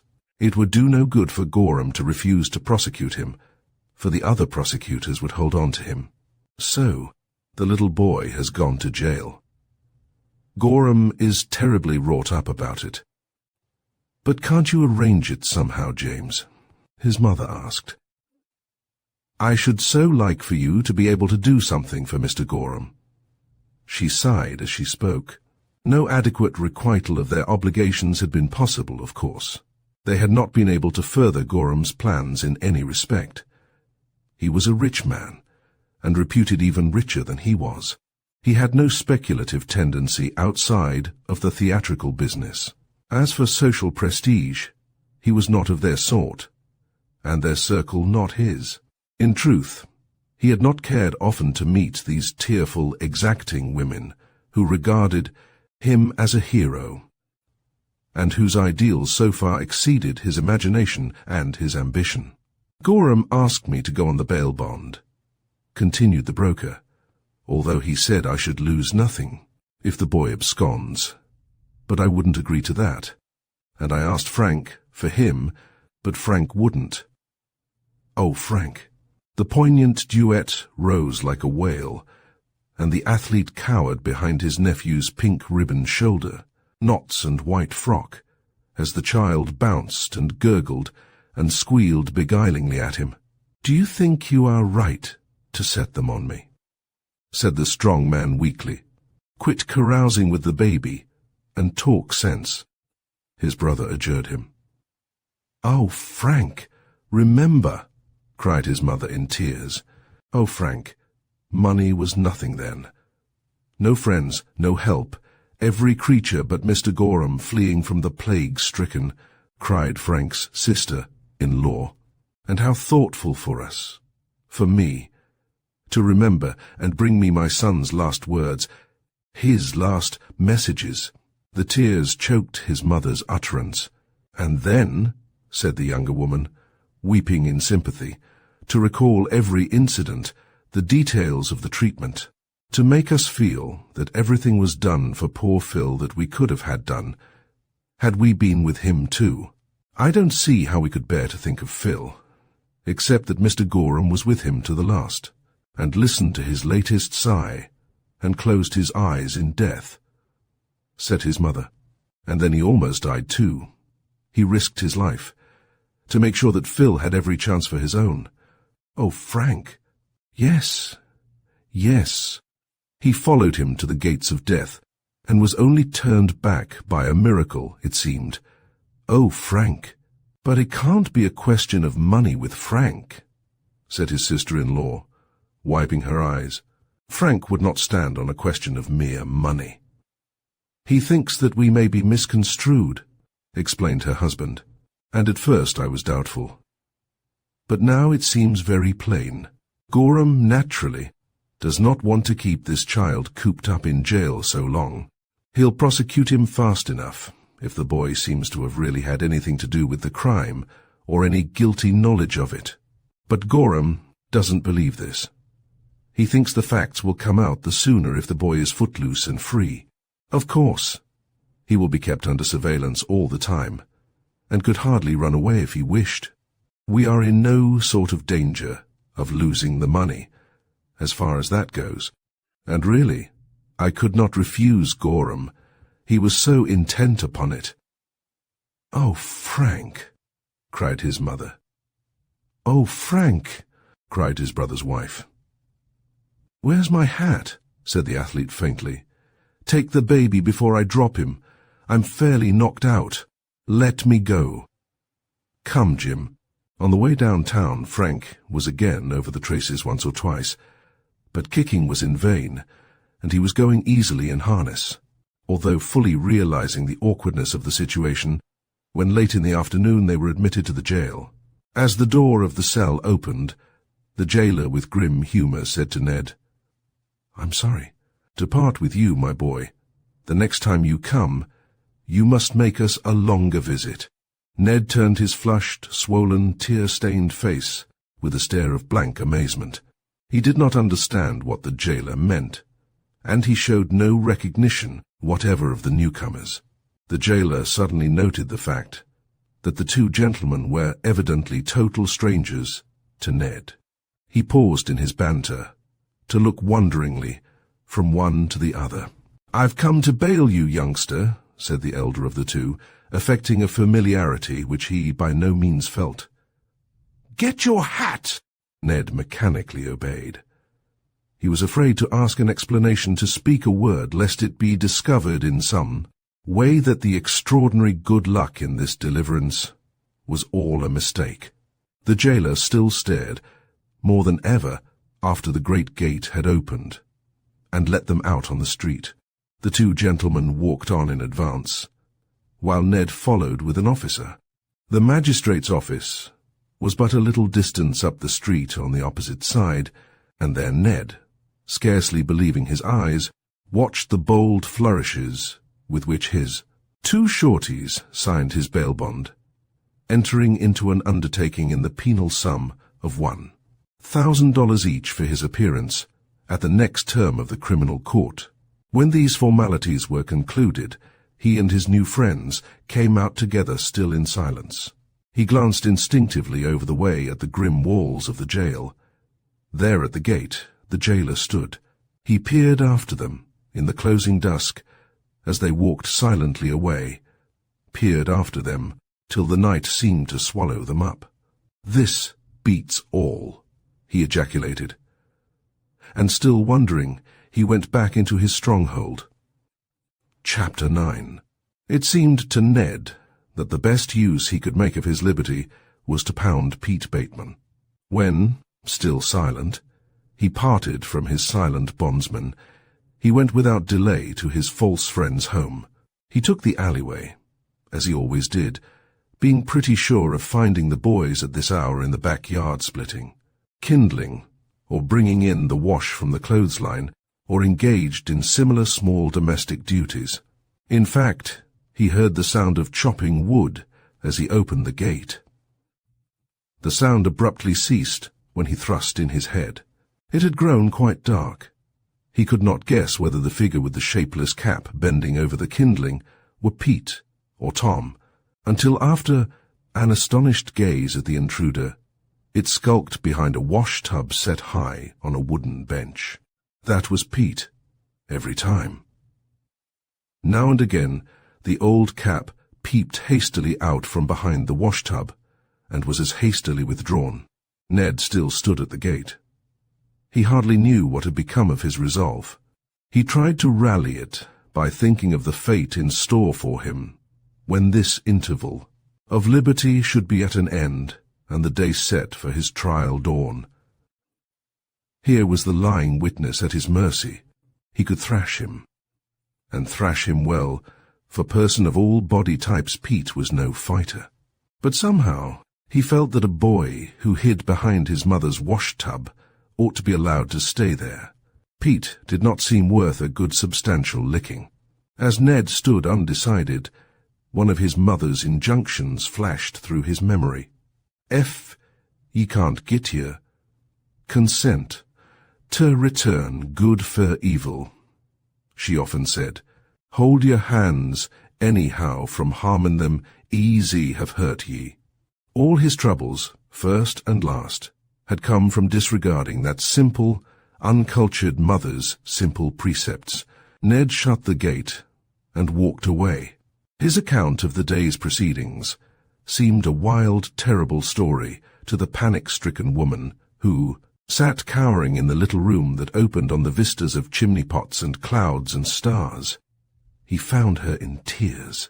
She had just learned of his arrest through a message from the managing editor of the paper, who sent to say that he had arranged to have Ned's wages paid to her during the boy's imprisonment as regularly as if he was still at work. The editor had some charitable hobbies, which thus liberally expressed themselves, aided, in this instance, by his confreres of the various departments of the paper. For although the editorial force deemed Ned the tool of the incendiaries and thieves, and thought that his obstinate silence was strangely incriminating, they still had faith enough in him to believe him the victim of a deception, and, innocent of all intentional wrongdoing, that he was somehow the dupe of an overreaching craft, and the forlorn scapegoat of the real criminals. Even thus, the situation was discreditable to the last degree, and well calculated to alienate whatever friends the little lad had been able to make for himself. But when the dude reporter, who had hied himself straightway to the office, detailed the strange disasters that had befallen the printer, devil, the editorial force remembered 1,000 trifling benefactions received at his small, willing, ink-smirched hands, and a subscription, circulated among the desks, aggregated a sum sufficient to justify a promise of the continuance of the payment of his weekly wages for the indefinite time of his incarceration till his trial should set the question of his guilt or innocence at rest. Ned's presence at liberty, once more, could not reassure his mother. Long after he had gone to announce his release to his employers and resume his work, she crouched, pale and chill, beside the monkey stove, although the air was warm and languorous. Her mind was filled with terror for the future, and with those ever unavailing, regrets for the past, and the simple country home of her youth. As Ned reached the newspaper building and looked up at the brilliantly illuminated, windows flaring against the dark sky, he had a renewed sense of the blessedness of liberty and the privilege of labor, and once more the singular manner in which bail had come to him recurred to his mind. His surprise, however, at the sensation which the story of his release produced in the sensation-seasoned composing room soon effaced every other impression. "Hold on a minute," said the foreman, interrupting the recital in its midst. He stepped into the office of the managing editor, and presently that magnate came out, looking alert and inquisitive and catechistic, as a newspaper man will when there is a mystery in the air. From some subtle instinct, Ned knew that the foreman had made representations which the managing editor had pronounced preposterous and had refused to believe. "So you were bailed, were you?" he asked. "Yes, sir," replied Ned. The editor fitted the tips of his fingers together very accurately while he looked hard at Ned. He spoke slowly and impressively. "Considering the very serious nature of the crimes with which you are charged and the amount fixed for bail, your sureties must repose a great deal of confidence in you. I hope that you will not abuse it." "No, sir. I ain't got no notion o' running away," declared Ned stoutly. Both the editor and the foreman were looking at him very gravely. "Who were your bondsmen?" asked the editor. "Sir," said Ned, bewildered by their manner, "who gave bail for you?" The editor varied the phrase. "I dunno, sir," replied the little devil. The foreman grinned triumphantly. "Don't know?" echoed the editor, amazed. "No, sir," admitted Ned. "I disremember their names. I never seen either of them till today." Strange as he had thought the occurrence at first, it appeared still more strange now, when he saw how others regarded it. They found it difficult, too, to believe that two men whom Ned had never before seen, whose very names he did not know, would each stake $1,000 upon his honesty when he was accused of housebreaking, larceny, and arson, and had just been committed to jail after his examining trial. The managing editor, who had known him long, had done all that was liberal, sympathetic, and sensible. That two strangers should be even asked to go upon his bail bond seemed to Ned a wild, impulsive vagary, as indeed it was. It did not seem so to the others. Businessmen do not account for the assumption of financial liabilities on the basis of an impulsive vagary. There was a very stern expression on the editor's face as he turned away. This journal had done much to unmask corruption in high places, and to uphold the standard of public morals and private integrity, that it was not altogether too good for this world, and a very human newspaper, after all, was manifest in its overweening and puffed-up pride in its career of righteousness. It had waxed bold and censorious. It was even esteemed insolent and trenching upon the reckless, with its successes and its impunity, and it spoke out very openly, without fear or favor. Ned, with a sinking heart, began to experience a vague but troublous fear that further disasters were impending because of this. A little later, he chanced to be passing through the local room. He was obliged to pause in his errand to the city editor, for that personage himself was blocking the aisle as he stood and conferred with a reporter at one of the tables. The reporter, eager and overzealous as a cub reporter is apt to be, had sprung up as if to meet so good an assignment halfway, clutching his precious notebook to his bosom in his frenzy of haste, and repeating his orders as if to fix them in his mind. "Yes, sir. Go to the jail tonight, even if I can't get a peep at the bail bond till tomorrow." Ned did not understand why was he going to the jail. The boy's face bore so pointed an inquiry that the city editor noticed it as he turned around and, almost stumbled over the printer's devil with the message from the foreman of the composing room. The city editor did not reply to the urgency for local copy. "Hey, boy," he said irritably, always underfoot. Ned fancied that the editor would prefer that he should not have heard the reporter's assignment. But this was no scoop, the boy argued sagely. The detail of the examining trial would be in all the other papers in the morning, and a bail bond could no more be hidden than a city that is set on a hill. He fancied later that an effort was made in the editorial departments of the paper to allay his suspicions that aught unusual was perceived about the affair. Nothing more was asked of him, nor mentioned in his presence. The editors and the elder members of the reportorial staff maintained without apparent strain this check upon their personal and professional curiosity.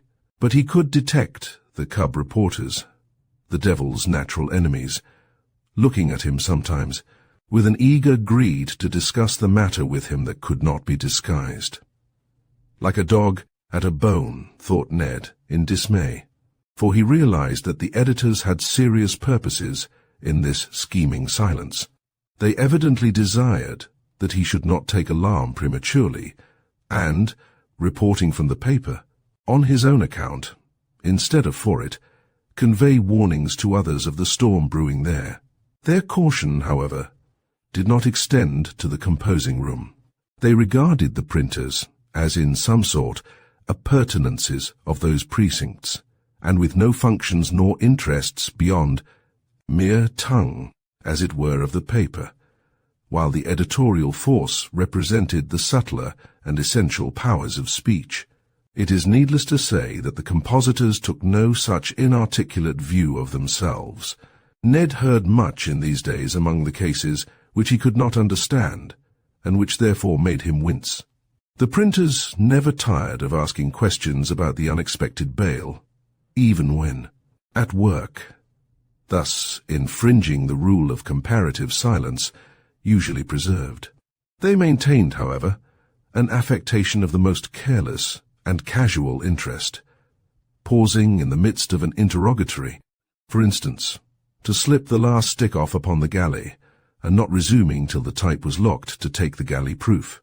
They received his replies with sly winks at each other, significant leers, and similar demonstrations, until the boy, bewildered and angry, grew sullen, and would not answer at all. He perceived in dismay that his silence added to their excitement and interest, and he began to believe that they too entertained strange suspicions about the affair of the bail bond.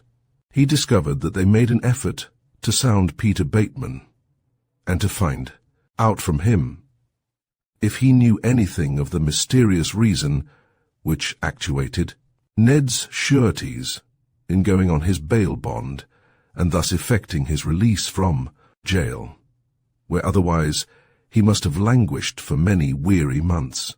Peter Bateman's domestic relations were such as to prevent him from being altogether secure or happy in the time intervening between Ned's committal and trial, even if he had not dreaded the ordeal of testifying again and in the criminal court. The Bateman family were under no illusions concerning him, although they did not dream that he had deliberately borne false witness against his former friend, but they thought his rectitude was of that nature and tenuity to be judiciously fortified, and many were the lectures unceasingly dinned into his unwilling ears on the evils of lying, and the hard fate of the liar both in this world and the next. Knowing as he did that he had already deeply involved himself, these were hard things to hear, and under the menace of the open word and the secret thought, Pete fell away till his contour no longer resembled the Bologna sausage as of yore. He lay awake at night, and he wept much behind the stove during the day. He almost felt that if he had another chance he would actually tell the truth. Second chances, however, are rare in this world, and the inexorable law, in particular, holds out few opportunities for changing one's mind. His father and mother and grandfather were afraid to trust him out of their sight, not knowing what he might be at. Under the circumstances, they could not say that he had done aught that was implicating, but they knew Pete of old, and would hardly have been surprised at any development which would involve him and release Ned from the trouble. They berated Ned, notwithstanding, without limit, citing what he must have been to reach at last the fate at hand for him now, and so deceitful, they would exclaim in horror. Ned seemed lots more reliable than our Petey. At a pinch, I'd rather have trusted Ned in the cake shop than Petey, Mrs. Bateman would declare. I wouldn't trust Pete there nohow. Without he wore a muzzle, said Pete's grandfather, who was the proprietor of a little bakery, and Pete was not so person of all body types for nothing. He had not the heart now to purloin so much as a macaroon. No murderer ever dreaded an encounter with the ghost of the defunct victim more quailingly than Pete feared meeting Ned. He lived, too, in absolute terror of the junior typos and galley boys, who he fancied had entered into a conspiracy to decoy him out and thrash him by way of partisanship for Ned, for now and again Pete contemplated the unvarnished truth, and was for the nonce oblivious of the fact that only his own guilty conscience and Ned were aware that he had sworn falsely and maliciously in the effort to compass the ruin of his friend. So often, however, did some fellow employee of Ned's come to the shop that it might well warrant Pete's conclusion. He had persuaded his grandfather to let him tend shop as a subterfuge, to keep him indoors and protect him from the chance encounter he feared. He had made the most sacred promises in regard to devouring the stock, for Pete's capacities in this line were formidable, and so far he had kept his pledge, for his appetite had vanished. I'd rather ye had teeth like mine, his grandfather had said, showing an $8 set in a grin, for then ye could hypothecate 'em. And with that security in the safe, I'd feel more sure, oh ye. But Pete had begun to repent of his bargain, now that the curiosity of the composing room had turned in his direction. He could sometimes have screamed with affright when the little bell on the door of the cake shop tinkled as it opened, announcing an entrance, and, sent from the back room to wait on the customer, he would behold on the other side of the counter the round, rosy face and preternaturally sharp, alert eyes of one of the cub printers. But for the counter between them, Pete could not have stood his ground. The junior employees of the paper developed a taste for tarts that must have wrought stomachic havoc and financial wreck. In these crucial interviews, the vacillating gourmand invariably found it difficult to determine exactly what it was that he wanted to eat. Cream puffs. Have you heard anything more about the fire?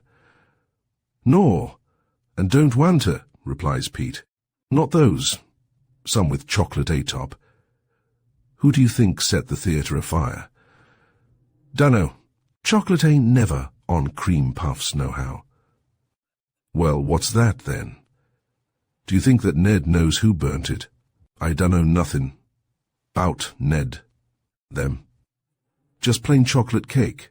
Well, you swore to lots about Ned, considering you don't know nothing about him.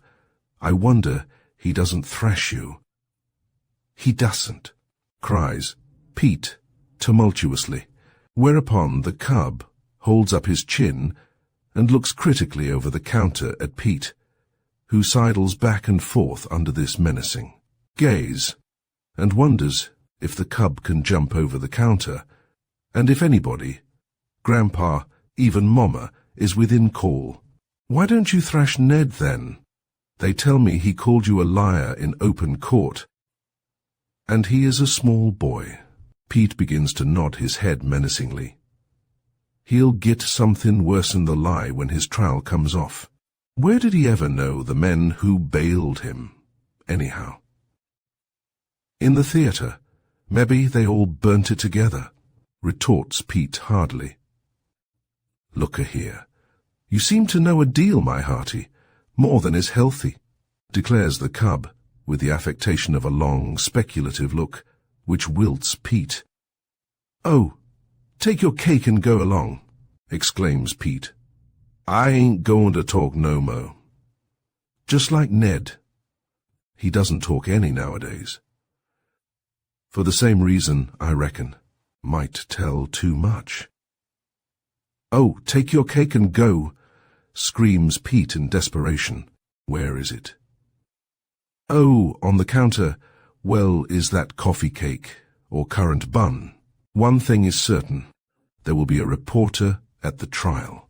The cub printer adds with a menacing inflection, as one should say, the judgment day is a-coming along.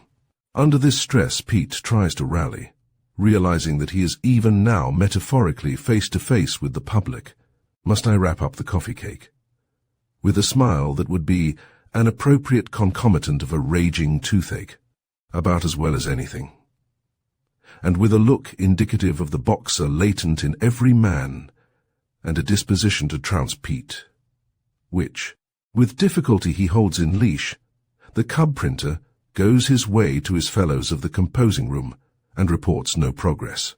Again and again, scenes almost exactly similar to this took place, with only a change as to the identity of Pete's interlocutor, and as often he pleaded with his parents to be released from the duties he had been so anxious to assume in Tendon shop. But they believed, and not without reason, that the street awaited Pete's idle time, and there mischief lurked.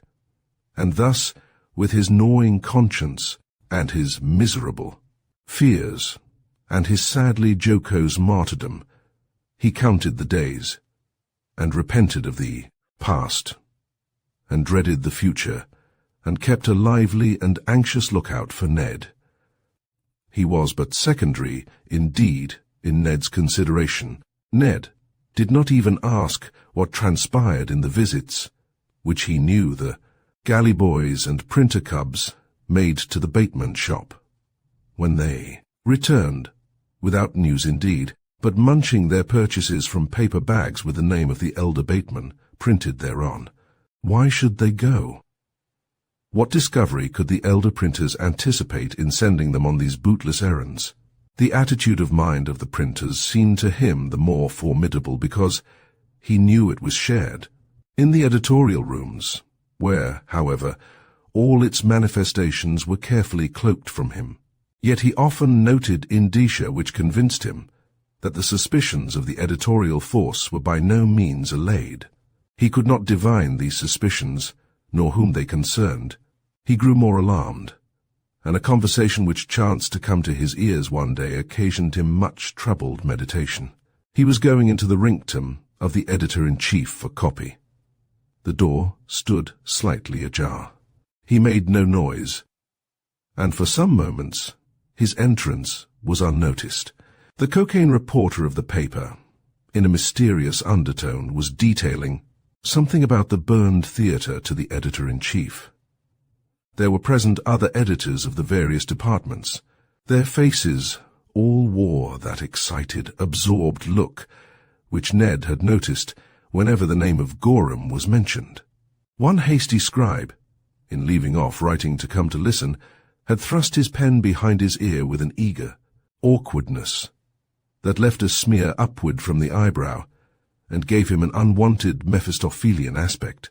Gorham says he is not going to rebuild his theatre, continued the reporter. The ensuing silence had all the effect of an interrogation point. Says he is going to build stores only, strictly commercial purposes, pursued the interviewer. There was a murmur of surprise, which could not, however, be construed as an interruption. He said he had concluded to go out of the theatrical business. He had got sick of it. I asked why, and the young man broke into a laugh of mingled scorn and enjoyment. It was expressive, but clogged utterance. Why? Demanded the coterie in chorus. His mother was a Methodist, exclaimed the young sprig with another burst of hilarity, a moment of dumb amazement.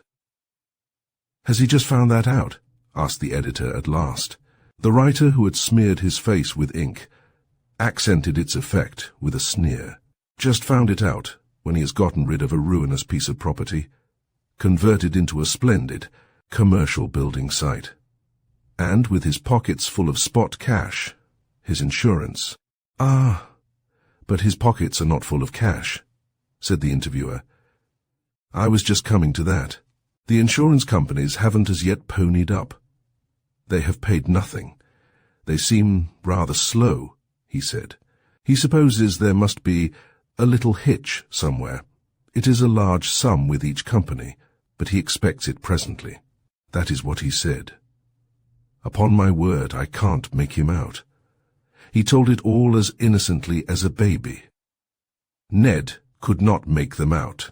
He hardly felt that he understood the language in which they spoke. So little meaning did their words convey to him. He puzzled over this conversation often, but without result. He encountered this spirit even at the foreman's house, where formerly he had loved to go. When he had first been employed at the office, the foreman had chanced to send him to his dwelling for some forgotten article, and Bob Platt, who was a breezy, jovial soul and keenly relished a jest or quip with scant regard to its point or quality, if but it was merry, found much enjoyment in the account which he received of the country child's first encounter with a parrot, an honoured member of the Platt household. Thereafter, he encouraged Ned's presence there that he might himself have a laugh at the boy's overpowering astonishment at the loquacious accomplishments of the bird, and his simple-minded horror of its profanity. You see, I ought to have sent it to Sunday school when it was young, Bob Platt seriously explained. And the new importation from the backwoods believed this at the time, as he would then have believed anything that Bob Platt chose to tell him, especially about that lusus naturae, a bird that could talk and swear. Later, he came to know Bob Platt as a mighty kind man, but will have his joke. This just appraisement was brought about chiefly through Mrs. Platt's interference to prevent the devil from being bedevilled beyond the point of comfort and good nature. She would not permit his mystification about city ways and his implicit reliance on the gay fables invented by Bob Platt, which Ned would have accepted as if they were gospel truth. Don't let him humbug you, Eddie, she would interrupt warningly, at the very crisis of the fun. For Bob Platt was by no means boss at home. His ascendancy ceased at the threshold of the composing room. Mrs. Platt gave Ned good, sound information and admonition to counteract the wondrous stories of the foreman, which the credulous boy was prepared to swallow whole, coming from that source. So great was his confidence in Bob Platt and Hend. To say truth, his serious-minded wife spoiled many a good and harmless joke. Mrs. Platt gradually became a genuine partisan of the lad. His kindly disposition was early appreciated by her. Indeed, only the day after he had first been sent there, he had stopped on. His way downtown for her neat home lay in a quiet cul-de-sac, with half a dozen other pretty cottages, opening off a genteel street between the dreary tenement region where he lived and the business portion of the city.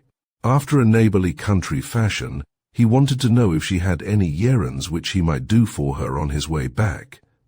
"Bean, as you ain't got no boys, and nothing but girls," he explained sympathetically, and with an expression of genuine pity. Despite her intolerance of jokes at his expense, Mrs. Platt thought his commiseration very funny, but went. She had her own reasons to feel deeply the lad's simple effort at courtesy and proffer of kind offices. Her heart was the more tender in the knowledge that she had not long to live. A persistent bronchial affection, with which she had warred for years, which had kept them poor, devouring.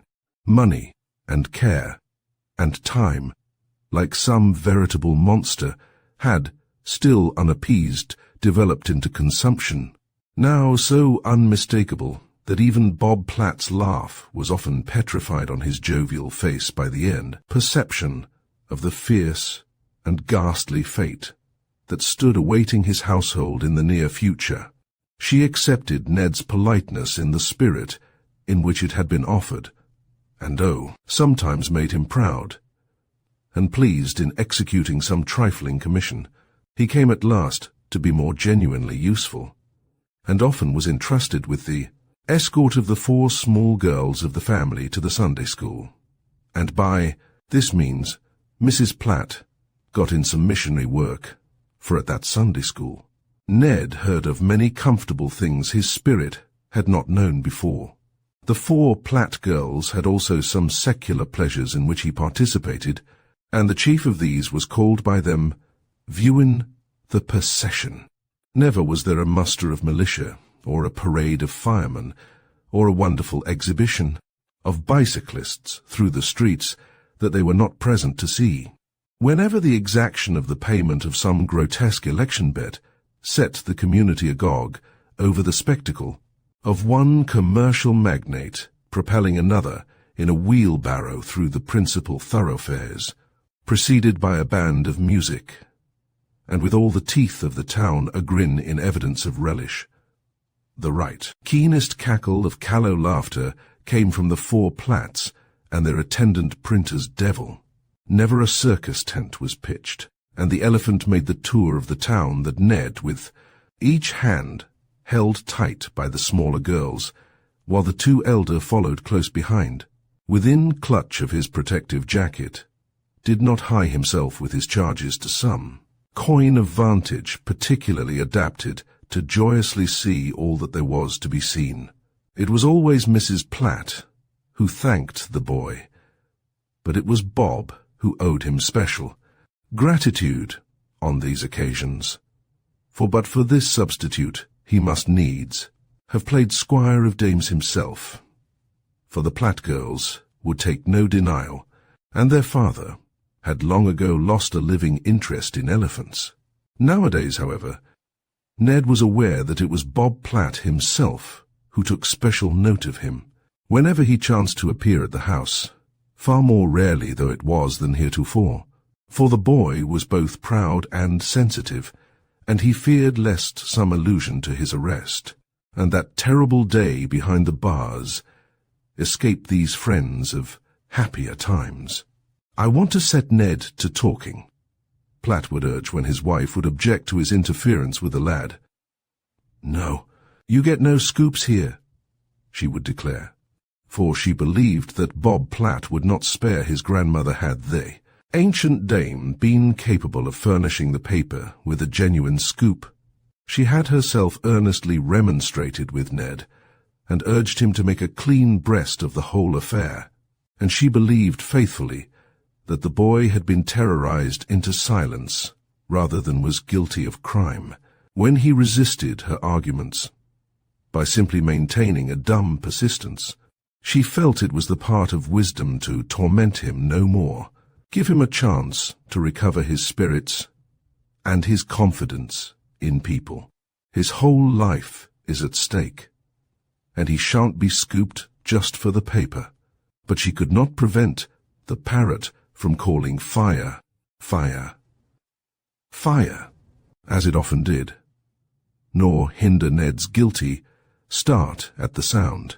It would suddenly rouse him from his reverie when he sat on the steps of the little side porch where the parrot's cage hung in a honeysuckle vine, and Bob Platt would mark the demonstration with an unconsciously knowing look as he smoked his pipe beneath the flowering tendrils.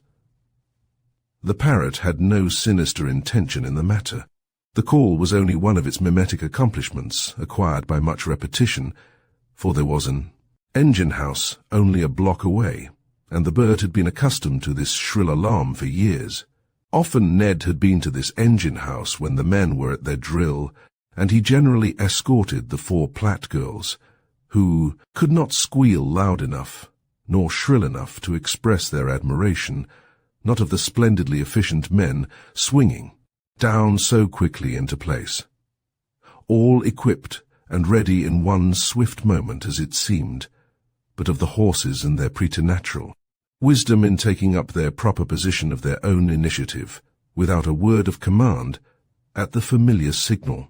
Of these horses, the favourite was John Smith, an ancient warrior indeed, who had fought fire many a year before any of the Platt girls were born. Superannuated, in fact, he was, and had been sold to a dairyman. He himself declined the transfer, and came back to the engine-house at every alarm in the district, scattering the cans from the wagon as he galloped till the streets seemed to be flowing with milk and honey. His loyalty carried the day, and he was easily repurchased, the milkman declaring he must give up either the horse or the dairy. At each drill, the Platt girls sued for permission to pat the triumphant animal, albeit he took no more notice of their little rosy paws than of so many apple blossoms. This had always been an enjoyable occasion to Ned, who also admired deeply the veteran John Smith, but now he declined to go with the girls. "I want to see and hear no more about a fire while I live," he declared doggedly. "Fire! Fire! Fire!"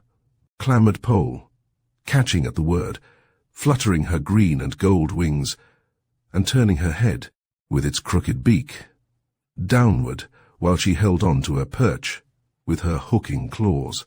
Ned winced anew at the sharp cry, and Bob Platt looked significantly at his wife. "Try him," the look said openly. "You can get something out of him." But it was needless for Ned to brace himself for resistance. Mrs. Platt would not interfere. Her kindness to him was not diminished even after she had been to see his mother for the first time, and had experienced a cold reception.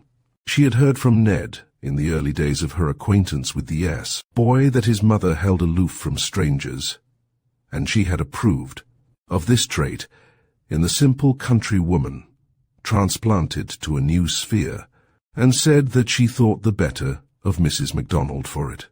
Perhaps she did not expect this reserve in her turn, when she went to urge the brightest view, and counsel hope, and her cheerfulness, and deduce reasons to believe that all the disaster would be finally explained and smoothed away.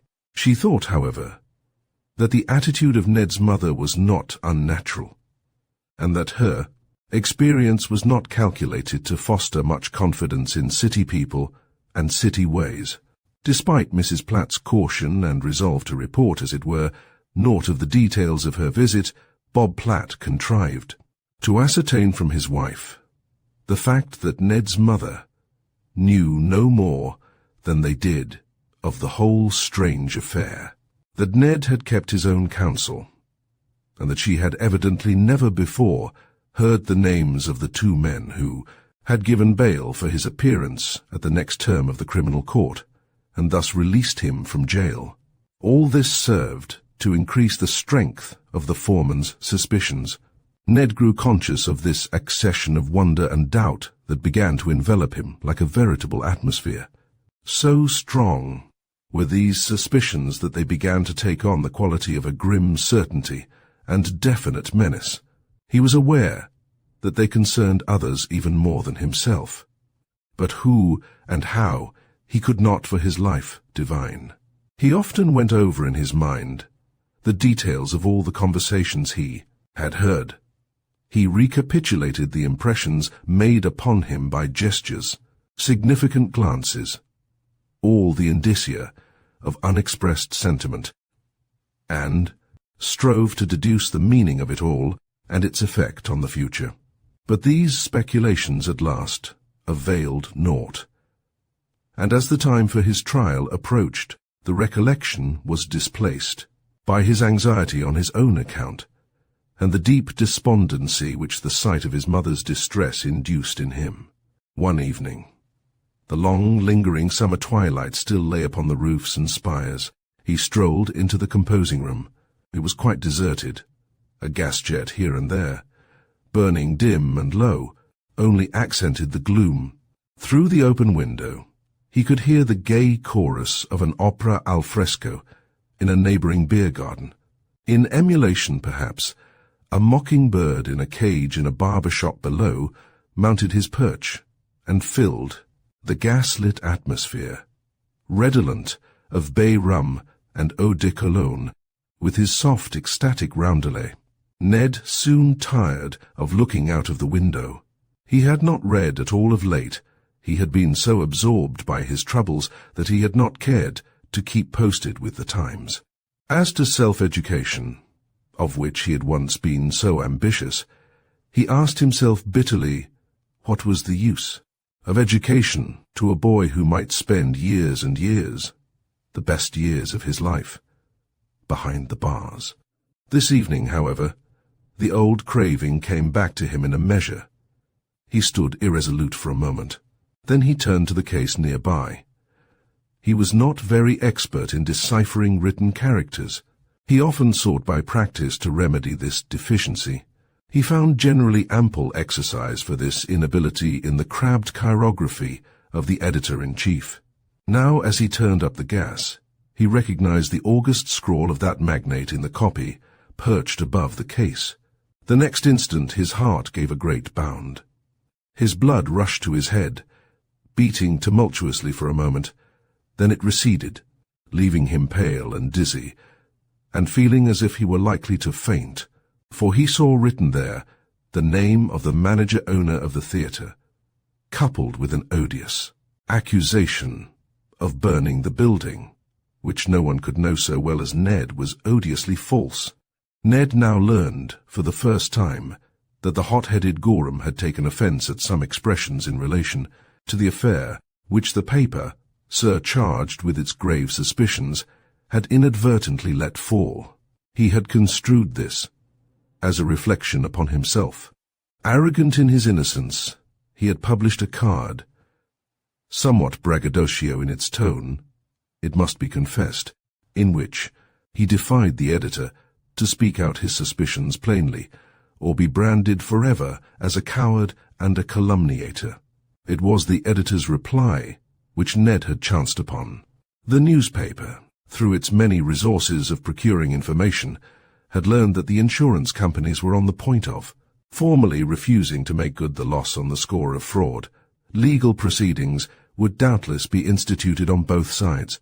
The time for the paper's scoop had arrived opportunely with the moment when it was necessary for the editor to answer the allegations against himself.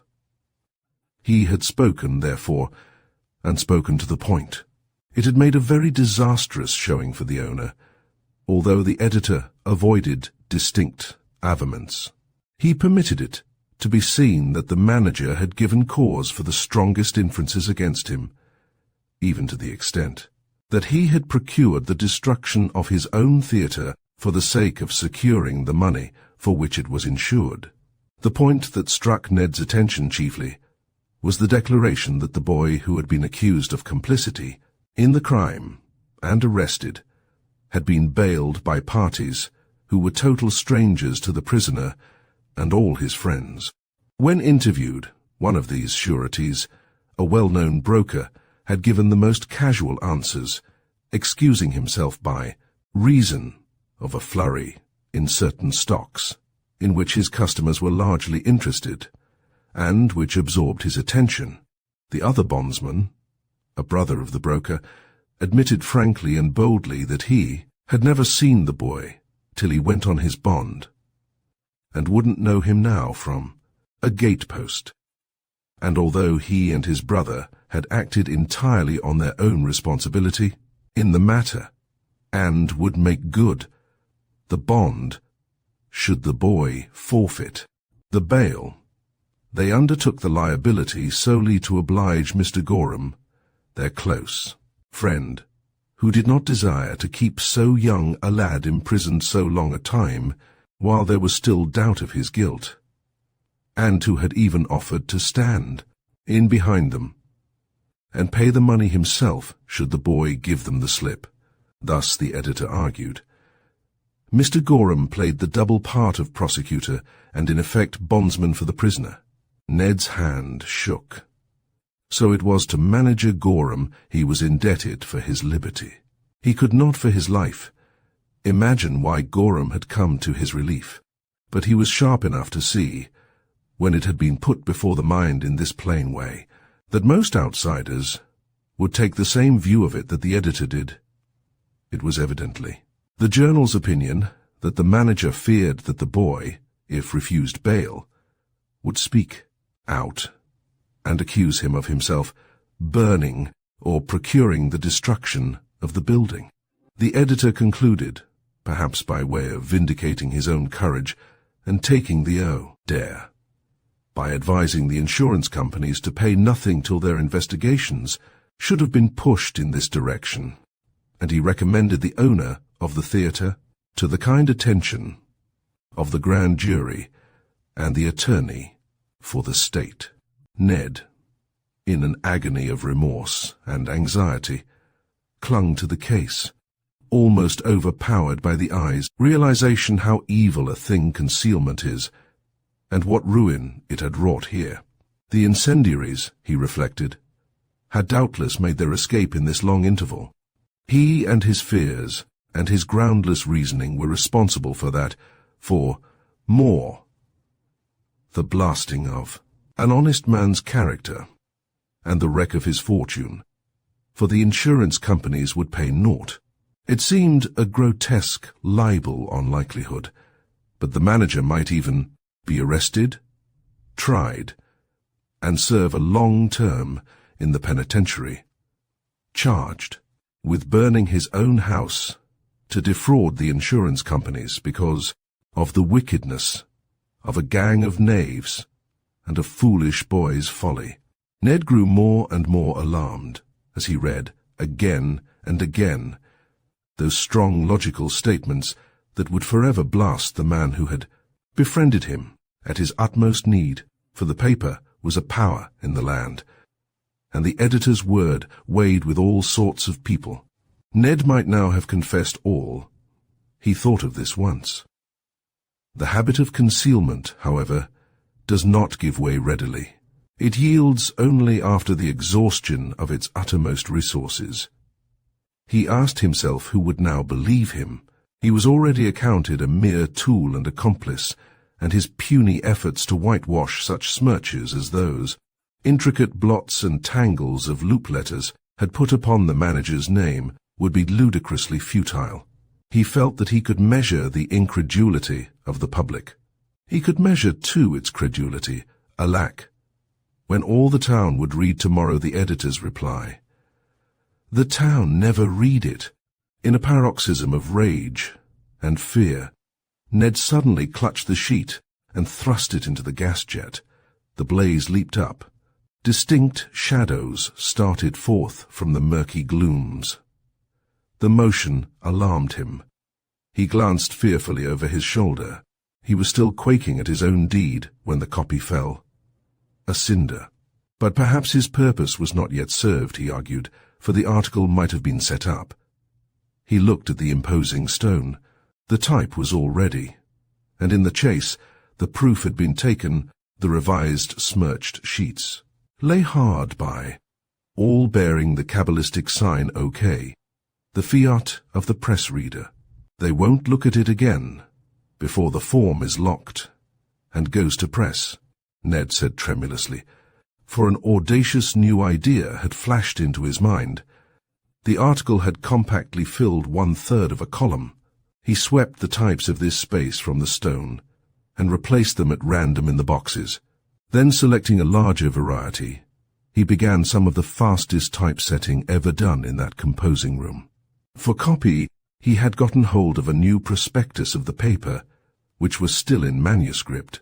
Judiciously leaded, he thought it might fill the blank space. And this substitute, for the article which he had done away with, he judged was innocent enough. He worked on hard and desperately. He did not know how long. At length, he was slipping the last stick off upon the galley. He hastily shunted the type from the Galley to the stone. In the space that the obnoxious editorial had occupied, he readjusted the other furniture, by a stroke of luck, as it were, and turning away to the window, he perched himself upon the sill and gazed demurely at the moon as a step upon the stairs announced an approach. Chapter 10. The step on the stairs was an unsteady step. The foreman reeled into the room. Ned's eyes brightened. Would not Bob Platt's opportune spree seem the explanation of any difficulty that might arise on account of the lost copy, and also of any deficiency in the typesetting? Still, he hardly felt secure from detection until he saw the foreman with the coins and the tragic event stick in his hand. Not so tipsy was Bob Platt that he was not now, as always, the deft and experienced handy craftsman. A blow from the mallet here and a blow there, the locking was done, and Ned, feeling tipsy himself, dizzy with excitement, crept out and sat down on the dark staircase. He wished no one to hear how he panted, for he could hardly breathe as he reflected on his daring deed. His eyes were hot. He wanted no one to see the exultant gleam that was chasing the fright out of them.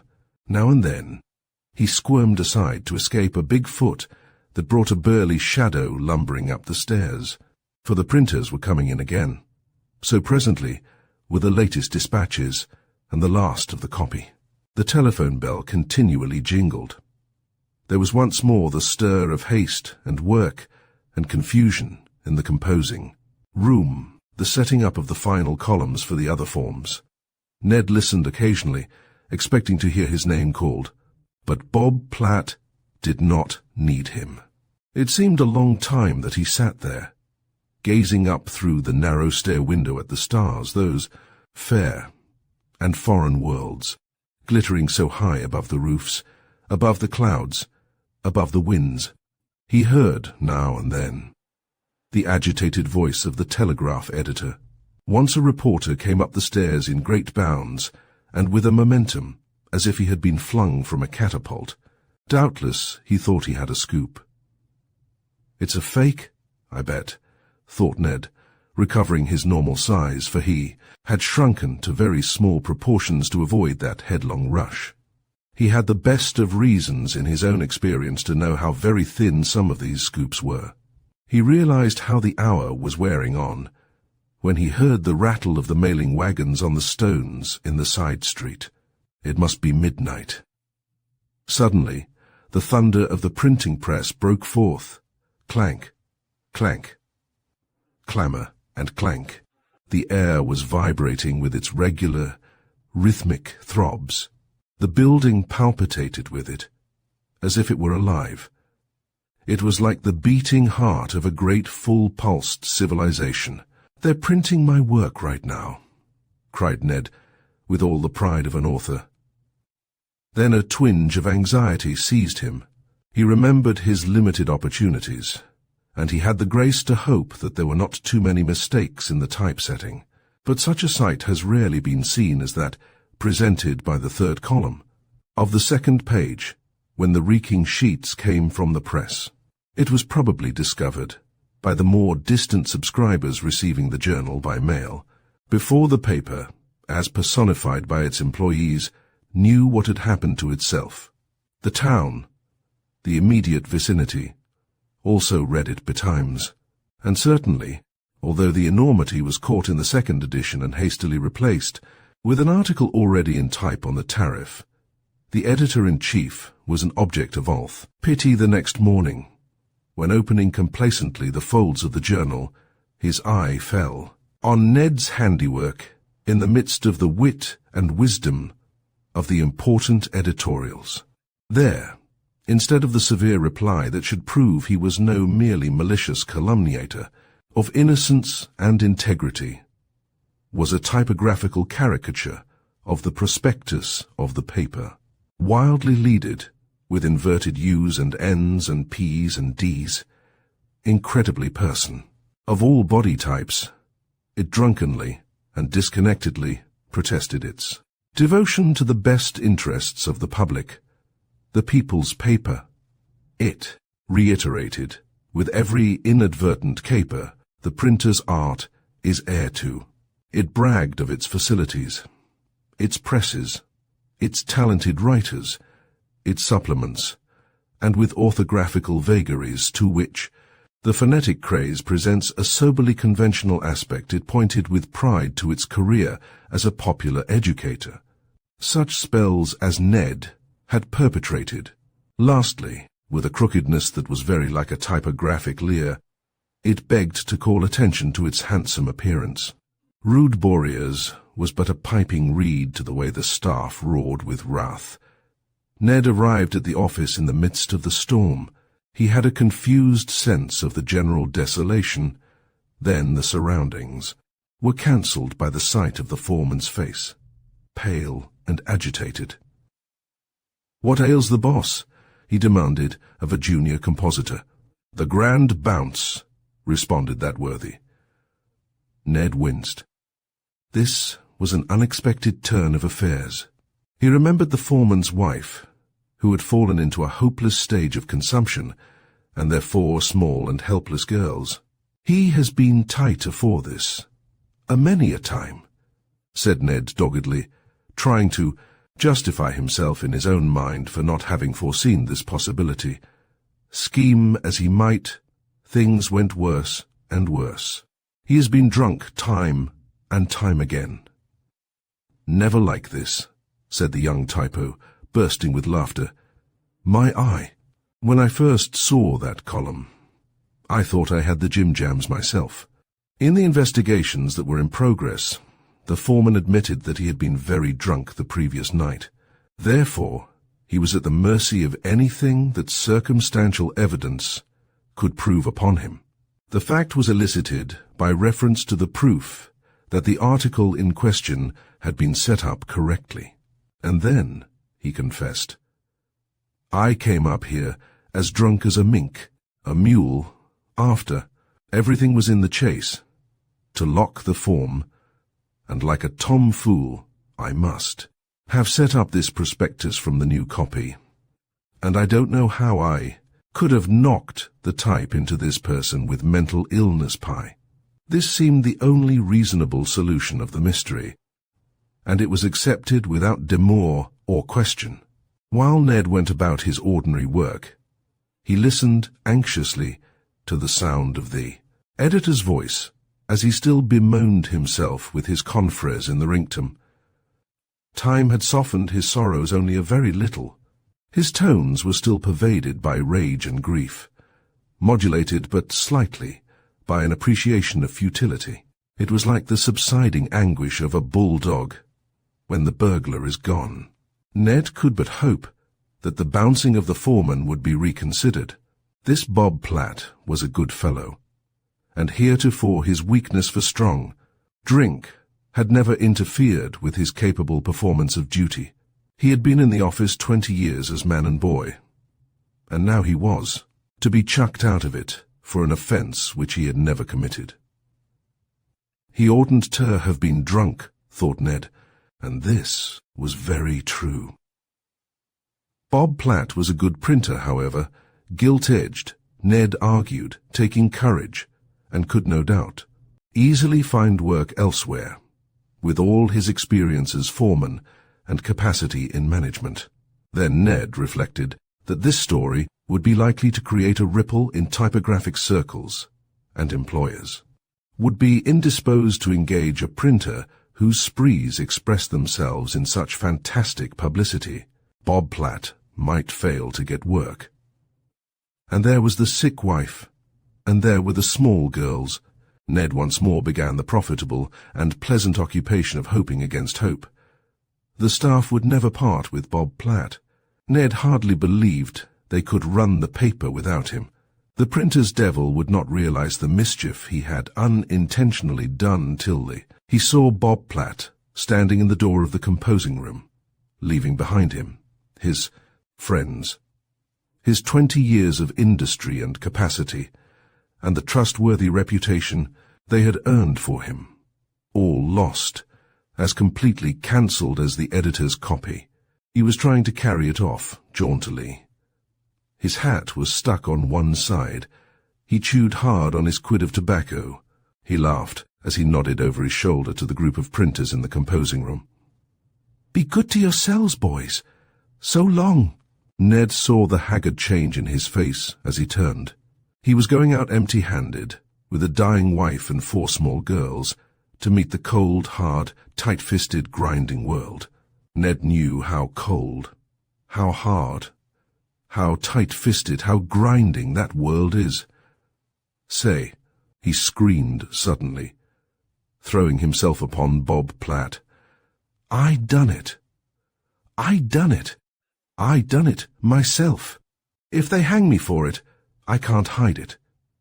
I burnt the copy and distributed the type of that editorial, and fixed the prospectus in its place." He remembered how awfully it looked, "as well as I could." The champion concluded with a sob. Bob Platt stood for a moment staring, motionless. "You black-eyed bamboozler of Beelzebub," he exclaimed, with an unconscious alliterative habit contracted from the corrupting influence of headlines. He might have been expected to fall on the self-accuser's neck for joy. He did nothing of the sort. He clutched Ned by the nape of that structure, and the doughty devil's feet hardly touched the floor once in the rapid transit to the rinctum. "Here's this imp of iniquity," cried the foreman indignantly, "who says that he distributed the type and cancelled the copy and set up that prospectus on purpose. What on earth? They mentioned a different region. Did you do it for?" rose the editorial chorus. "Cause," sobbed the champion censor of the press. "I didn't want that copy-turby printed."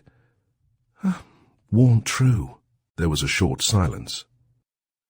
The conclave of editors stood aghast at the idea of printing truth only. The managing editor was the first to recover his faculties.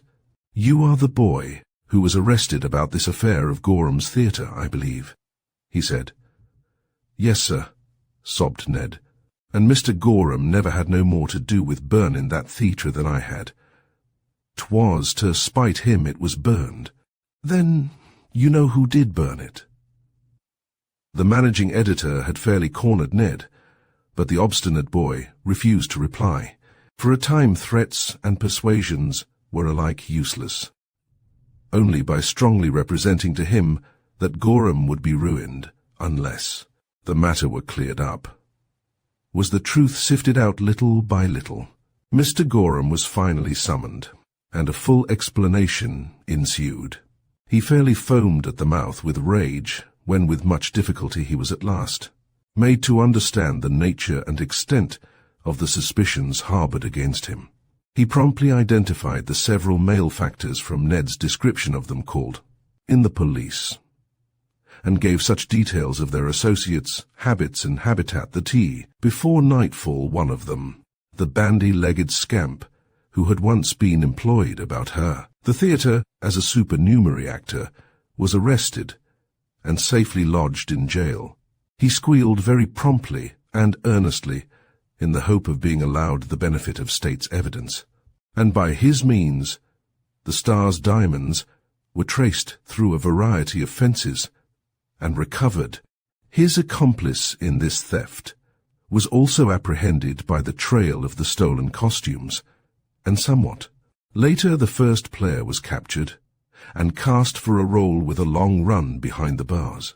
Ned was much relieved when it was now made known that the company had lost nothing by the forcing of the safe in the theatre, for contrary to the usual habit, the receipts were not left on that occasion in the office of the building, and the criminals had gained practically nothing in bursting the lock. Ned was amazed to see how the truth does prevail, how readily and implicitly his story was believed when it was given from the witness stand, and how promptly he was acquitted. Gorham took advantage of every technicality and prosecuted the villains to the extremist limit of the law. They deserved all that they got, which was indeed good measure, but in his observation of all. Gorham in these days, Ned became more and more aware that impulse is a poor substitute for principle as a basis of action, and that although impulse may serve as an excuse for much that is fierce or weak, it detracts from the merit of what is good. Gorham's kindly whim, which restored him to liberty, was no whit more kindly than the severe editor's lecture, bidding him observe what great evils may grow from a cowardly concealment of the truth. It would have ruined us all, but for the gilt-edged way the champion set that type. The managing editor presently observed aside, with a laugh, to his colleague, and with the recollection, the editor-in-chief, whose copy was cancelled by the devil, was at last able to laugh too, for those strong and false accusations of Gorham, which would have laid the paper liable for libel, were never published, and the insurance companies made good the loss by the fire in great haste, and with many plausible and polite excuses for the previous delay. Peter Bateman's perjury was committed in so important a case that it did not escape notice. On the trial, he broke down and confessed, hoping to elude punishment on the strength of his penitence. In fact, he was so limp, so tearful, so flabby, so person of all body types that he produced a youthful, irresponsible impression, and narrowly missing the state prison, he was sent to the reform school, where it is to be hoped he is learning that there is some policy as well as piety in keeping the 9th commandment. Ned continues to work in the composing room bossed by Bob Platt, for on the memorable day when the champion's exploit of typesetting was explained, the whole editorial corps turned to and besought the discharged foreman, unjustly accused and maltreated, to remain, and after much insistence he gracefully yielded. But Bob Platt learned a lesson too, and has joined the Sons of Temperance. Often now, when the evening is lingering long on the spires and domes and mansard roofs, and the moon rises up from among them somewhere, as if she were a resident of the town, rarely straying beyond the corporate limits, and the mockingbird mounts his perch in the barber shop below, and sings his roundelay poor captive troubadour, and the stars muster one by one, and the composing room is dusky save for a dim gas jet here and there, and is filled with mellow shadows and mellow memories, too. The foreman and the devil are wont to lean on the window-sill and look out and enjoy the interval of rest, and the touch of the breeze, and the faint, fading, roseate flush in the west, and laugh as they talk over again in much amity this exploit of the champion's typesetting. Thus concludes the tale of the champion, a vivid portrait of ambition, endurance, and the quiet triumphs that outshine any public accolade. In Craddock's world, the title of champion is earned not solely in the ring or the field, but in the steadfast heart that refuses to yield to doubt or defeat. The struggles faced and the bonds tested remind us that honor often lies in how we fight, not merely in whether we win. May this story linger as a testament to the enduring spirit that defines true champions in life as much as in legend.